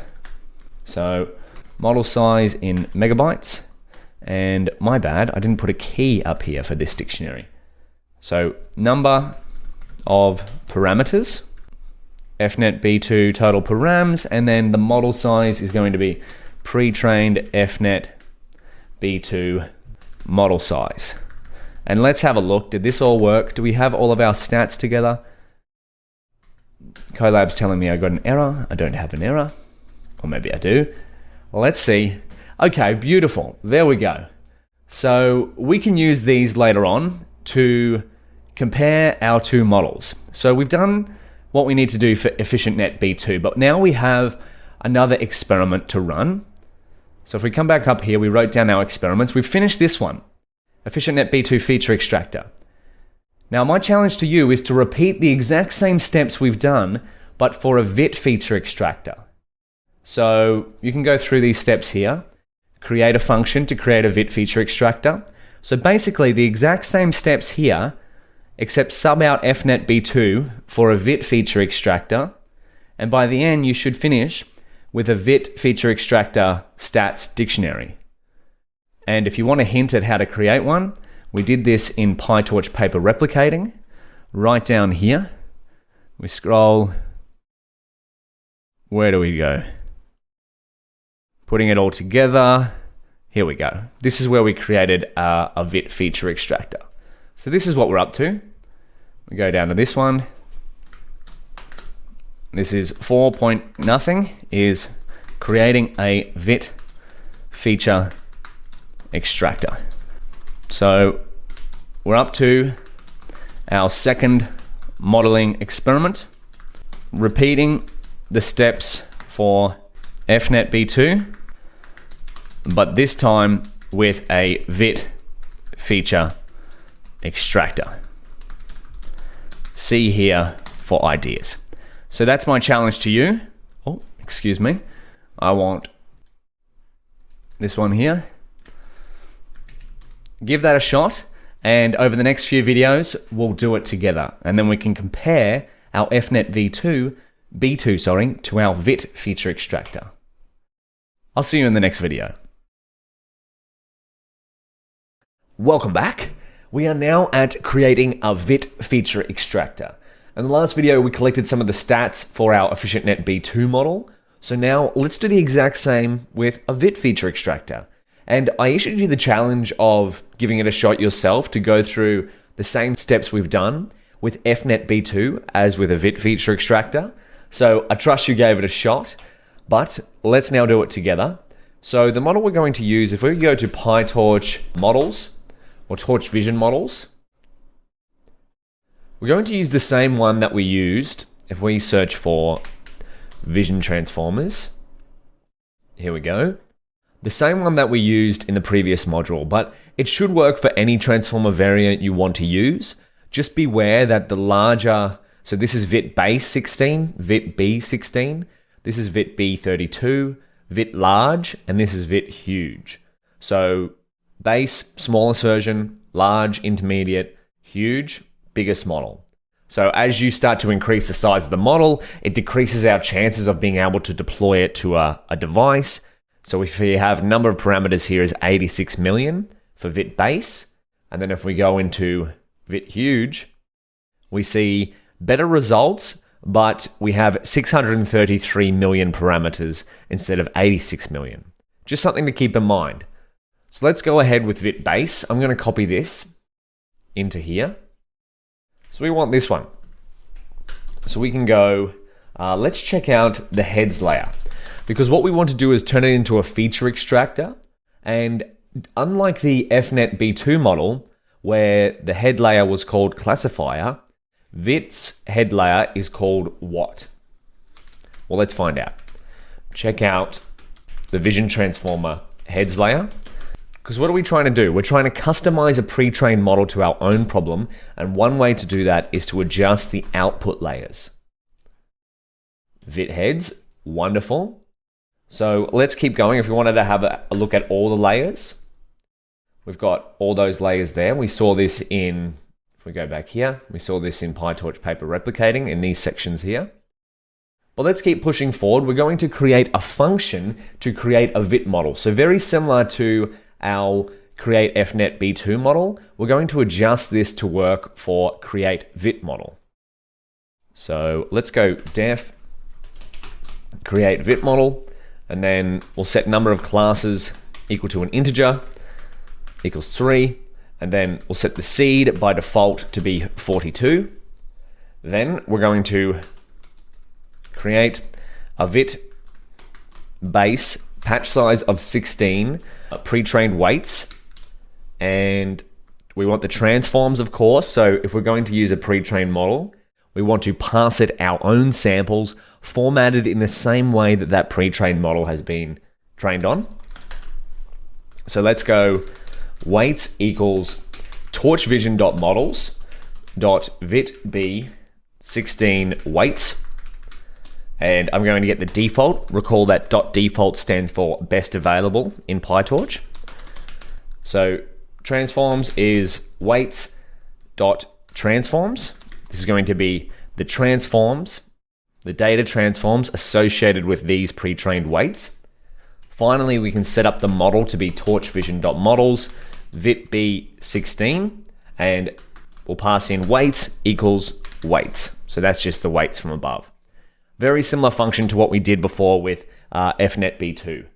So now we're going to freeze all of the base layers, keep those pre-learned patterns the same in model.parameters, because we want to make a feature extractor. Fine tuning, if we wanted to fine tune this model, we might leave some of the layers unfrozen so that they can adapt to our own custom data. Fine tuning usually works best when you have a much bigger data set. So let's change the classifier head to suit our needs. So this is going to be this layer here in case of the vision transformer. We want to change that to suit our problem. So I'm going to set the manual seed here for as reproducible results as possible. And I'm going to go model.heads equals nn.sequential, nn.linear. Then I'm going to pass in features equals 768, which is in line with this here. And then the out features is going to be what? Out features is going to be our number of classes. Beautiful. So that's going to adjust it to our particular use case. Finally, we can return the model and the transforms. So let's test our function out, hey? I'll go vit and vit transforms equals create vit model, and we can just set that as default. So now let's have a look at vit, or we'll look at the vit transforms, and then we'll look at the model summary. So it's going to download that from PyTorch, download all the pre-trained weights. Oh, what's going on here? Froms, I got it spelt wrong. Wonderful. So we have a slightly different image size for our vit model. That could be something that we could adjust to make sure that both of our models take in the same input size. But for now, we're just going to leave it how it is. The mean and standard deviation are very similar to our fnetb2. In fact, they might actually be the exact same. Yeah, there we go. This is because both of the architectures, Vision Transformer and fnetb2, are pre-trained on ImageNet. And so let's get a summary. I'll just come up and copy the summary code that we have here, but we'll sub out fnetb2 and we'll put in our vit model just to make sure. Print vit model summary, and we'll put vit in there. We'll change the input size to be 224, 224. We don't necessarily have to, but we'll see how it goes. Boom, there we go, look at that. So our Vision Transformer has a Conv2D layer that's going to patchify our images. We saw that in the last section, PyTorch paper replicating. And then it's got a stack of encoder layers before it goes out to the output layer here.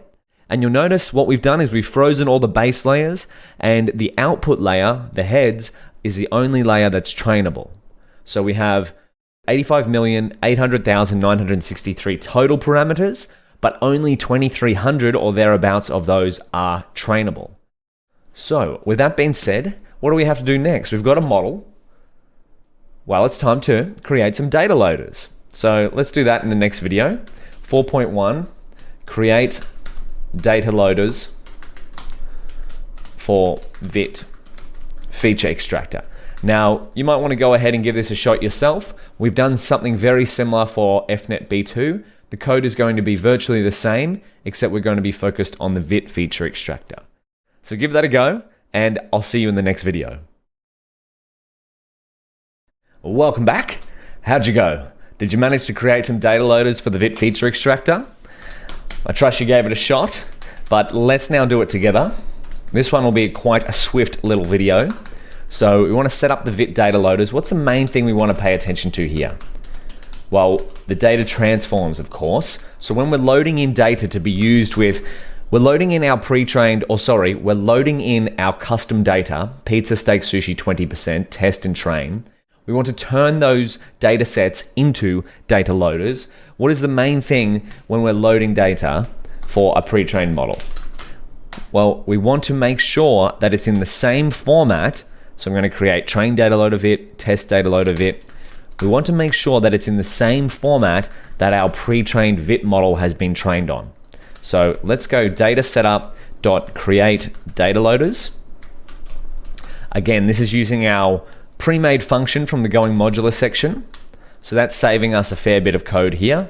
And we can just pass in the training directory, the testing directory, the transform that we want to transform our data with, which will be, of course, vit transform. So let's pass that in there. Vit transforms. Then what else do we want? Well, we'll just give it a batch size of 32, hey? Our trusty old 32. And of course, you can experiment with these different values. But let's now get a little look-see of what's going on here. We'll get the length of our training data loader, see how many batches of testing and training data we have, and just make sure we've got the class names. Boom, look at that. Exact same output as our FNet B2 data loaders, but the key difference is that we're transforming the data that we've loaded into these data loaders using the vit transforms rather than the FNet B2 transforms. So if we go in here, of course, this functionality comes from datasetup.py, create data loaders. There's that function there. So that's all we need to do for that section. I feel like we are up to training time. So let's go into training a vit feature extractor. And again, I've got another challenge for you, and that's to jump ahead of the video. See if you can go all the way to getting some loss curves for our vit model. But we'll do that together in the next video. I'll see you there. Welcome back. How'd you go? Did you manage to train a vit feature extractor? I trust you gave it a shot. I've been saying that a lot lately because I've been issuing a lot of challenges, but we're up to model experiment number 2, a vit feature extractor. Recall what we're trying to do here is train an EfficientNet B2 feature extractor model as well as a vit feature extractor model on the same data set to try and satisfy the goals we have for Food Vision Mini. So what we're going to do is once we've trained our vit feature extractor, compare its performance statistics to the FNet B2 feature extractor, and we're going to deploy whichever model fulfills our criteria the best. So let's go down here and start to train a model. Of course, we've got the training functionality built into where? From going modular, import engine.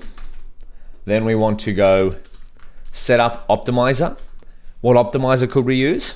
Well, we could use almost any of them a part of the torch.optim package. Do we get a whole bunch of options here? Look at that. Heaps of options, but we're going to stick with Atom. And the parameters that we're going to optimize are, of course, the parameters present in our vit feature extractor. And there's only 2,300 trainable parameters.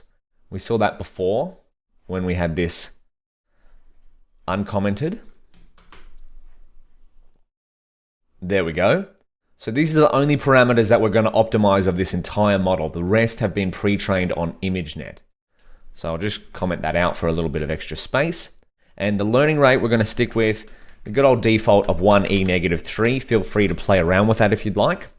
And then we'll go set up loss function. So the loss function is going to be what? Well, we've used it a fair few times now. It's going to be cross entropy loss for multi-class classification. And then we're going to train our vit feature extractor with seeds set for reproducibility. So we're trying to get as reproducible results as possible, but again, don't worry too much if your numbers aren't exactly what I get on my screen. Just what we're going for here is a reproducible trend, as in test accuracy and test accuracy going up, test loss going down. So the model we're going to train is the vit model. The data or the train data loader we're going to use is, of course, train data loader vit. The data that has been pre-formatted in the same way the original vit model was pre-trained on.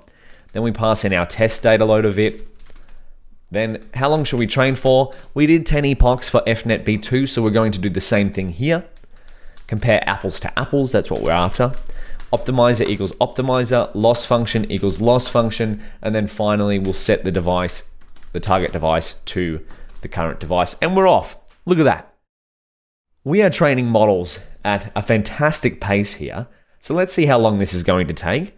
Okay, it looks about 5 to 6 seconds per epoch. So about a minute or so of training. Wow, we're getting fantastic results already. 96% on the test data set. How good is that? So while this is going, I'm just going to scroll back up. See how long our FNet B2 model took.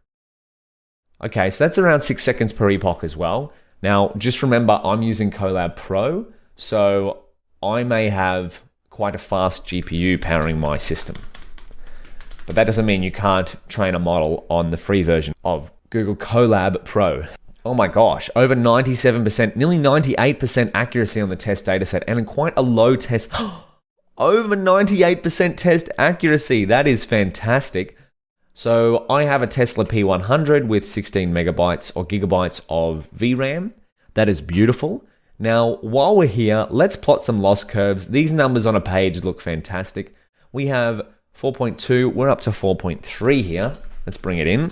4.3, we want to plot loss curves of VIT feature extractor.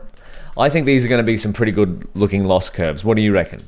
So from helper functions, import plot loss curves. We don't necessarily have to import it again. We've already imported it, but we'll just do it for completeness. Why not? Plot loss curves, pass in VIT results. What do we get? Oh my goodness, they are some textbook looking loss curves. And in fact, we've got a training loss that's slightly higher than our test loss. So this is telling us if we were to train for longer, we might be able to reduce the test loss even further and increase the test accuracy. So that would be a fantastic extension I'd encourage you to try out. Maybe train it for 20 epochs, see where it gets to. And if you really want to go for it, potentially add in some data augmentation here. Now, of course, where can you find out more about loss curves? That is in PyTorch custom datasets. And then it is section number 8. Here we go. There's a lot of info on these pages, so it might take a little while to load. There we go. So for more on what an ideal loss curve should look like,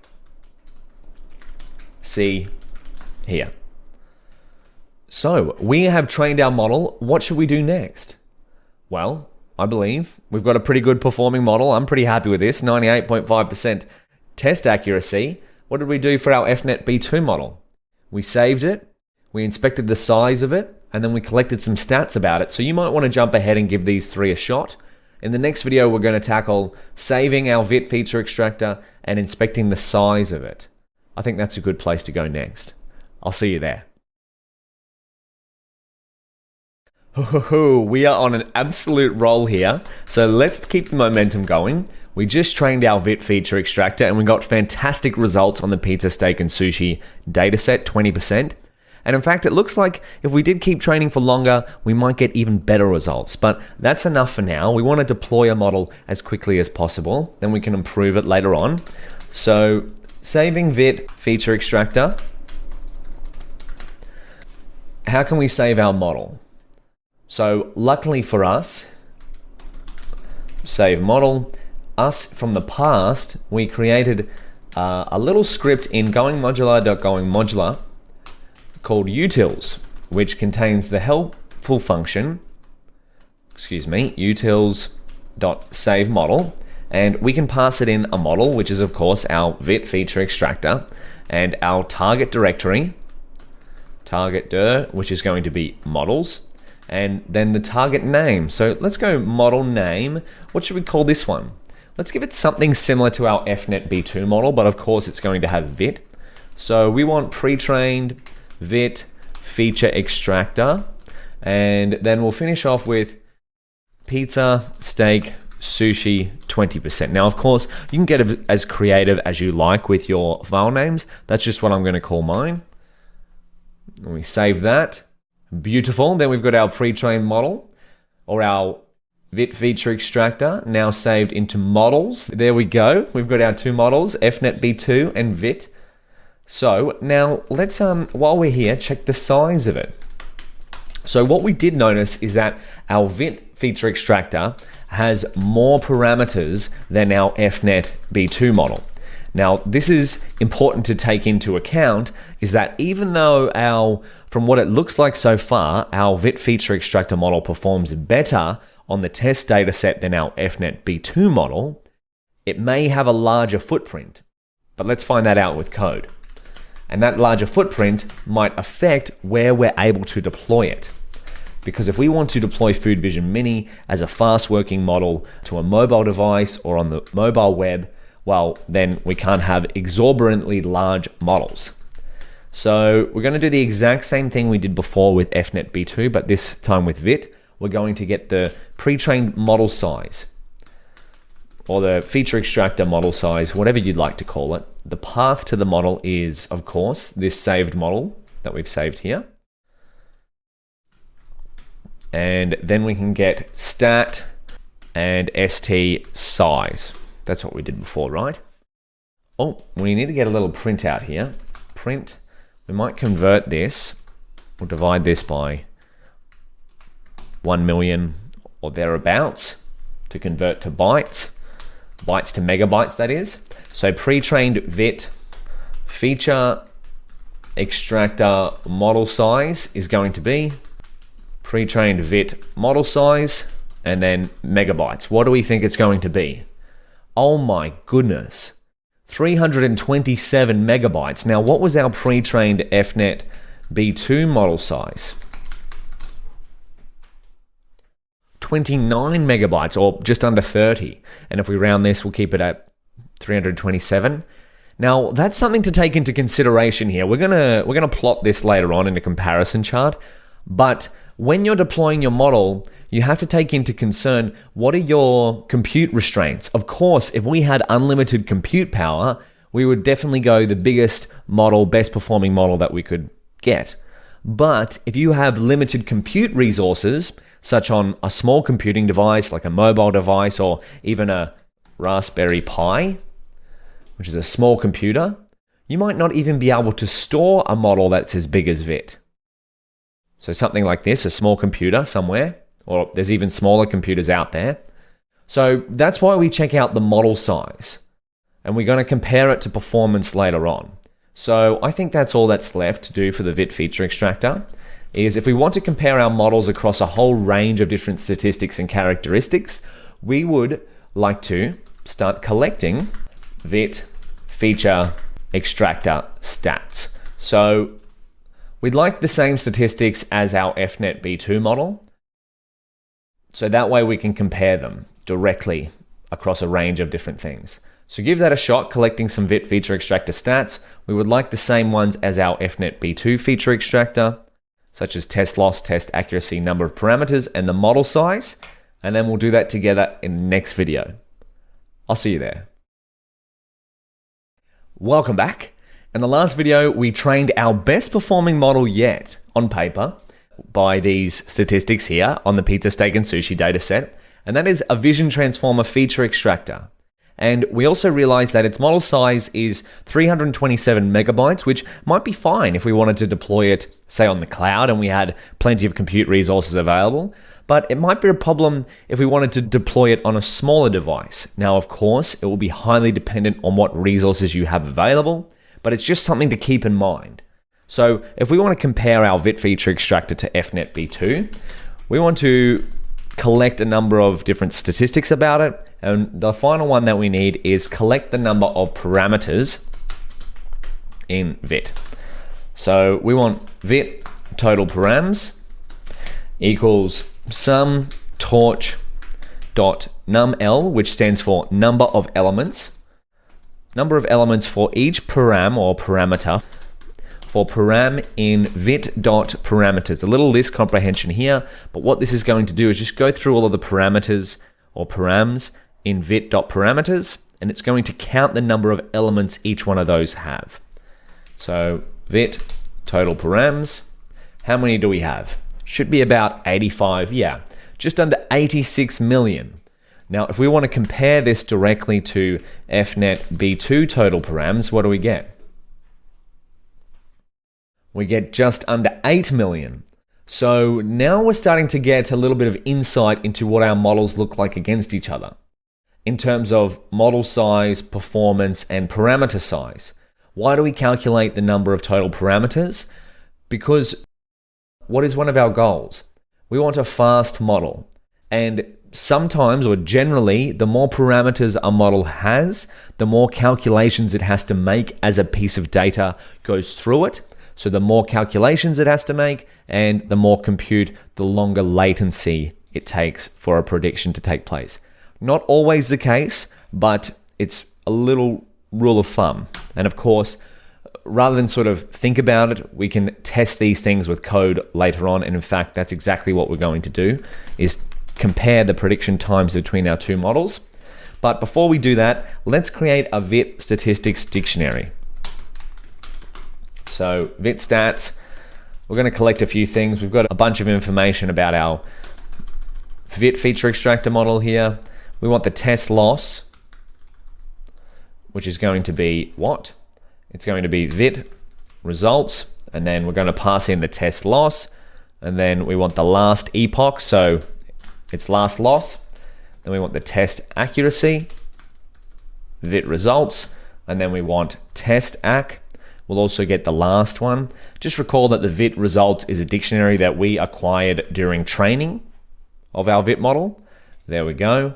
And if we go back to here, this is where that came from, VIT results. And that's thanks to our train function in our engine script, which saves training results to a dictionary for exactly these type of use cases so that we can inspect them. And of course, if you were doing more model experiments, how would you track them rather than what we're doing? You'd probably look into using something like TensorFlow or a service like Weights and Biases to track all of your model experiments. So number of parameters, we want to finish off with the model size, which will be in megabytes.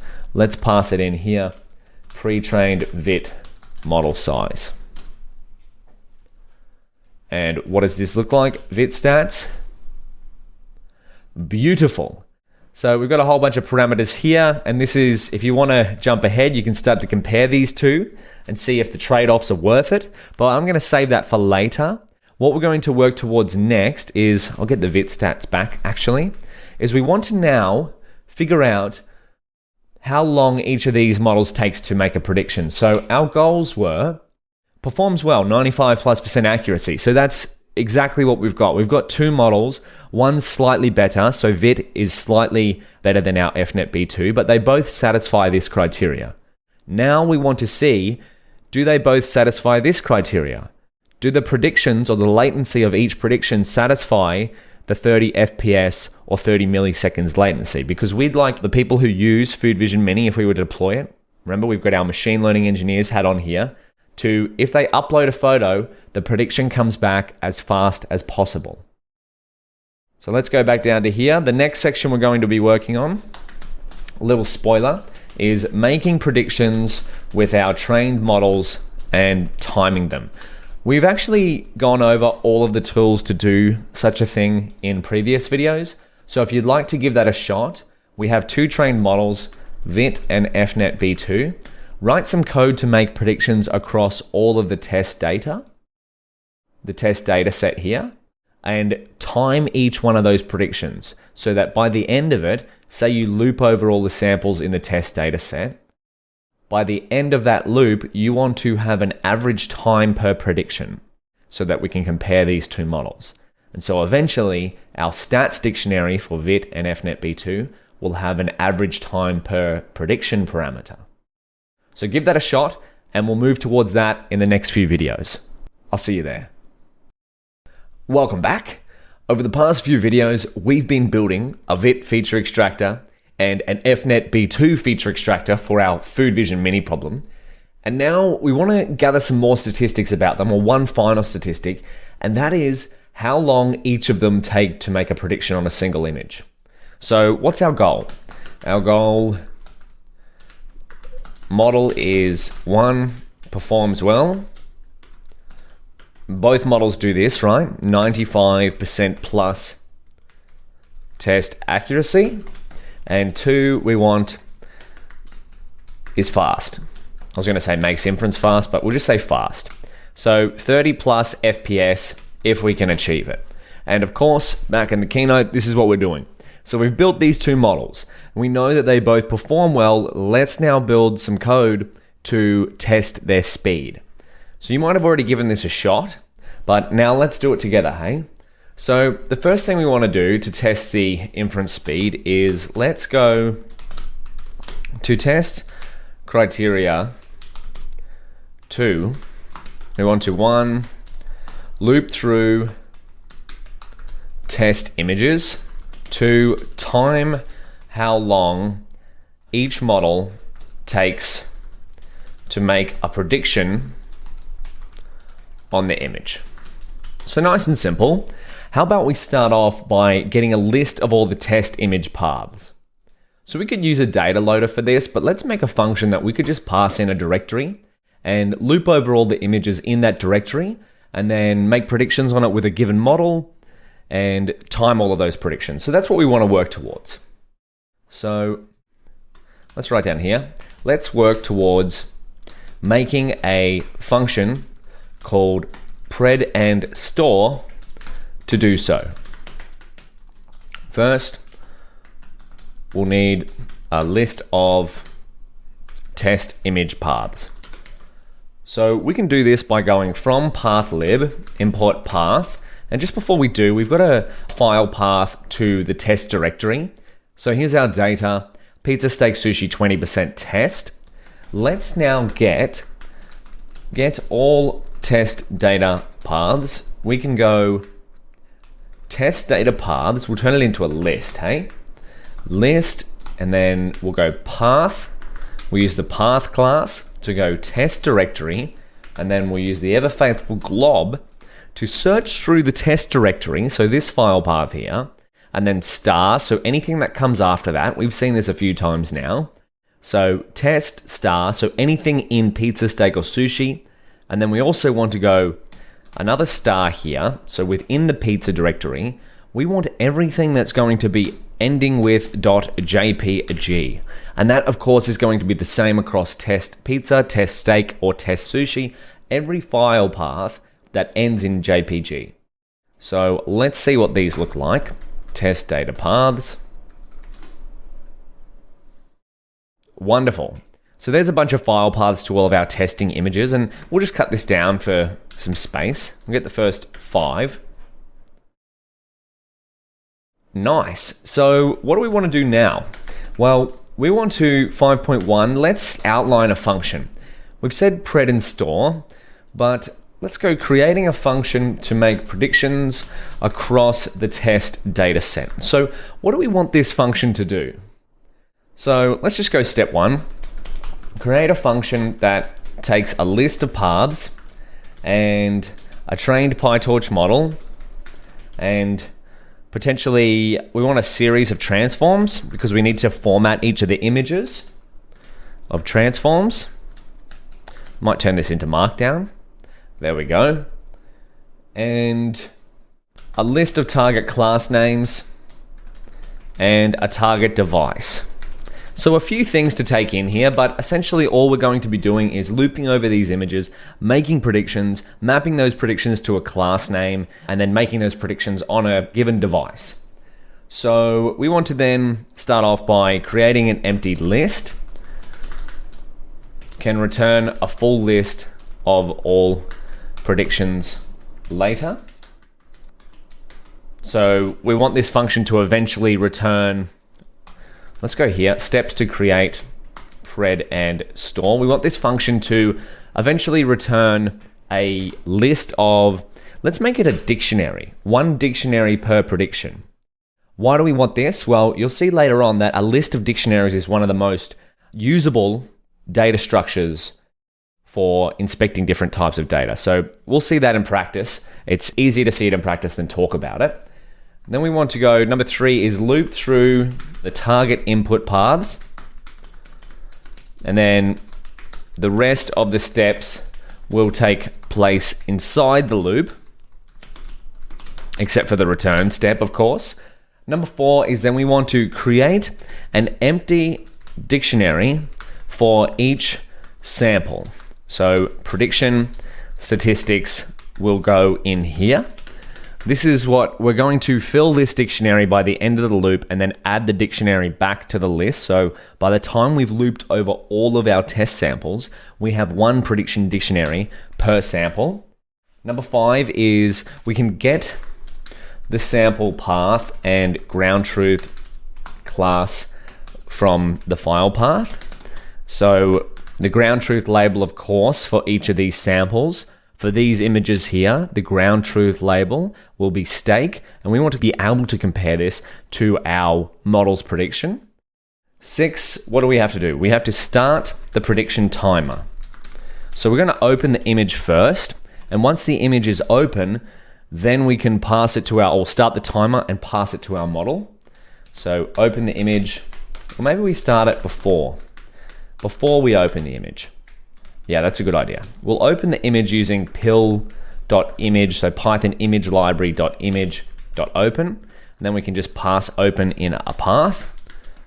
So we'll have that path once we start looping through all of the test paths. So we pass that to pil image open. Then we want to transform the image to be usable with a given model. That's why at the start here, we pass in a list of transforms, so that when we're opening an image from file, we can pre-format that image or transform it to be capable of being used with our FNet B2 or VIT feature extractor model. Step 9, what do we want to do for that? We want to prepare the model for inference by sending it to the target device. This would be important because if we're going to pass in a target device parameter, we want to make sure the model and the data sample are both on that device, whether it be CPU or GPU. And what else do we want to do? And turning on eval mode. Beautiful. Then what do we do for that?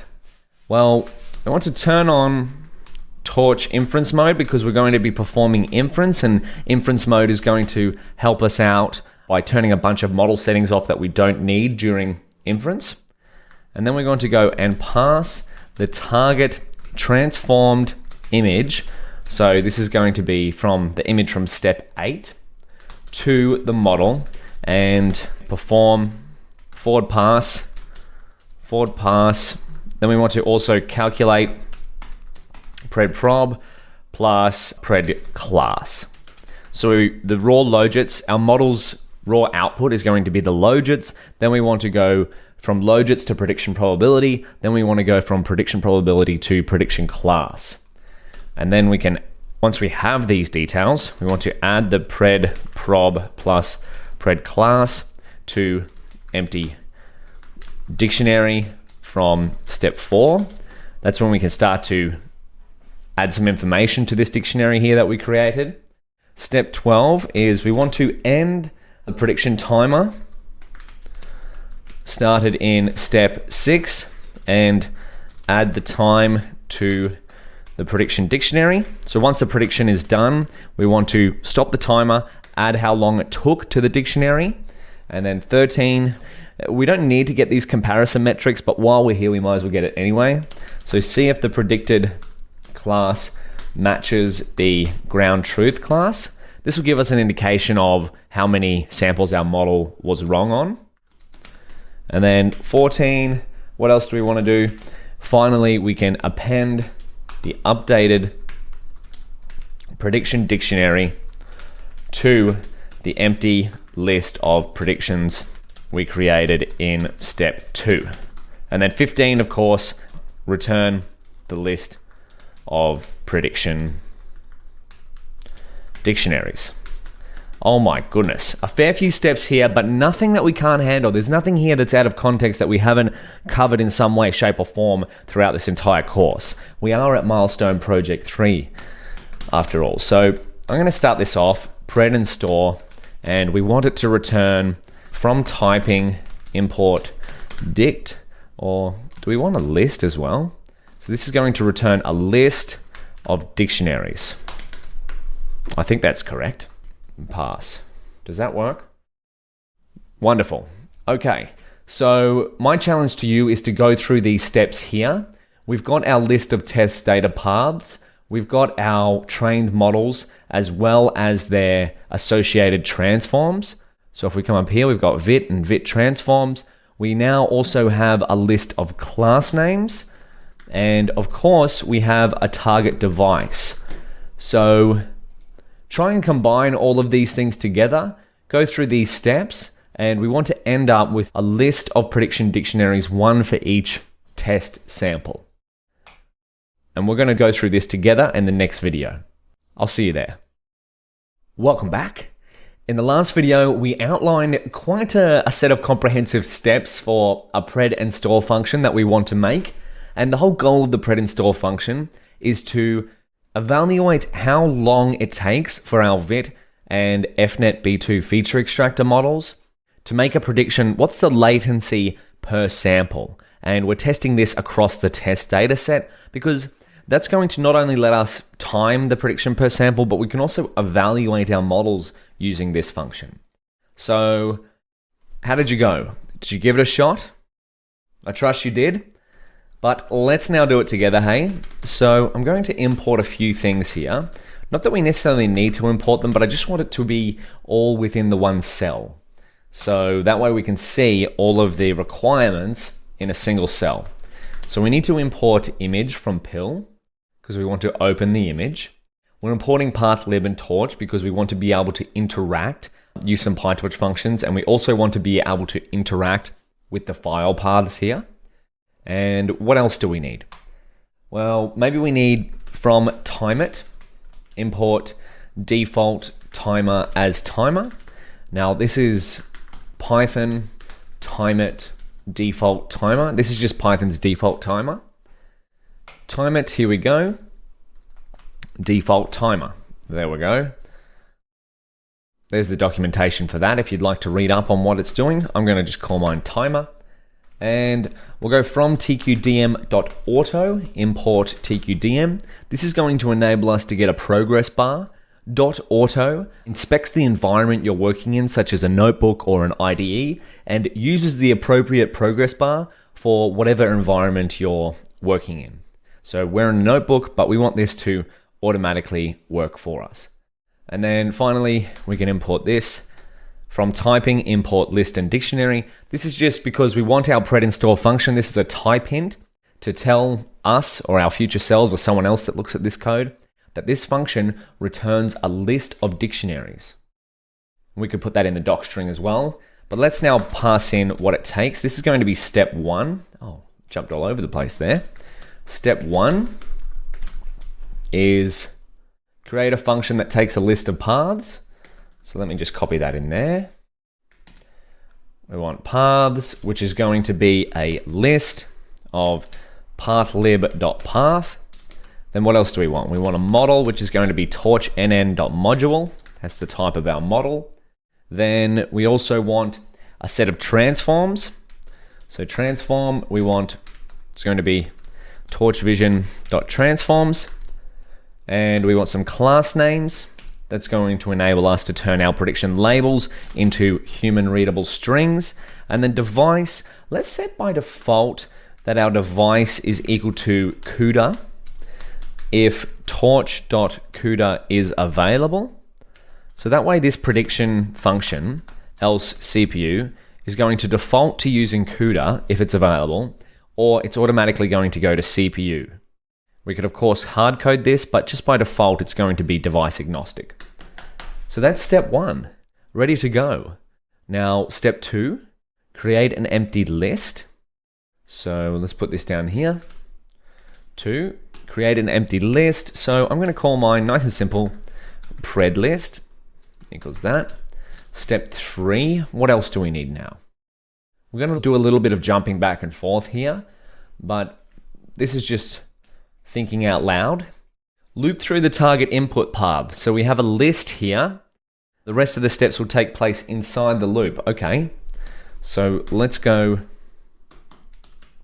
for path in, this is where I bring in TQDM so we can get a progress bar when we're making predictions on our image paths. So you see how it's going. That's nice and easy. Create an empty dictionary for each sample.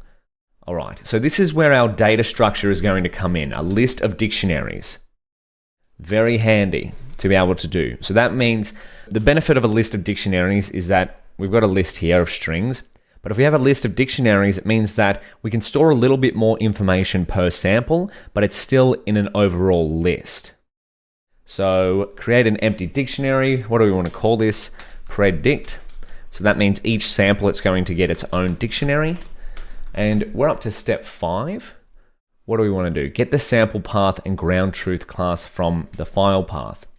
So we're looping through a set of paths, and because they're in a POSIX path format, we can get some information from these to get their target label. So each one of these images, because of the format our dataset is in, the target label is the parent directory here. So this is where we can use Python's pathlib. So let's set up our predict to have the image path. That way, if we wanted to inspect a particular image, it's in that dictionary. And then we can set it equal to the path that we're looping on, which is up here. Then we can set the class name, which is going to be equal to the path.parent.stem. And I just want to, let's just have a little inspection of this, just so you can see what it looks like. Class name, and then we'll go, just call the function, pred and store. Oh, we don't have that. So let me just grab one of these. I'll go test data paths. I'll show you what I mean by this. Test data paths 0. So that's the sample there. And then we can get parent.stem. Yeah, there we go. So that's the parent class. That's the parent directory, which is that whole thing. And then the stem is just the final bit. Stem is the final bit here. Beautiful. So let's get rid of that. That's what we're doing there. And then we can go, what do we want? We also want to append that to the, or add that to the dictionary. So predict class name, this is going to be the ground truth. That's the truth label. So we just got the image path and the ground truth label from the file path. Now we want step 6, start the prediction timer. Beautiful. Oh, look at us go. We've got some good momentum here. I'm going to get rid of that because I'm making typos left, right, and center here. 6 is start the prediction timer. So we can set start time equal to timer. Now we're up to step 7. We go back, open the image using pill.image.open. Beautiful. Now, of course, if you wanted to adjust this function to work with a different data type, say you weren't working with images, maybe you're working with text files, you could adjust this to open whatever data sample you're working with. So because we're working with image files, we're using pill, which is Python image library. We'll go image equals, and we actually imported the image class before. So we'll just set image equal to image.openPath. Yeah, we've imported image there. So I'm just going to delete this. And we can go up here. I'll just keep that how it is. But now we're up to step 8, transforming the image. What do we have to do to transform our image? So if we want to make predictions, we need to format our image in a way that our model can handle. So let's go transformed image equals the transform that we're passing in to our function, this transform. And we also want to add a batch dimension, unsqueeze 0, and we want to send it to the target device. So I'm going to write in here, also add a batch dimension, and send to target device. So this is going to be our first step in ensuring that our data sample is on the right device. And the batch size here is because our model is used to training on batches of images. So if we want to predict on a single image, we have to add a single batch dimension. So that's why we unsqueeze at the 0th dimension.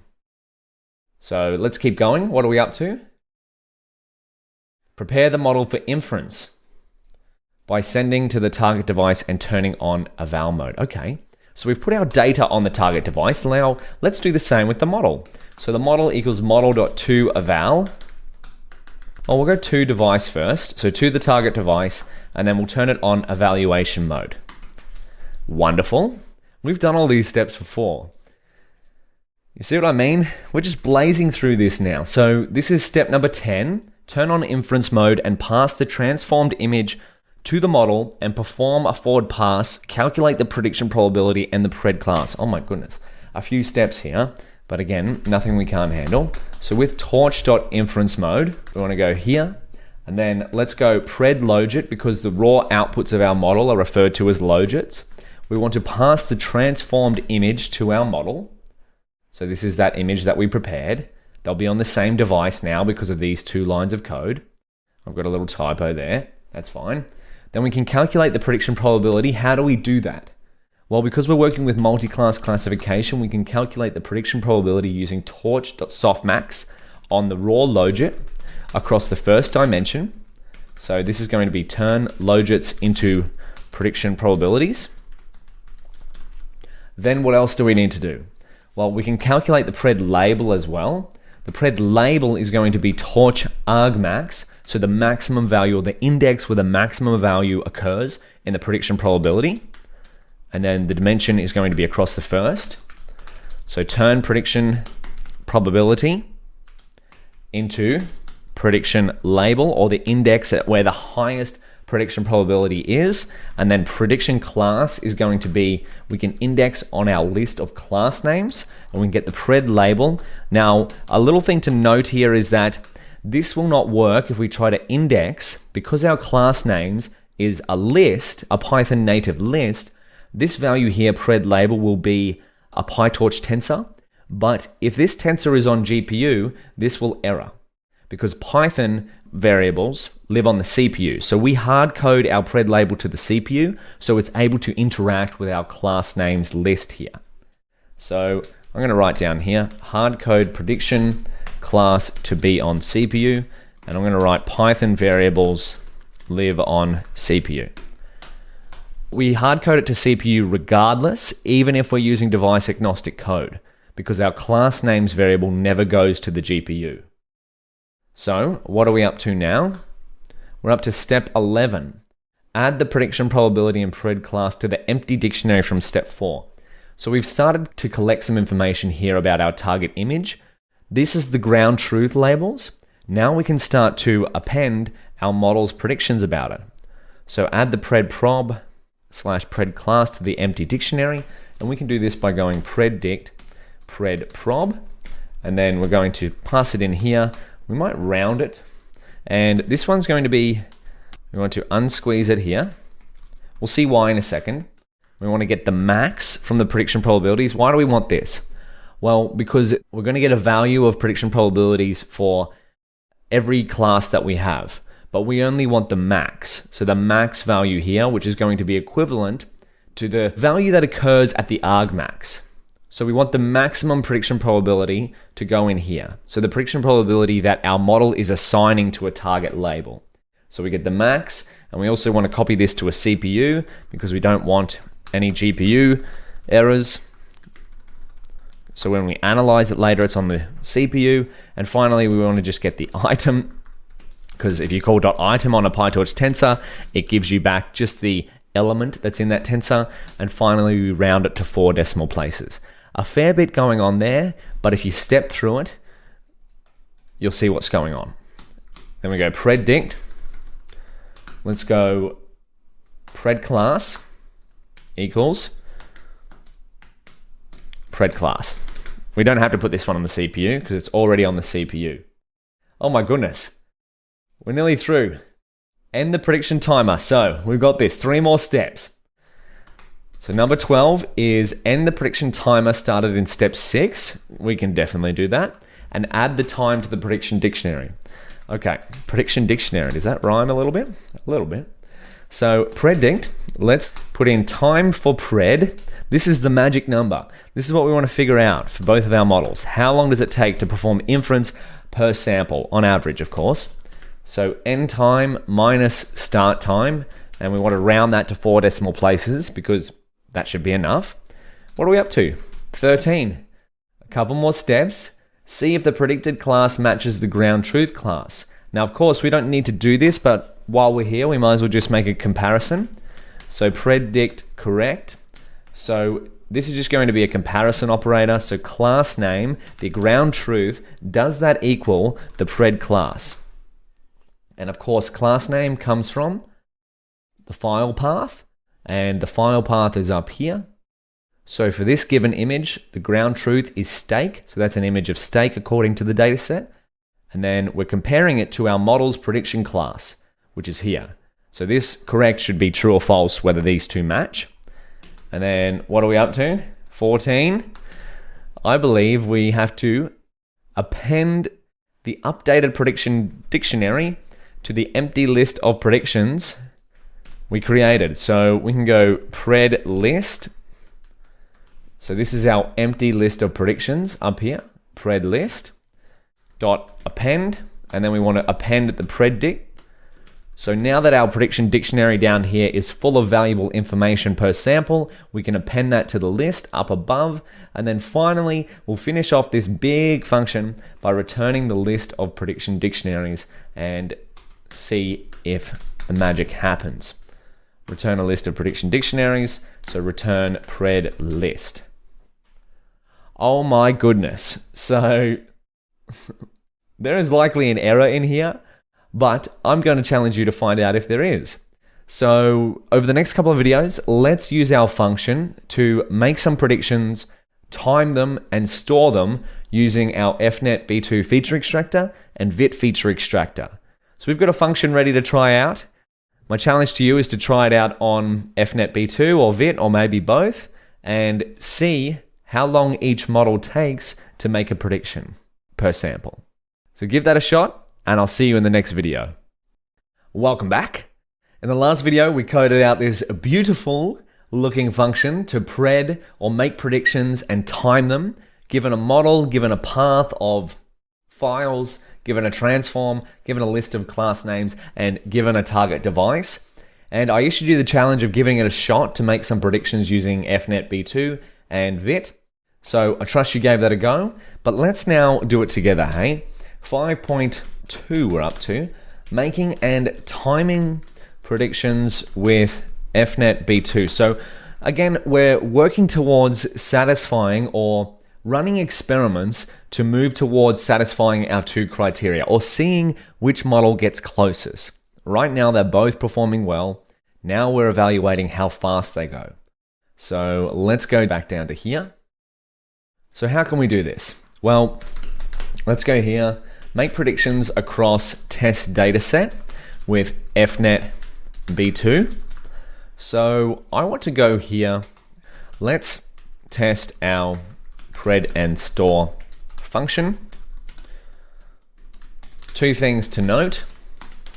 One, device. So we're going to, let's write this down. We're going to hard code our predictions to happen on CPU because you won't always be sure of having a GPU when you deploy your model.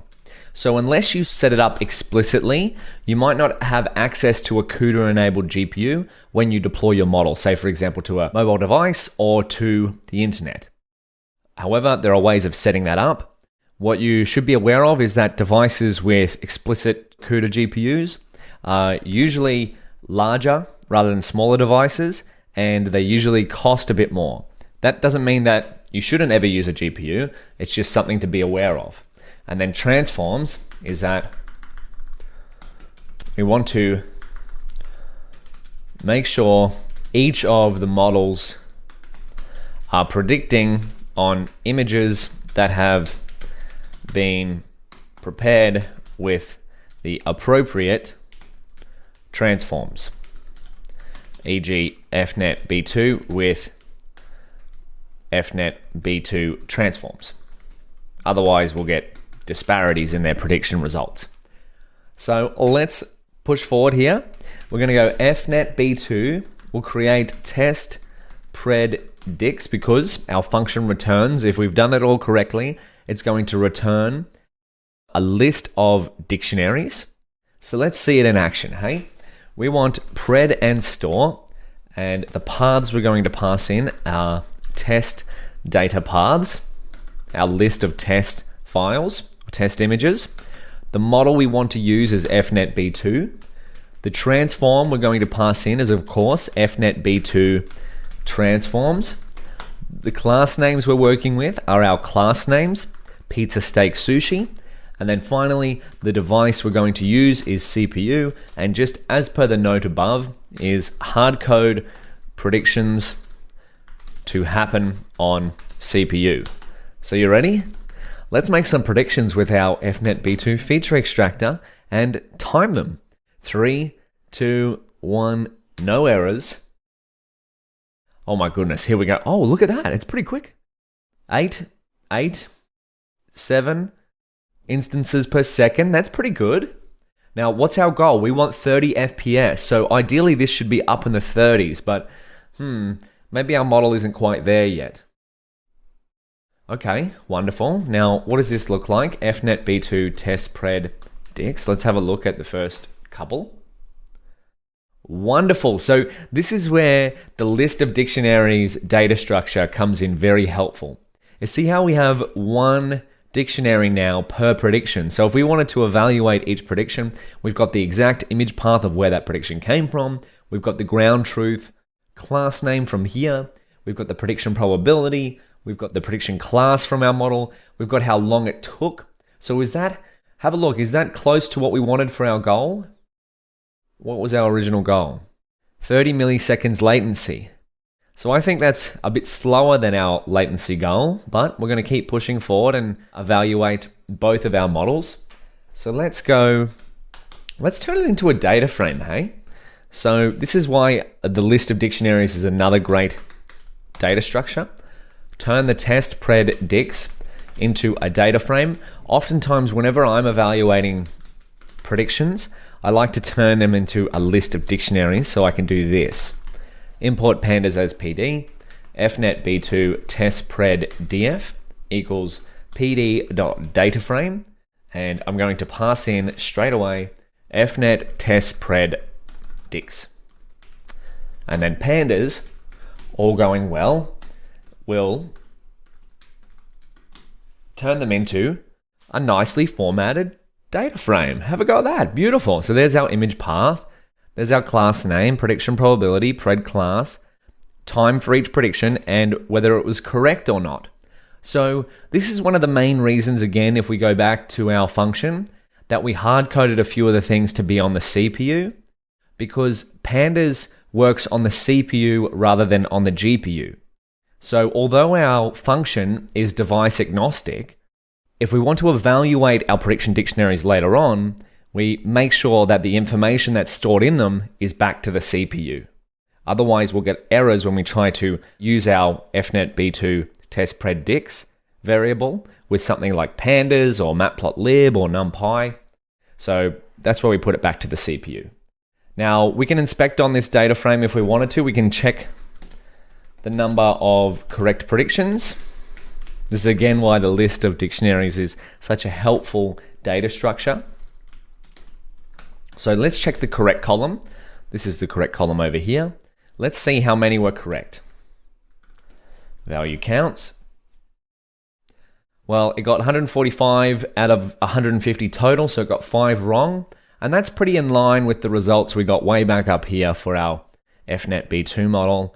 We got, what did we end up with? About 97% test accuracy. That's pretty aligned with it. Let's see how long it took. I was going to challenge you to do the same thing for VIT, but we haven't done the thing we wanted to do yet. I'm getting ahead of myself here. Find the average time per prediction. So fnetb2, average time per pred equals, this is where we can use our data frame as well, fnetb2 test pred df dot time for pred. So we're indexing onto this column, and now let's get the mean of that column, and we want to round that to 4 should be enough. So now let's print this out. We'll go fnet b2, average time per prediction. And what do we think it's going to be? Is it going to be near our goal of real time?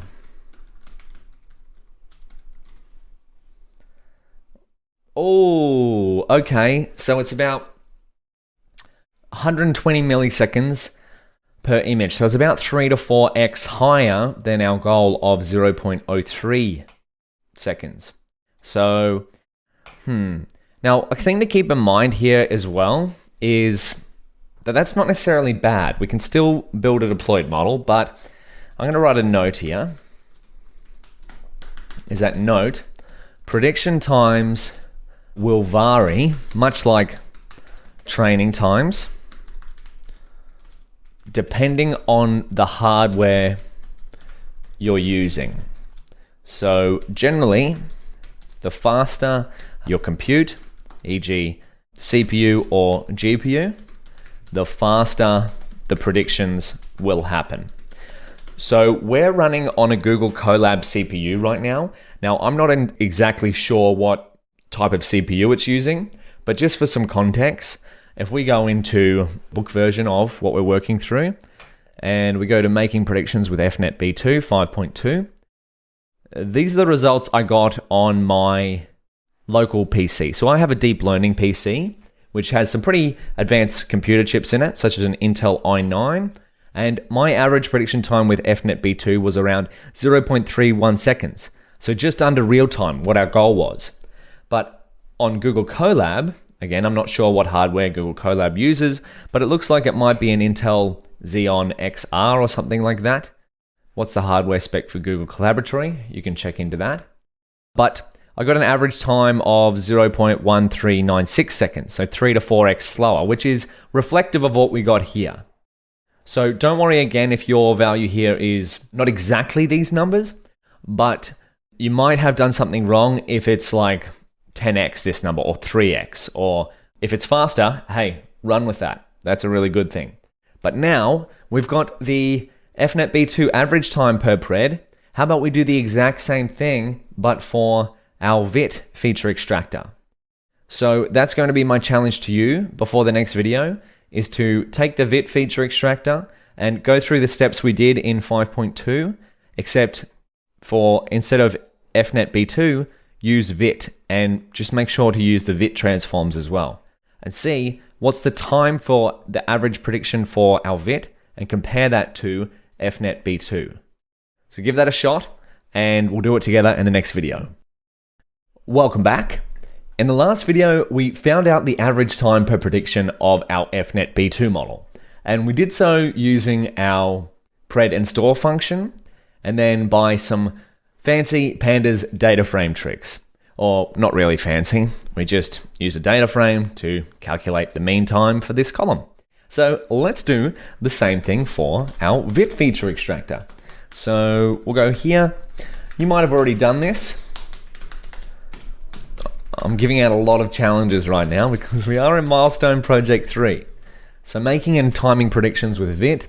This is again part of our experiment to see which one of the FNet B2 or VIT feature extractor, our best performing models, which one is closer to our goal criteria. So make list of prediction dictionaries with VIT feature extractor model on test images. So here's where we can save VIT test predicts. We'll save it to that variable, and we'll use our pred and store function. We'll pass in the list of paths to our test data paths. Then what can we do? We can pass in our model, which is going to be VIT. Then we'll pass in our transform, which is of course going to be VIT transforms. And we'll go class names equals class names. And we'll finish this off by hard coding the device to be CPU, because hard code device to CPU, because not sure if GPU available when we deploy. Now, of course, a natural extension to this, let's run this, make sure it works.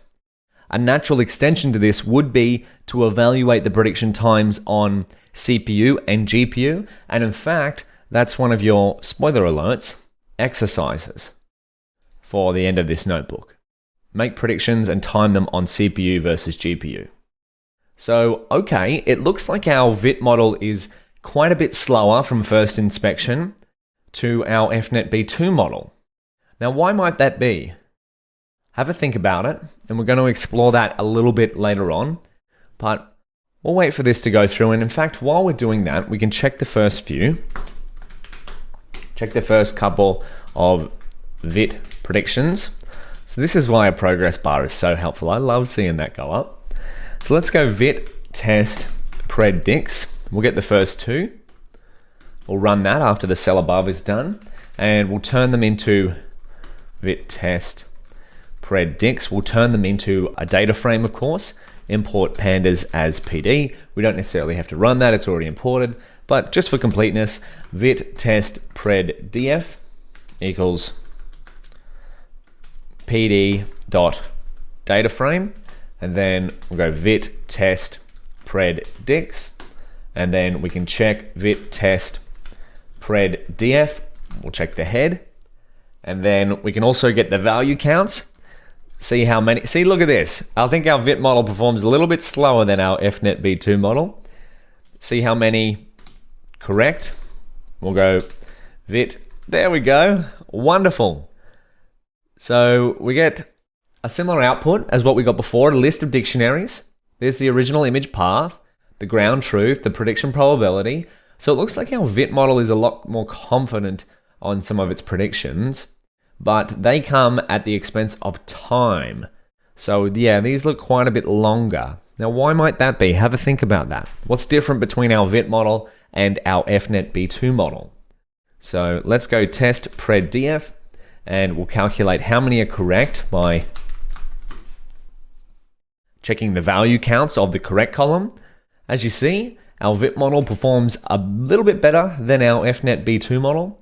It got 148 out of 150 test samples correct, whereas FNet B2 only got 145.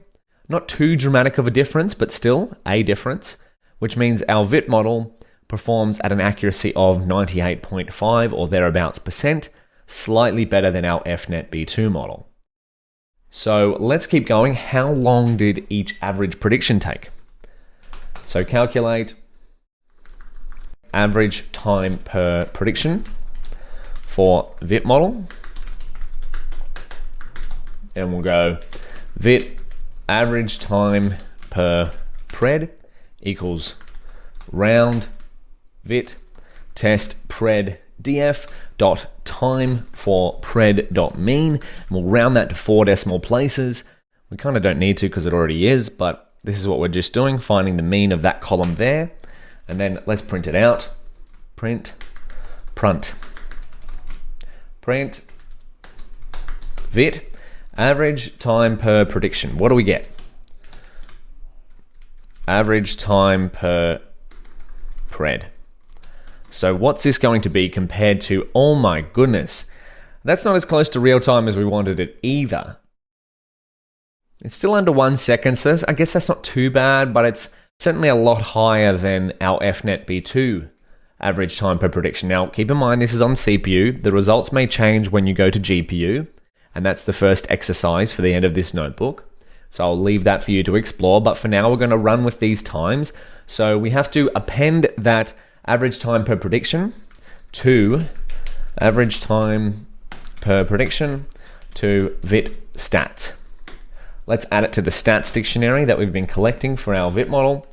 Time per pred CPU equals VIT average time per pred. Now, did we do this for our FNet B2 model? There we go, time per pred on the CPU. We didn't do this for that. Let's do that here as well. So we want to go add time per pred to FNet B2 stats dictionary. So we'll go FNet B2 stats, and then we'll put in here time per pred on the CPU, just so we know FNet B2 average time per pred. That's just that variable up there. And then let's have a look at our FNet B2 stats. Wonderful. So now we have two statistic dictionaries to compare for both of our modeling experiments. So if we come back, this is what we've been working towards. We've now completed our experiments. It's time to evaluate the results. So I'd in fact encourage you to give that a shot. Maybe put both of these dictionaries, VIT stats and FNet B2 stats, into a data frame and evaluate and compare them from there. So give that a shot, and we'll do that together in the next video. Welcome back. Now, we've completed our round of experiments for Food Vision Mini deployment. We've trained two models, FNet B2 and VIT, and we've found that they're both fulfilling our performance goal of 95+% accuracy. Now we're going to evaluate whether they're fast enough to be deployed. So let's jump in here. We want a goal of 30 FPS. That's the most ideal use case. Of course, faster is better. Comparing model results, prediction times, and size. So we've got two statistic dictionaries that's comparing a bunch of characteristics about each of our models. So one of the ways that we can turn these into a way to compare them is, of course, we could just look at them, or we could put them into a structured fashion. And you might have already done this by turning them into a data frame. So turn stat dictionaries into data frame. So df equals pd.dataframe, and I'm going to pass in here a list of our two stat dictionaries, FNet B2 stats and VIT stats. And then we can add a column here for their names, for model names. So we'll just do it in the order that they appear. df model column equals FNet B2 followed by VIT, just for short. And then while we're here, let's see what this looks like. Wonderful. Now I'm going to convert the accuracy to a whole number, just so it's a little bit more readable. So convert accuracy to percentages. We'll go df test ac equals round. So we'll round the test ac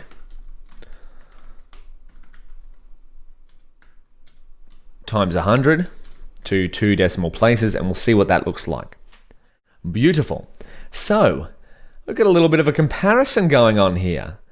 So which model performs best on the test loss? Remember, test loss, lower is better. So it looks like our VIT model outperforms FNet B2 on the test loss. It's got a lower loss value. Loss value measures how wrong your model's predictions are. And then test accuracy, higher is better. So it looks like the VIT model again outperforms our FNet B2 model because it's got 98.5 or thereabouts versus 97%. So about a 1.5% difference on the accuracy. Higher is better there. Number of parameters. Now this is an interesting one. We've discussed, maybe we write these down. So which model is better for each parameter? We'll go test loss, lower is better, VIT, and then we want test ac, higher is better, VIT, and then we want to compare on number of parameters. Now this is a tough one because it's quite situational. So we've generally lower is better. Now again, take that with a grain of salt, because I'm going to put here, maybe we go there, and then go, sometimes models with higher parameters can still perform fast. So generally lower is better. If a model has more parameters, it generally takes longer to compute. So take that with a grain of salt. It's not always the case. So in this case, the best one would be FNet B2 because it's got a lower number of parameters. And we see that this correlates to model size, because our model FNet B2 with a lower number of parameters has also a lower model size. And if we had infinite compute power, we wouldn't really care about the model size because we could put it anywhere. But if we're trying to deploy to a mobile device, that's our task as the company of Food Vision. is to get our model onto a mobile device or a small device that we may have limited resources. So in the case of model size, we'd probably prefer a smaller model. Of course, this could change once we actually deploy it and we do some experiments. We might go, oh, we could try the bigger model. So for number of parameters, we're going to say that FNet B2 model is better. So FNet B2, and then we'll put here, and then we go here. What else do we want? Model size. So again, FNet B2. So for our use case of deploying to a mobile device, generally lower is better, but if you had infinite resources, you could go the biggest, best model you could find. And think about back to a Tesla car. So Tesla car. Now, what sort of computer could you fit in this car? Well, you could fit quite a large one, but of course you're still at some point going to be limited. The bigger you build it, the more weight that's going to be in the car. The bigger you build it, the more power it's going to draw, so it's going to drain the battery. So again, you're kind of thinking, how big is a machine learning model that I can run on this? You kind of want a trade-off. You want the biggest possible model that you can fit on there without it being too performance degrading, as in draining too much power and taking too long to perform. So we'll come back, we'll finish it off. Time per pred on CPU. So let's go time per pred CPU. Now these values might be different if you go to the GPU. Again, don't worry if your values here aren't exactly the same as mine. They should be in the same realm, so not too far gone. So if you have a value that's 10 times bigger or 10 times lower, 10 times bigger is probably a bad thing. 10 times lower is, hey, maybe you're running them on quite a fast CPU. They will differ whatever hardware you're running on. So we want lower is better, will be highly dependent on the hardware you're running on. So in this case, FNet B2 wins out. Now, both of them, let's write this, both models fail to achieve our goal of 30 plus FPS, using Google Colab hardware, that is. However, we could always just try and use FNet B2 and see how it goes. So let's do another little bit of a comparison here as well. So across the board, well, on the performance metrics, VIT is better, but on the inference metrics, FNet B2 is better. So what would we favor if we're going to deploy to a mobile device? Yes, we would like the best performance possible, but our FNet B2 model isn't that much lower in terms of performance metrics. Whereas these other metrics here, VIT is kind of on a much higher scale in terms of number of parameters, model size, and time per CPU. Let's find out the ratios, hey? So maybe we do a comparison. Compare VIT to FNet B2 across the different characteristics. We've already done this visually, but let's find some ratios, characteristics. So I'm going to make another data frame here, PD data frame, and because I've added the model column, we can now index on that model column. So df.setIndex on the model, and then we want to locate the VIT index. And then what I want to do is divide that by df set index. So divide it by itself. I've set the index to the model column, but this time locating on the FNet B2 index. And then I want to set the columns. I need to put data in here actually. Now I want to set the columns equal to VIT to FNet B2 ratios, and then I'm going to transpose it. Let's see what this looks like. Uninspected indent. What's happened here? Oh, I need an opening bracket. Wonderful. There we go. So what we're doing is we're just flipping this data frame around so that we can compare the ratios of VIT versus FNetB2. So we can see that our VIT model, of course, performs better on the test loss, so a lower ratio here is better. The test accuracy is almost the exact same, except the VIT is slightly better. So we get 0.01 better in terms of ratios. But now here's where the comparison gets, the scale increases quite a bit. In terms of number of parameters, our VIT model is 11 times higher than our FNetB2 model. And in terms of model size, it's also about 11 times higher. And in terms of time per prediction on the CPU, it's about 5.5 times higher. So the question we're going to ask, I'm going to pose to you, is looking at these numbers here, is the trade-off worth it? So for our VIT model, is the trade-off of having an 11 times bigger model and an 11 times larger model size footprint and a 5.5 times longer time per prediction, are these numbers worth it to gain these metrics in the performance? So from my point of view, I would say not really, because we're going to prefer a faster model that performs almost as well as our best performing model and has a much lower number of parameters and a much lower model size. Now, of course, this is going to be different depending on what problem you're working on. But for Food Vision Mini, we're going to optimize for speed. Our FNetB2 model still performs quite well on the performance metrics. If these were way lower, like 70%, well, then we would definitely consider using VIT. But because they're so close and because these are so different, I'm going to say FNetB2 model is our model of choice. This model to me satisfies our goals better than the VIT model. So we're going to push forward later on and deploy that FNetB2 model, but there's one more comparison I'd like to do, and that's by making these ratios visual. So let's do that in the next video. Welcome back. In the last video, we compared our VIT feature extractor to our FNetB2 feature extractor in the context of Food Vision Mini. And we decided that the FNetB2 model is probably our model of choice due to its much faster prediction time.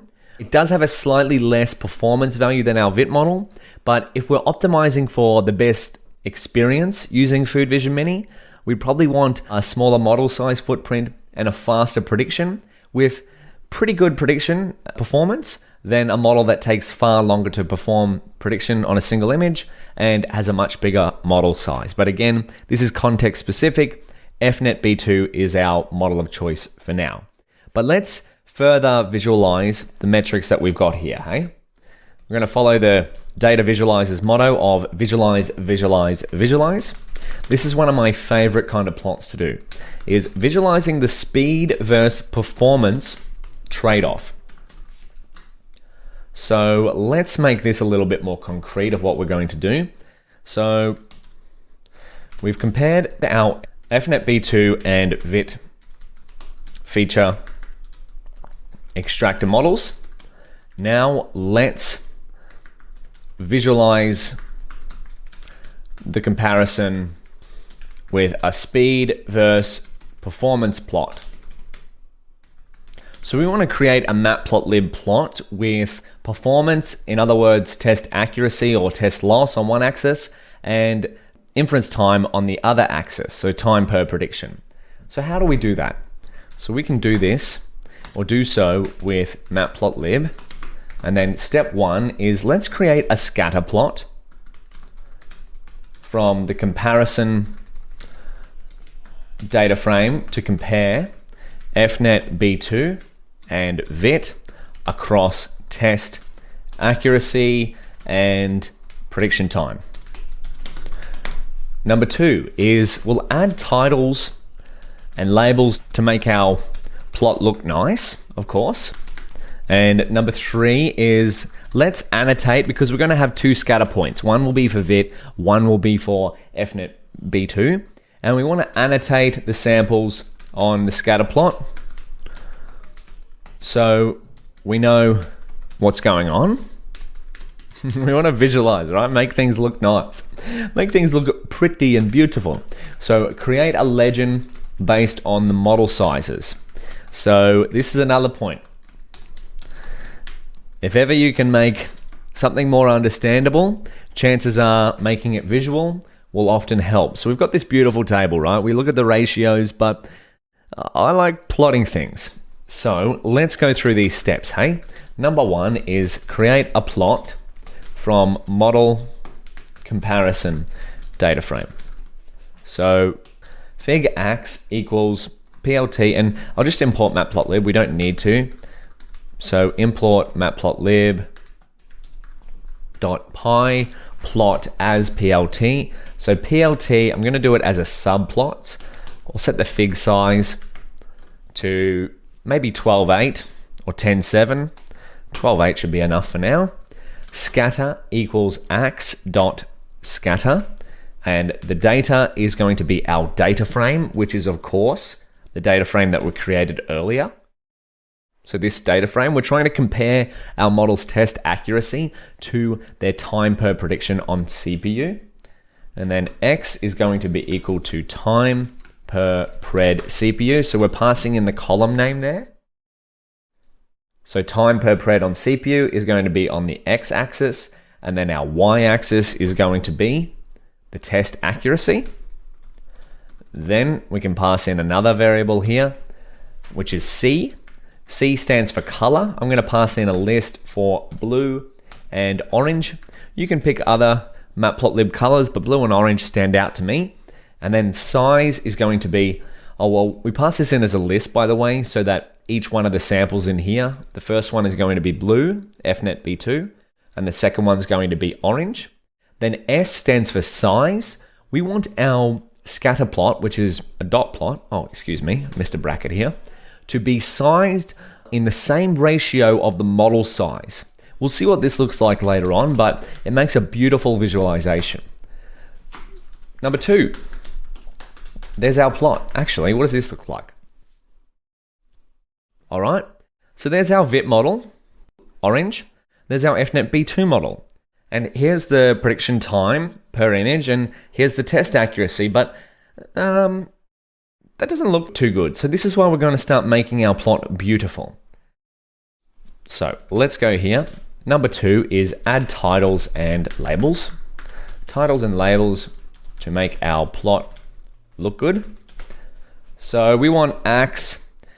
I want to set the title to be Food Vision Mini. What's a good title for our plot? Food Vision Mini Inference Speed versus Performance. Nice and simple. And we'll set the font size equal to 18. That looks pretty good. And then we're going to go ax.set x label for the x label. Prediction time per image in seconds. And then I want the font size for this. Maybe we'll set that to 14. And then we'll set the Y label while we're here.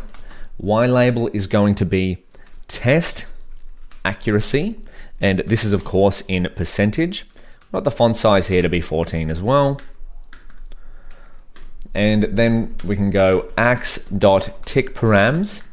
So these are going to be all the little ticks along here. Tick, tick, tick, tick. I want this to be axis. Do we need this one? Equals both. Oh yeah, this is, so we want this as a grid. And then label size equals 12. Oh, 1, 2, 3. Oh my goodness. Too large. So this is going to be, yeah, the labels here. We'll make them a bit bigger. Isn't that looks better already. Now, we'll get the grid. This is the grid I was talking about, by the way. Just so we can see where things are. We'll get some lines going. Beautiful, look at that. Much better. So what was number 3? Annotate the samples on the scatter plot so we know what's going on. Yeah. So here's where we want to label each of these. So we don't know which one's which, right? They're just different colors. So 3, how can we do this? So for index row in df.iter rows, I want to, so this is going to iterate through the rows in the data frame here. I want to ax.annotate text equals, so I'm going to show you an error on purpose here. It might not error in your version if you use text, but I'll show you what I mean in a second. And then the xy, so the annotate parameter here for the axis, if we look up this, matplotlib annotate, it takes in some coordinates for where we want to label a plot. Yeah, annotate the point xy with text. So see text. However, text in other versions of matplotlib might also be S for string. So just keep that in mind. I'm going to use text and mine will error in Google Colab as far as I know, but if yours errors when you're using text, use S, because matplotlib changed this a while ago and some different versions use different things. But what we're trying to do is just annotate a coordinate, so this coordinate and this coordinate, with fnetb2 and vit respectively. Well, actually, this one's going to be fnetb2, this one's going to be vit. So the coordinates we want to label each point will be row, time per pred CPU. So this is X and Y, and test ac. And then finally, let's make the size equal 12. Let's see what this looks like. What have we done here? Maybe this needs to be in brackets. Yes, it does, because this is a tuple. So this is the X coordinate, and this is the Y coordinate. What do we get? There we go. There's that error I was telling you about. So in some versions of matplotlib, this is text. In my current version on Google Colab, it is S. So import matplotlib, and then I'm going to check the version, matplotlib version. This is what I'm using in Google Colab. If yours is different to 3.2.2, text might work for you, or S. So let's see what this looks like.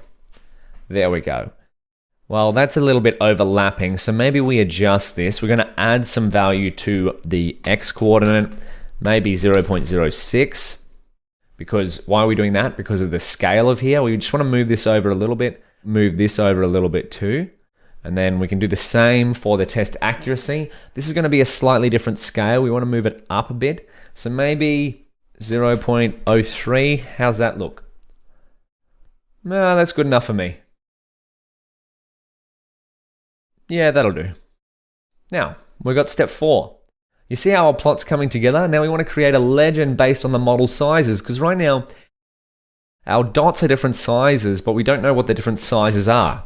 Well, we do because we're creating this plot, but what if we wanted to share this to our team and go, hey, this is why we chose fnetb2 is because it has a far lower prediction time per image, but its test accuracy is still quite good compared to vit.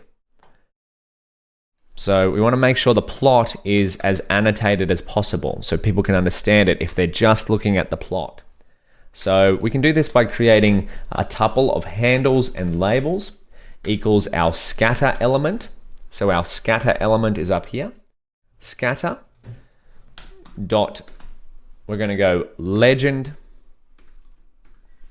We'll get the legend elements from scatter, and this is going to be prop equals sizes. So what this is basically saying is, hey, scatter, give me the property of size.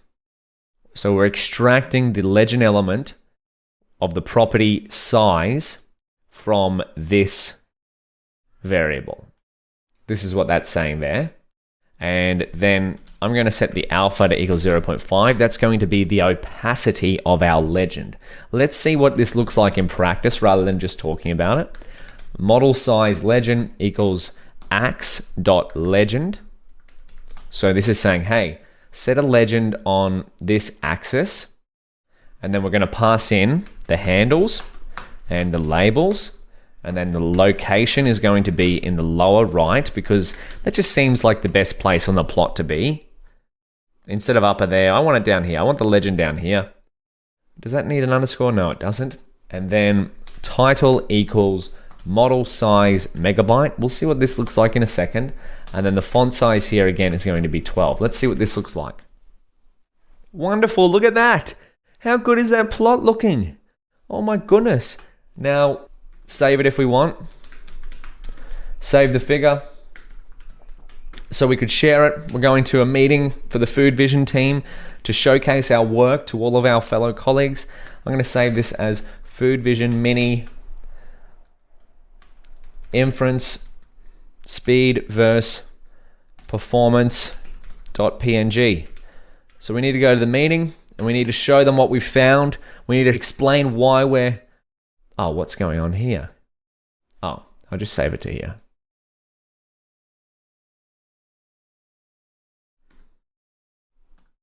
There we go. We need to explain the experiments we've done. We want to allow people to test our Food Vision Mini application. And we're going to have to say, you know what? We chose EfficientNet B2 to deploy because it's of a far smaller model size. Its prediction is much faster, but its test accuracy is still very good. It's not quite where VIT is, but we're optimizing for prediction time per image for the best experience. So a slow app is a boring app. Now, if we come over here, look at that. We've got this. So we could share that with some people. Now, of course, you could plot the rest of your models on here if you've done other modeling experiments, but this is one of the most powerful ways to visualize the speed versus performance trade-off. And so, like all good cooking shows, I've got a slide prepared for this. So we have performance versus speed trade-off.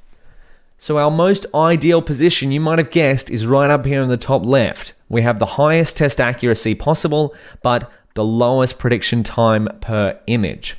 So, with a larger model, so our VIT model has a larger model size, it comes better performance, which is exactly what we see. Our VIT model has more parameters, has a higher learning capacity than our EfficientNet B2 model. It performs better on the test accuracy.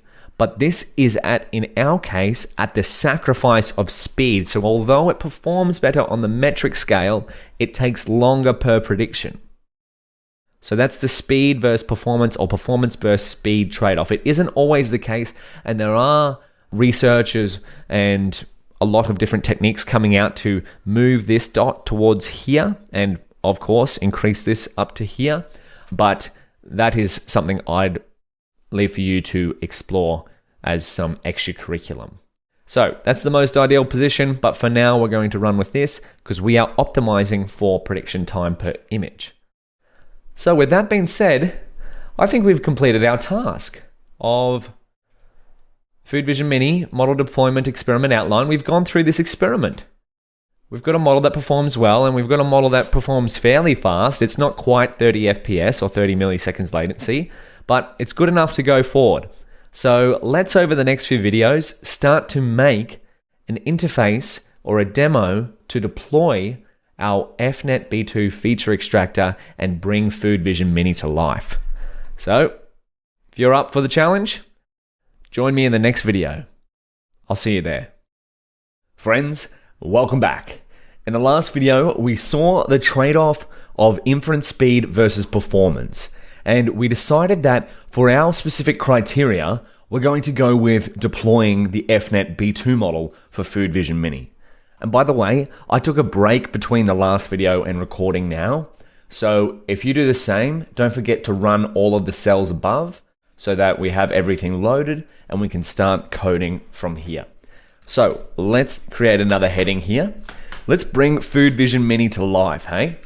Bringing Food Vision Mini to life by creating a Gradio demo. Woohoo!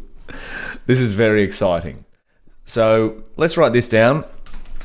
We've chosen to deploy EfficientNet B2 as it fulfills our criteria the best.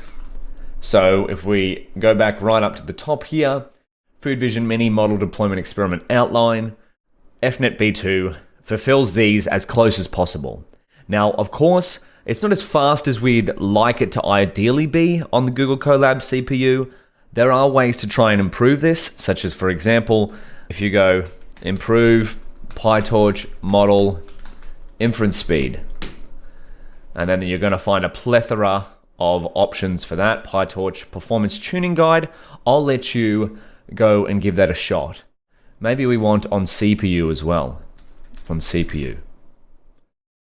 There we go. There we go. You might want to also look into PyTorch ONNX. ONNX typically helps to improve runtime. And then finally, there's also PyTorch OpenVino, which is another way to improve, here we go, converting a PyTorch model to OpenVino, which is another way to improve the inference speed on CPU. But I'll leave those as extensions, and of course, I've got these linked in the extra curriculum. But let's go back to what we're doing. We want to turn our Food Vision Mini model into a Gradio demo. And you might not have heard of Gradio, so let's have a look. What is Gradio?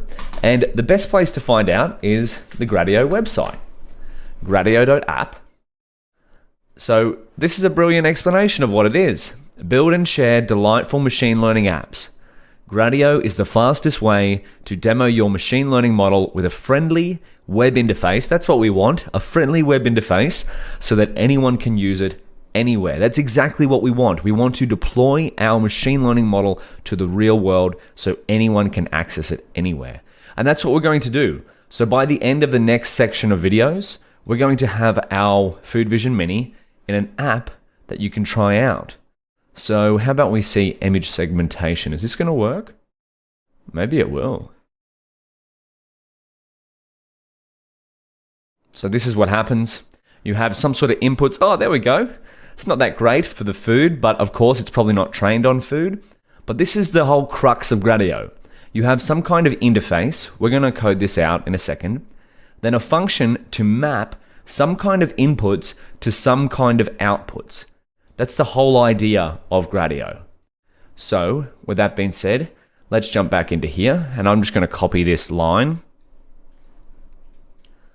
What is Gradio?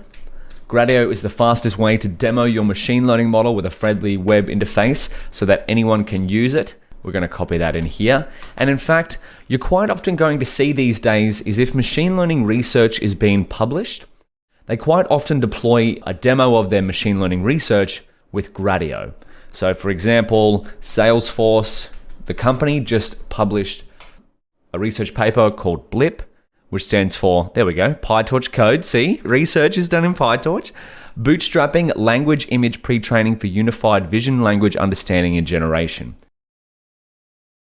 So if we go here, we've integrated the web demo into Hugging Face spaces using Gradio. So this is from the Salesforce team, which is a big technology company. Here we go.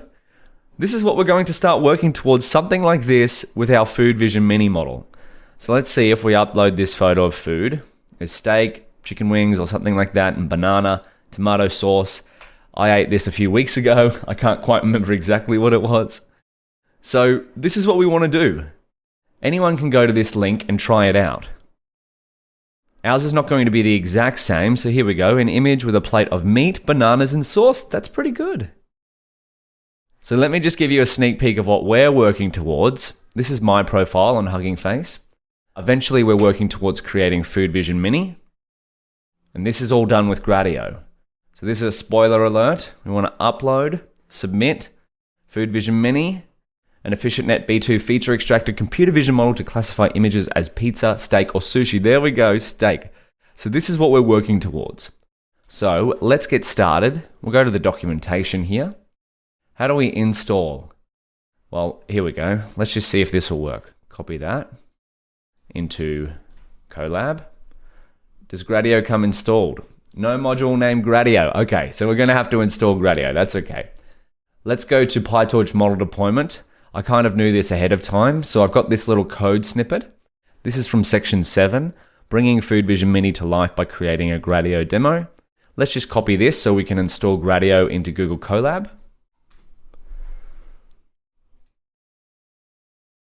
Beautiful. I'm just going to let this run for about a minute or so.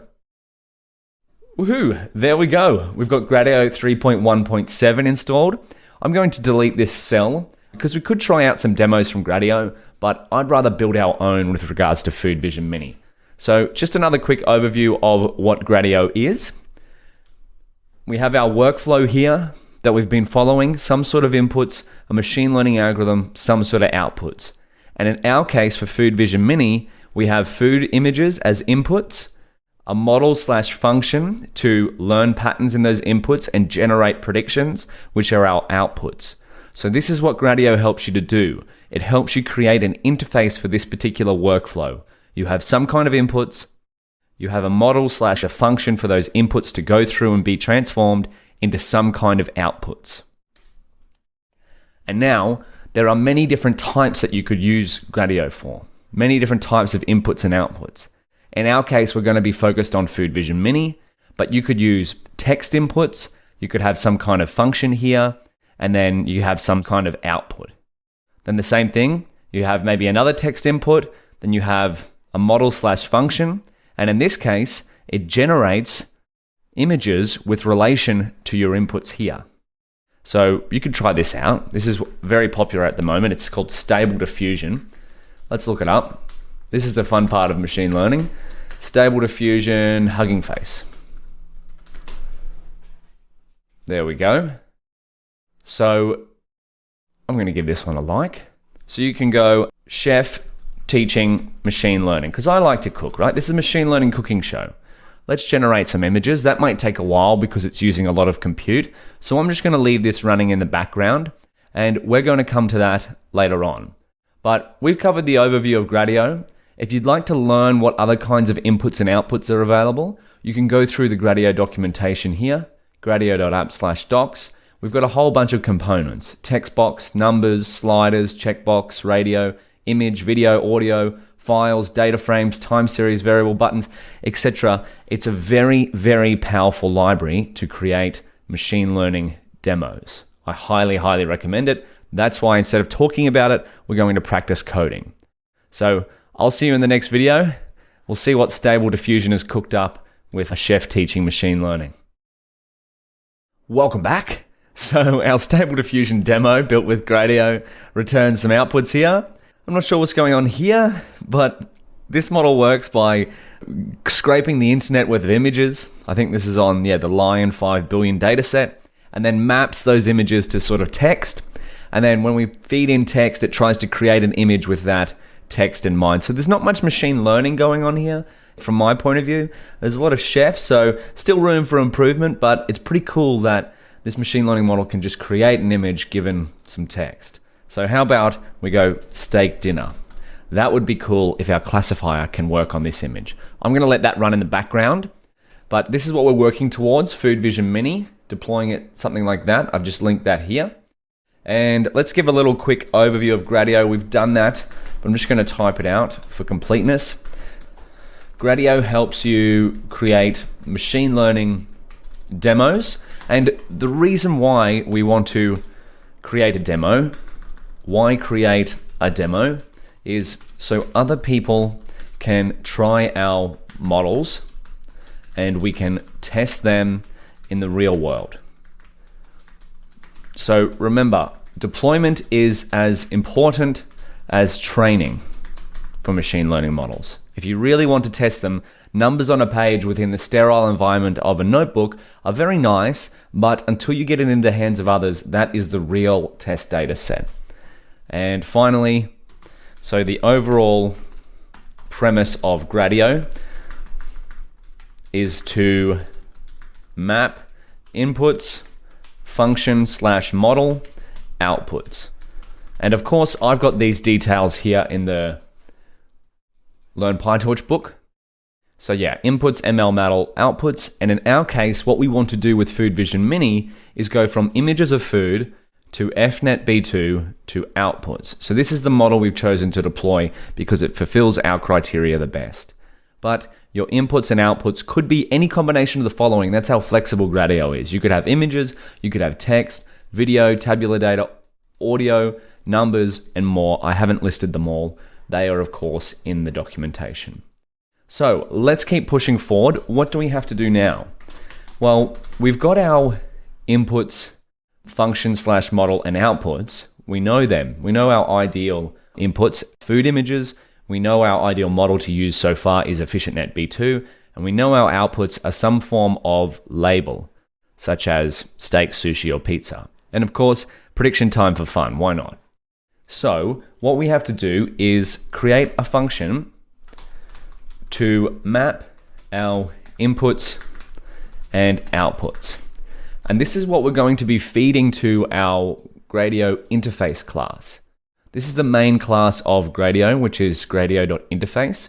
We're going to get hands-on with this later, but it has a few main parameters. Function, so fn, which is a callable Python function. Inputs, what are your inputs to your function? So in this case, it's an image input. And then what are the outputs? And there are a few more here that I'll let you explore on your own, but we're going to focus on creating a function, defining some inputs, and defining some outputs using the interface class. So let's keep going. We want to create a function. First thing we're going to do is put our model on the CPU. Just to make sure that it's there, we're going to hard code it to the CPU, Now, why are we doing that? Because when we deploy eventually to Hugging Face, this system, unless we explicitly pay for it, is going to run on the CPU.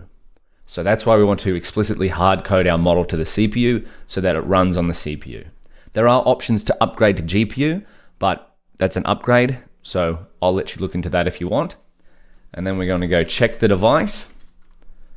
So next, we want fnetb2 parameters. Let's just make sure that the parameters are on the target device, CPU. Beautiful. And so now what we want to do is, I'm going to write this down. Let's create a function called predict. You can call this whatever you want. To go from, we want images of food to ML model, which in our case is fnetb2. fnetb2. And then we want our outputs, which will be food class label. This is what we want our predict function to do. And that will be what we feed to the Gradio interface class as our fn parameter. And I'm just going to get out of this one, clean up our tabs a little bit. So let's start off. I'm going to import from typing, import tuple and dictionary format. So a tuple, recall, is just tuple example equals 224, 224. That's just a tuple, something like that. So let's go. We're going to create the predict function. It's going to take in an image because that's going to be the input, images of food. And it's going to return a tuple that is a dictionary and a float. Now, why is this? So I actually want two outputs here, food class label and prediction time. Why are we doing that? Well, of course we want the classification label, but we want the prediction time. Like all good cooking shows, I've already got one of these demos working. The prediction time is going to help us evaluate how fast our model predicts on an image in the real world. So if we click on this example, see, that's pretty close to real time, 0.03, not exactly there, but it's pretty close. So subsequent versions of Food Vision Mini, we'd probably want to try and get this down towards real time. But as you can see, this is working pretty quickly. And then if we clear it, we upload another image. How long does it take? Now this one takes a little bit longer because we have to wait for the network time. Network time means we're uploading this image to be queried on a model that's hosted on a server. So the prediction time is actually quite quick. So let's push forward. What do we want this function to do? We want to start a timer. We want to transform the input image for use with fnetb2. I'm going to put these as headlines and then I'm going to give you the challenge of trying this out. So put model into eval mode, make prediction, and then we want to create a prediction label and prediction probability dictionary. So that's what we want to return. That's going to be our Gradio outputs. So this is actually a dictionary here. It's just been formatted nicely to look like that. So the kind of dictionary that we want is predict, or we'll call it pred labels and probs.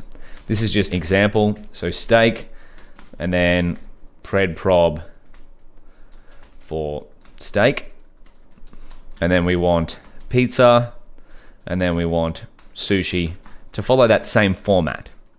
So this is my challenge to you. And then finally, we want to calculate pred time and then return predict and pred time. So let's call this return pred labels and probs and pred time. Beautiful. So this is the function we're going to work towards creating. It's going to be this little insider part here. If we go back, this is what's going to map our inputs to our outputs in our Gradio demo. Very similar to this, but different logic in the function there. So give it a go filling in these comments with code, and then in the next video, we'll do it together. I'll see you there. Welcome back. In the last video, we kind of roughly outlined the workflow we want to use for our Gradio demo. We want to input some images of food. That's going to be our inputs. Then we want to use a function such as predict to map our images of food to our outputs. And we discussed briefly that we'd like our outputs to be a tuple of food class labels, which will be, in fact, a dictionary of the class name mapping to a prediction probability, so we can get some nice output like this.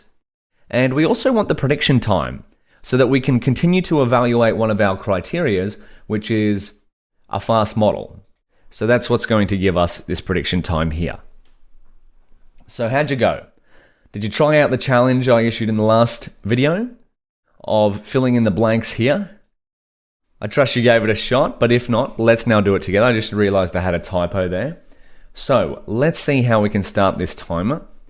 We'll go start time equals timer. Now we want to transform the image for use with FNetB2. What do we have to do here? We've got some sort of input image here. So let's now reassign it to FNetB2 transforms. That's going to, of course, format the image or transform the image in a way that is compatible with the FNetB2 model. We've seen this before. Now, the one step that might be a bit tricky is we have to unsqueeze it, because typically an image is going to come in without a batch dimension. So unsqueeze equals add batch dimension on 0th index. So we're adding a batch dimension there and transforming the image. Now we're going to put the model into evaluation mode. We've seen this one before. So fnetb2.eval, and then we're going to turn on inference mode to make a prediction or make inference. And so now let's pass transformed image through the model and turn the prediction logits into probabilities. Beautiful. Now, how do we do that?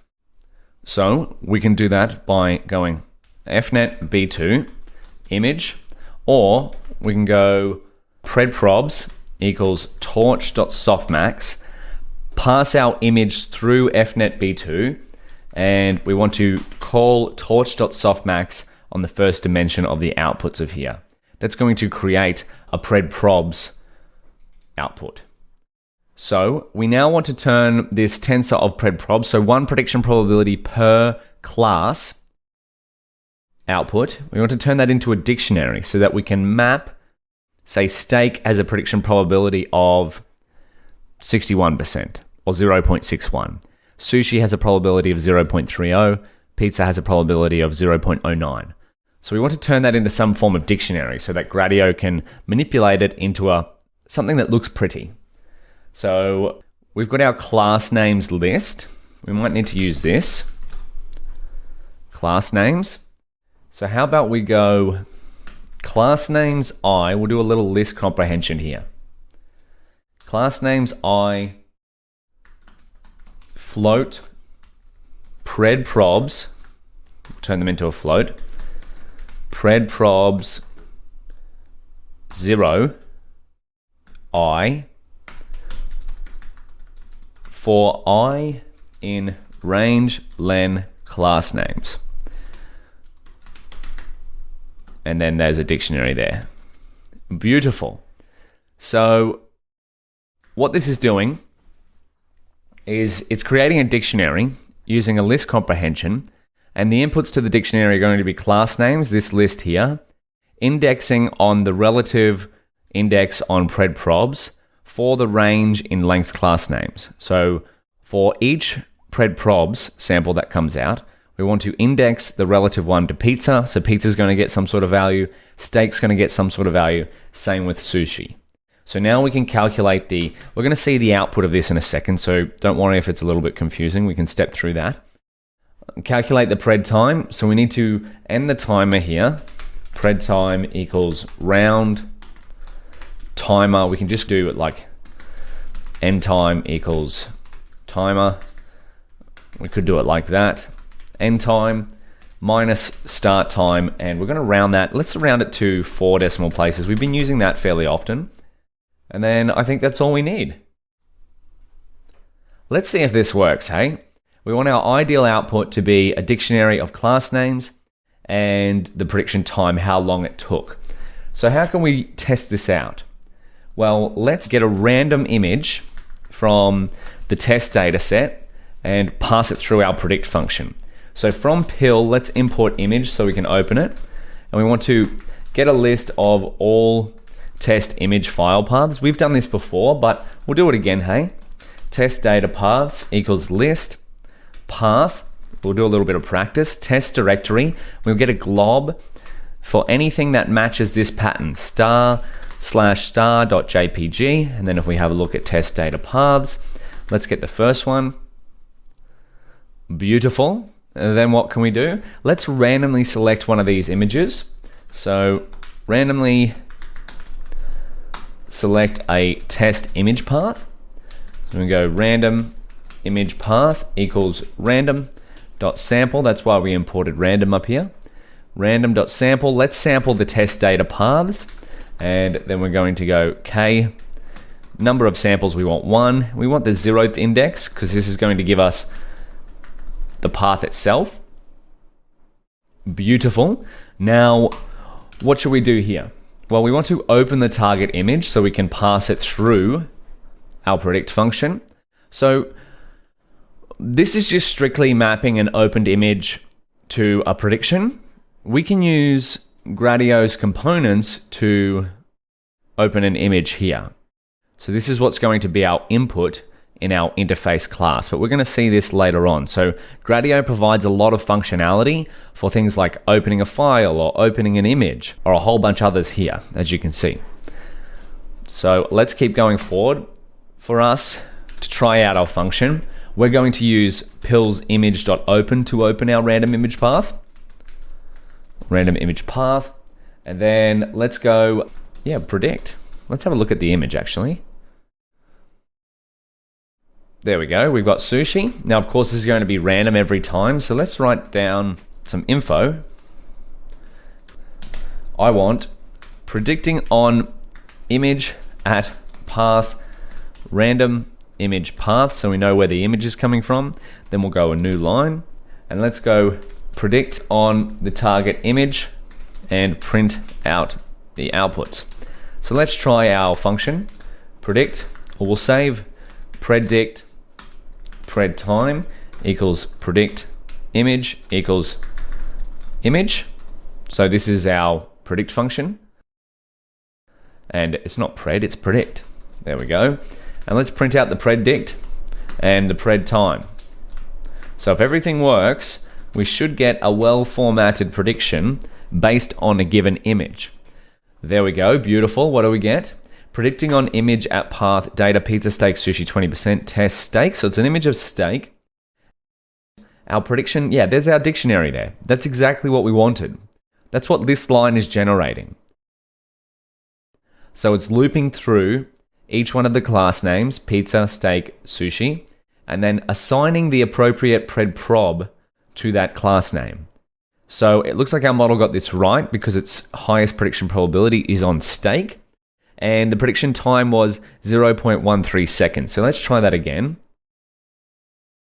And why don't we try that? So that's steak. Steak was the highest. Wonderful. Steak again. Steak a highest. Can we get another one that's not steak? Sushi. There we go. Oh, and sushi was the highest. Awesome. So our model is doing quite well here, but we already know that. So there's pizza. Pizza's got the highest.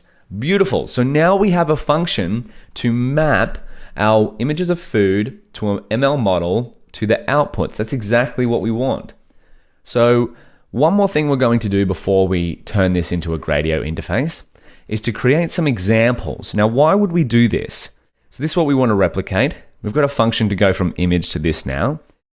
The examples we're going to do is so that if someone didn't have an image ready to upload, such as I've got one pre-made because this is a machine learning cooking show, the examples is going to showcase how you can use the app. So that's what we're going to create in the next video. I'll see you there. Welcome back.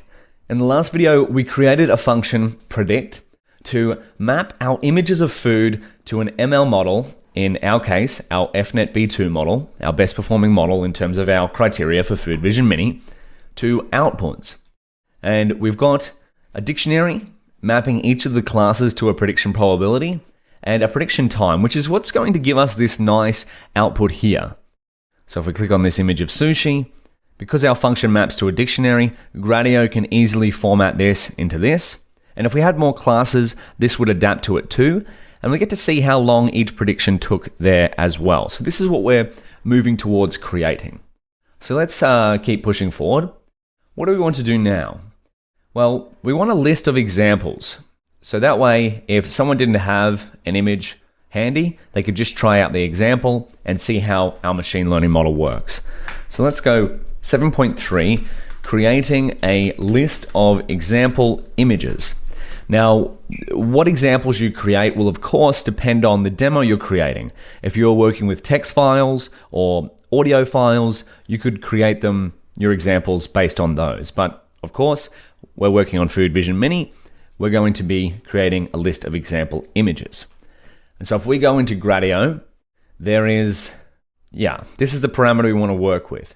We're going to create an interface eventually, but we want to pass in some examples. So the format that the examples comes in is a list of lists. So I might link to this. Just grab that, building demos.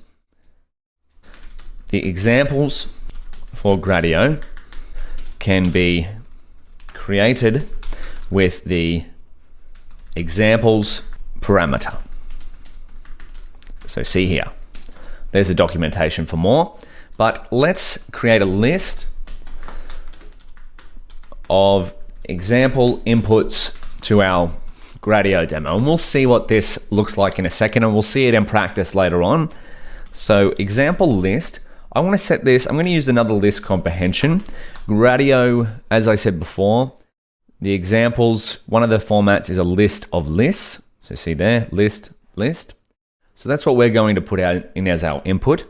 And I want a string of file paths for file path in, this is where random comes in helpful as well, test data paths, and I want to get maybe 3 examples.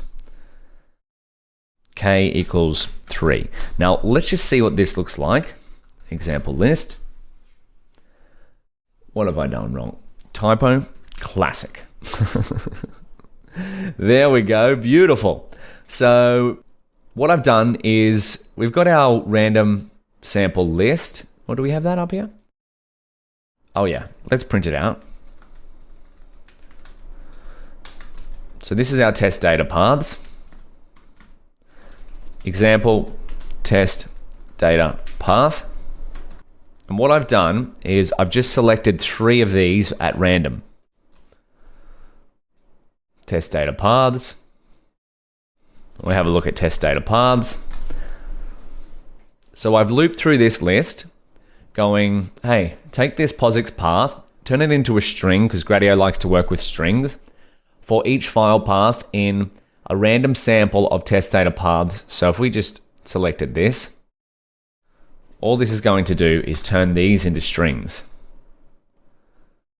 Beautiful. So there's 3 random. It's going to be different every time. So that's all we need to do. Now, my challenge to you, this one is going to be possibly one of the biggest challenges we've done so far, because we haven't actually worked with Gradio. But that is to build a Gradio interface. So we've now got all of the pieces of the puzzle.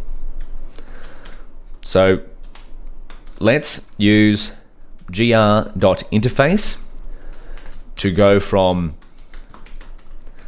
what do we want to do?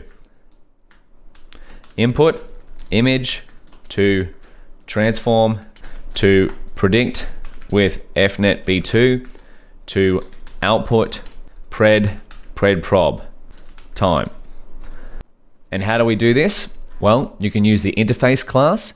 The function we're going to use is our predict function. The inputs is going to be image, and the outputs is going to be some form of label. This one will be a bit tricky because we want 2 outputs, but give it a shot. Try to create a demo using this kind of line of code here.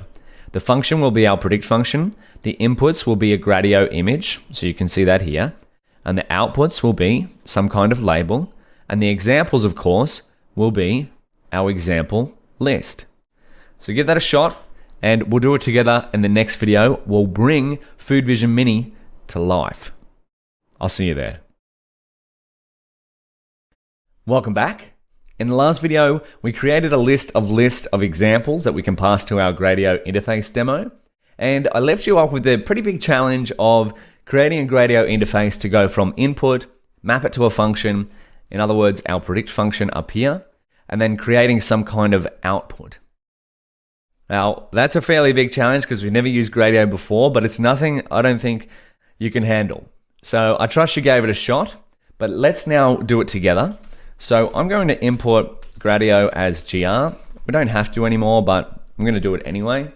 And I'm going to create some niceness around our demo.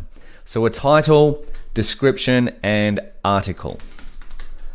So if we come into the Gradio documentation, you can see title. Title is a title for the interface if provided, appears above the input. A description tells people what's going on, and you can put in Markdown and HTML here. And then the article is an expanded article explaining the interface. So it's all about communication here, right? Like this is the title, this is the description, and this is the article, just so people know what's going on. This is, hey, this is Food Vision Mini, here's what it does, and here's where we created it. So let's create some info. Title equals Food Vision Mini, and of course, you can customize it for your own source. So I just pressed on my keyboard, I'm working on Mac, is Command, Space, and Control to get the emojis, Command, Space, and Control. I know it might be a little different depending on the machine you're working on, but this is pizza, steak, and sushi. But of course, you could always just come into here and copy that, or come into here and copy this. I'm giving away some spoilers here, you know. There we go. So let's go create a description. So what's our description going to be? Well, let's keep it simple. An efficient net B2 feature extractor, computer vision model to classify images as pizza, steak, or sushi. Nice and simple. And then if you wanted to, you could link in here. So Torch Vision fnet b2, is that going to show up? No, it doesn't, because that's our Torch Vision models. That's our little acronym for efficient net b2. I'll just show you a cool thing, is if we go down, is efficient net here, efficient net b2, there we go. If you wanted to link this, it supports Markdown. So we could link that in there. Wonderful. We'll see if that works in a second. The article, what's this going to be? Created at, this is just saying where the model was created at. That way people, if they want to see the code, can go and find it. PyTorch model deployment. And then we can, of course, link this in there.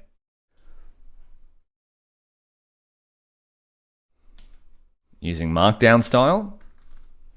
Put it in there. Wonderful. So we've got the title, description, and article. Now let's create the Gradio demo. You might have already done this. And if you have, well, I hope it looks cool. We're going to see it together in a second. So gr.interface. So this is the main class in Gradio, an interface. And here's where we need to define our function, which is what's going to map our maps inputs to outputs, and we just pass it in like that. So that's our predict function that we created up here. Of course, depending on what your inputs and outputs will be, will define what goes into your predict function or your mapping function. This could be almost anything. And depending on what your inputs, such as numbers, you might want to map numbers to some kind of graph. So you could probably do that with Gradio. Or you might want to map some kind of text file to an image, which is what Stable Diffusion does. Oh, spoiler, steak dinner, this is what it generated. That looks pretty good. We're going to try one of these with our Gradio demo in a second. And let's now map our inputs, or set up our inputs. We can do this by going image. That's like in the Gradio demo here. It could be just a string. So inputs is a string or a component. I like to do it as a component. gr.image, and the type of image we want is PIL for Python image library. And then outputs, this one's a little bit tricky, but nothing we can't handle. Our output is going to be a gr.label, and I'm passing in a list because I want multiple outputs.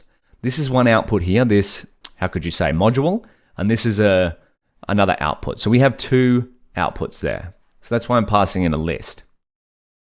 There we go, one output, another output. So let's do this, gr label, and num top classes equals 3. This is why we output in a prediction dictionary here. Because we have 3 classes, if you had 1,000 classes, you could still put number of top classes equals 3. It will only show you the top 3 classes. So this is just for aesthetic purposes. We only have 3 classes, so we only have to map to 3. But if there was 10 or 50, you could still map the top 5, you could map the top 10, you could map the top 1. But let's keep going. And then we're going to put here the label equals predictions. And this is just for, so that we label this as predictions and this is prediction time. That's our labels. Wonderful. Now let's keep going. The next one we want is a gr number. This is going to be the prediction time. So all we have to do is pass in here prediction time and then seconds. Wonderful. So what's next? Well, let's pass in our examples, which is of course going to be our example list that we created in the last video. This is examples here. And then what else do we want? We want to pass in our title, which is the title string that we have above. Then the description, which is going to be the description string above as well. And then finally the article, which is going to be the article string. And then we are on the way to launching the demo. Let's do this.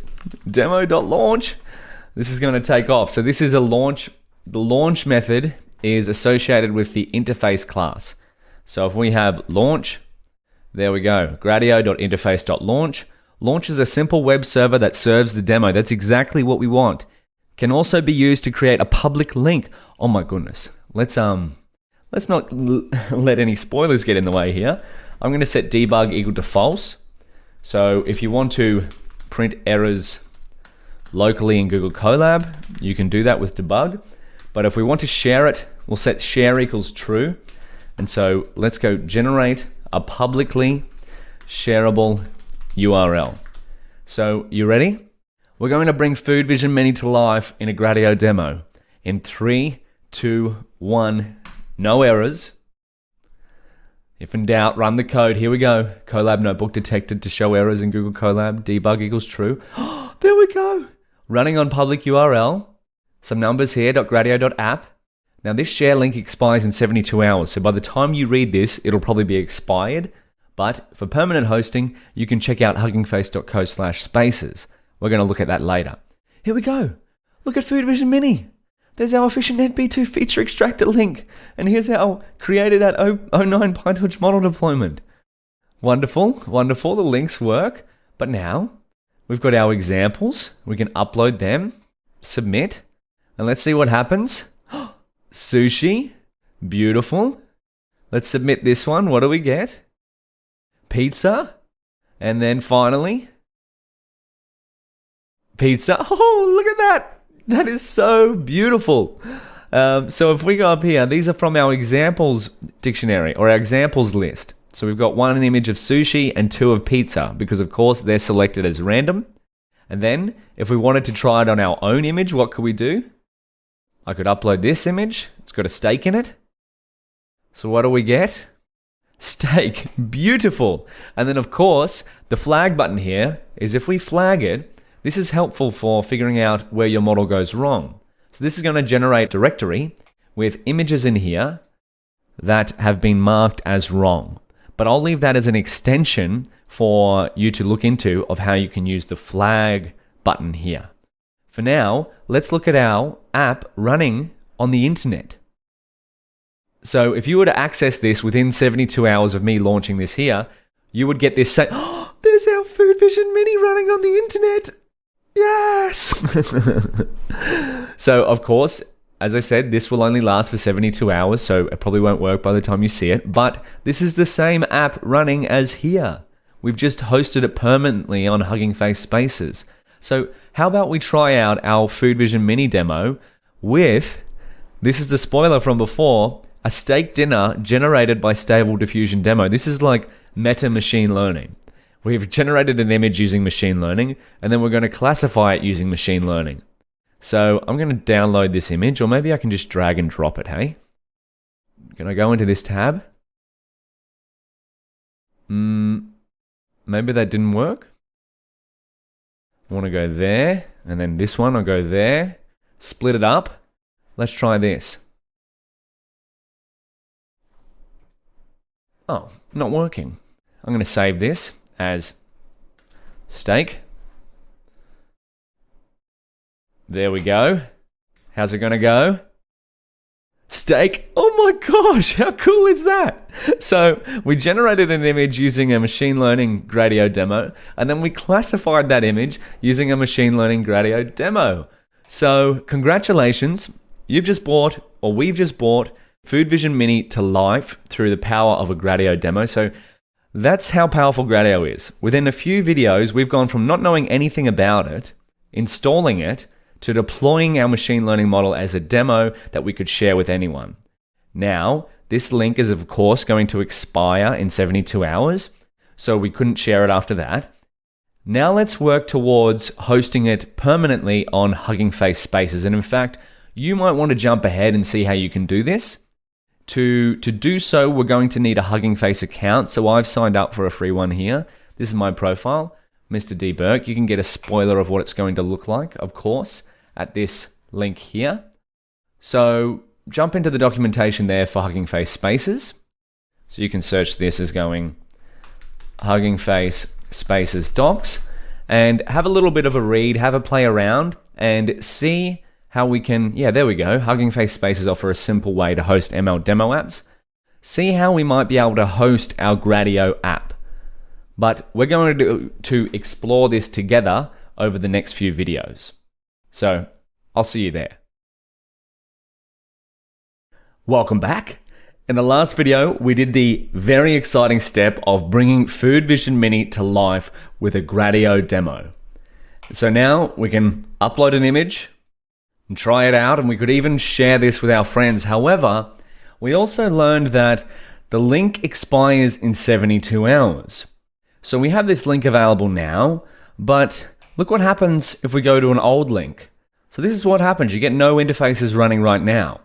And I kind of hinted at the fact that Hugging Face Spaces is a simple way to host ML demo apps directly on your profile or your organization's profile. And that this allows you to create your ML portfolio, showcase your projects at conferences or to stakeholders, and work collaboratively with other people in the ML ecosystem. And Hugging Face Spaces is a big supporter of 2 awesome SDKs that help you build cool Python apps in a number of minutes. Streamlit, which is another very valuable resource. I'll leave that as an extension for you to look into. But we've been using Gradio so far. And we've seen how quickly we can create an interface like this for our demo machine learning apps. So now we're going to work towards getting rid of this error. So we want to permanently host our Gradio app on Hugging Face Spaces. So that way, someone has if we go to Hugging Face, Food Vision Mini, you can have, or we can have something like this permanently hosted. So we got a link like this, we could share it to someone, and then of course, we could try it out, Here's an image of sushi I generated earlier. So I'm going to save this as sushi using the Stable Diffusion demo, which is of course also on Hugging Face Spaces. And then let's see how our model goes if we upload this sushi image. Look at that. How cool is that? So that's what we're going to work towards. Let's make a section. So by the end of this little section, section 8, we'll have our files ready to host on Hugging Face Spaces. So let's write this down. Turning our Food Vision Mini Gradio demo into a deployable app. So let's write here.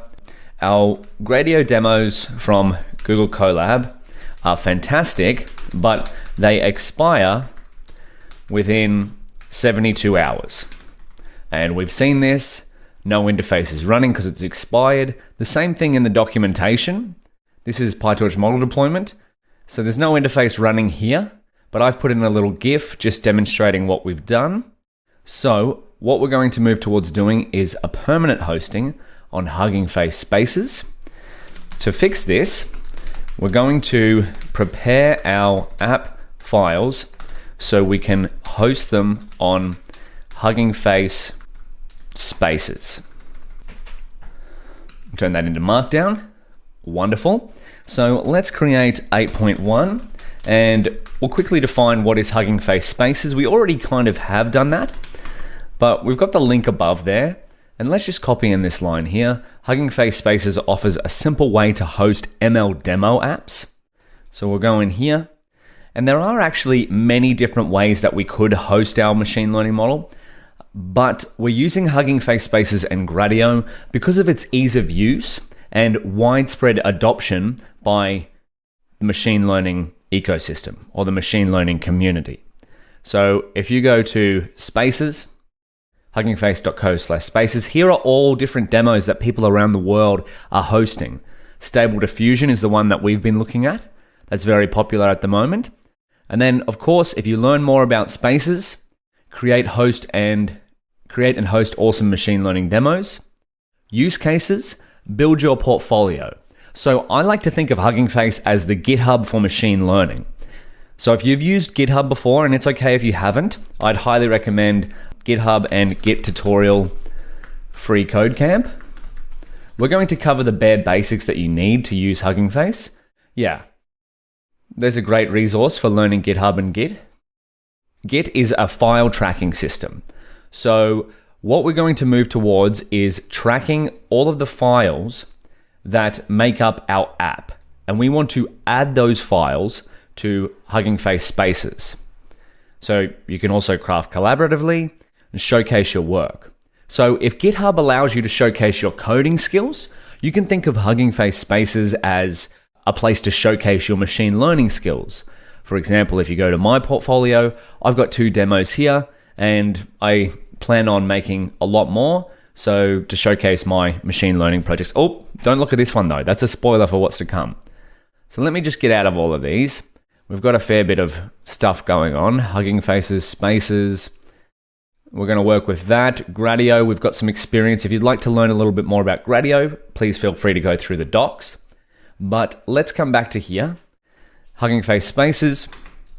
We'll write down, if GitHub is a place to show your coding ability,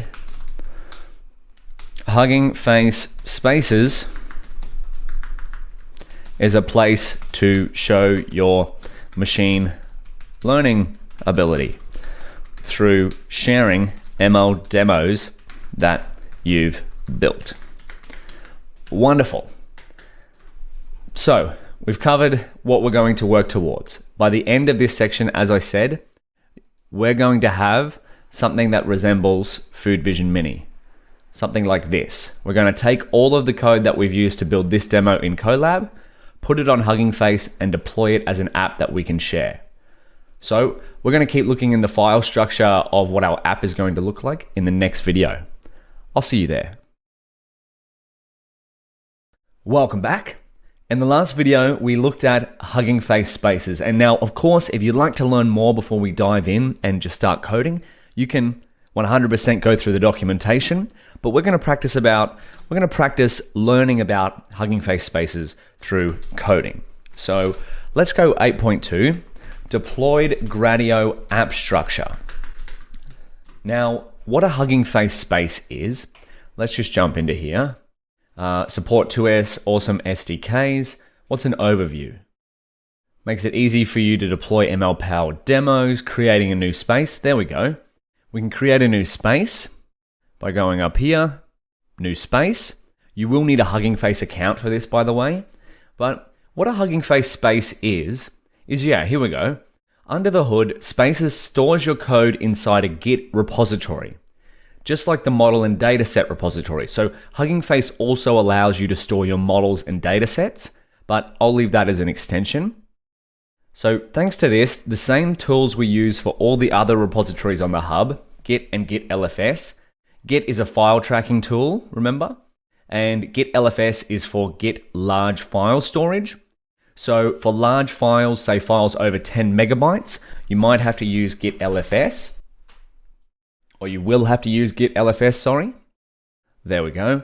Git LFS replaces large files such as audio samples, videos, and datasets and graphics with text pointers inside Git. So why might we need to use Git large file storage? What kind of large files are we dealing with? Well, we've got a model file, right? Our model file is 29 megabytes for EfficientNet B2, but our other files, such as an app file, a Python script, can be quite small. So Git LFS is for storing larger files. So we've learned that Spaces is a Git repository. And if you want to learn more about Hugging Face repositories, you can, of course, go to the documentation here. If you've ever used GitHub, it's very similar. So like for the course, I've got all of the code stored here on this Git repository, and you can see where I've updated it 857 times so far. These are all the different changes I've made to the files. So what Hugging Face Spaces allows us to do is have a very similar setup to what we've got on GitHub, but particularly with a focus on machine learning. So we've got space for models, data sets, and of course, demos. So that's why I said Hugging Face is like the GitHub of machine learning. So let's keep pushing forward. To get our files onto Hugging Face, we want to break them down into a file structure where they all live in a directory, right? But what might this directory look like? Well, let's have a look. I've got one prepared over here earlier because, after all, this is a machine learning cooking show. So we want to upload our demo Gradio app, and to do so, we'll put everything into a single directory. For example, demos/foodvision-mini. With the file structure, I'm just going to copy this into Google Colab so that we can break it down. Let's start to put all of our app files into a single directory. Because the idea here is we want to go from Colab to folder with all Gradio app files, and then upload app files to Hugging Face Spaces. And then once they're on Hugging Face Spaces, we can deploy it from there. So just like in the Going Modular section of the PyTorch course, where we put our most useful code into Python scripts, for the Gradio demo deployment, we want to put our most useful functionality into a demo folder and then deploy that to a Hugging Face repository. And in turn, because a Hugging Face repository is what Spaces uses to deploy demos. So a few moving pieces, but of course, nothing we can't handle. So let's just get out of a few things there. This is what we're working towards. So we have, by the end, our file structure will look like this. So this is what I've just copied from the Learn PyTorch book. Just copied this. So we're going to have a top level directory called demos. We can store our FoodVision Mini demo in that demos directory. And then within that FoodVision Mini folder is everything pertaining to that demo. So we might have our train model path, app.py, which is going to be the default app that Hugging Face tries to deploy. This is a Python app, and this is the beauty of Gradio as well, right? Gradio is all written in Python, so we can move this code into a file called app.py, and that is what Hugging Face Spaces is going to deploy. So this is what we're going to get, something like this. And then if we keep going, what do we have? We have an examples directory that's going to house our example files so that they can be served like this. And then we have model.py that will define what our model is so it can load in this trained model state dictionary here. And then finally, we'll finish off with a requirements.txt file. So if you want to see this in action, so you can see this in action as a deployed app. Now, we've interfaced with this a fair few times now, but I'm going to copy the link in there. And then you can also see the example file structure. So what we just went through in here. So if we go to files and versions, this is what I was talking about before. So see how this is quite similar to the files I've got on GitHub currently? This is the same thing on Hugging Face Spaces. So we've got our examples directory, we've got our model, which is stored with git lfs, so git large file storage.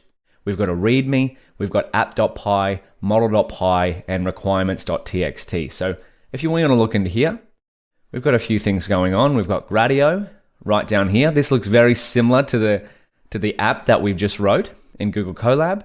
We've got a predict function, we've got a loading model, and then this function here, create fnet b2 model, comes from model.py. So this is what we're going to start working towards over the next couple of videos, so that once we have all of our files here in our Hugging Face space, it will deploy them for us and create this app. So this app here is actually just running this code from app.py behind the scenes. And so app.py is the default name that Hugging Face Spaces looks for to run an app. Now, of course, you can change this in the README, but I'm going to leave it as the default app.py app file.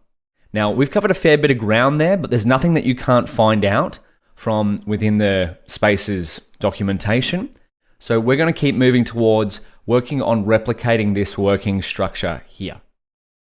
So with that being said, I'm just going to copy this link so you can see what the file structure looks like on Hugging Face Spaces. Beautiful. So if you want to go ahead and try to recreate this file structure, please do so. But that's what we're going to work towards creating over the next few videos. Then once we've got this, we can upload it to Hugging Face Spaces. So I'll see you in the next video.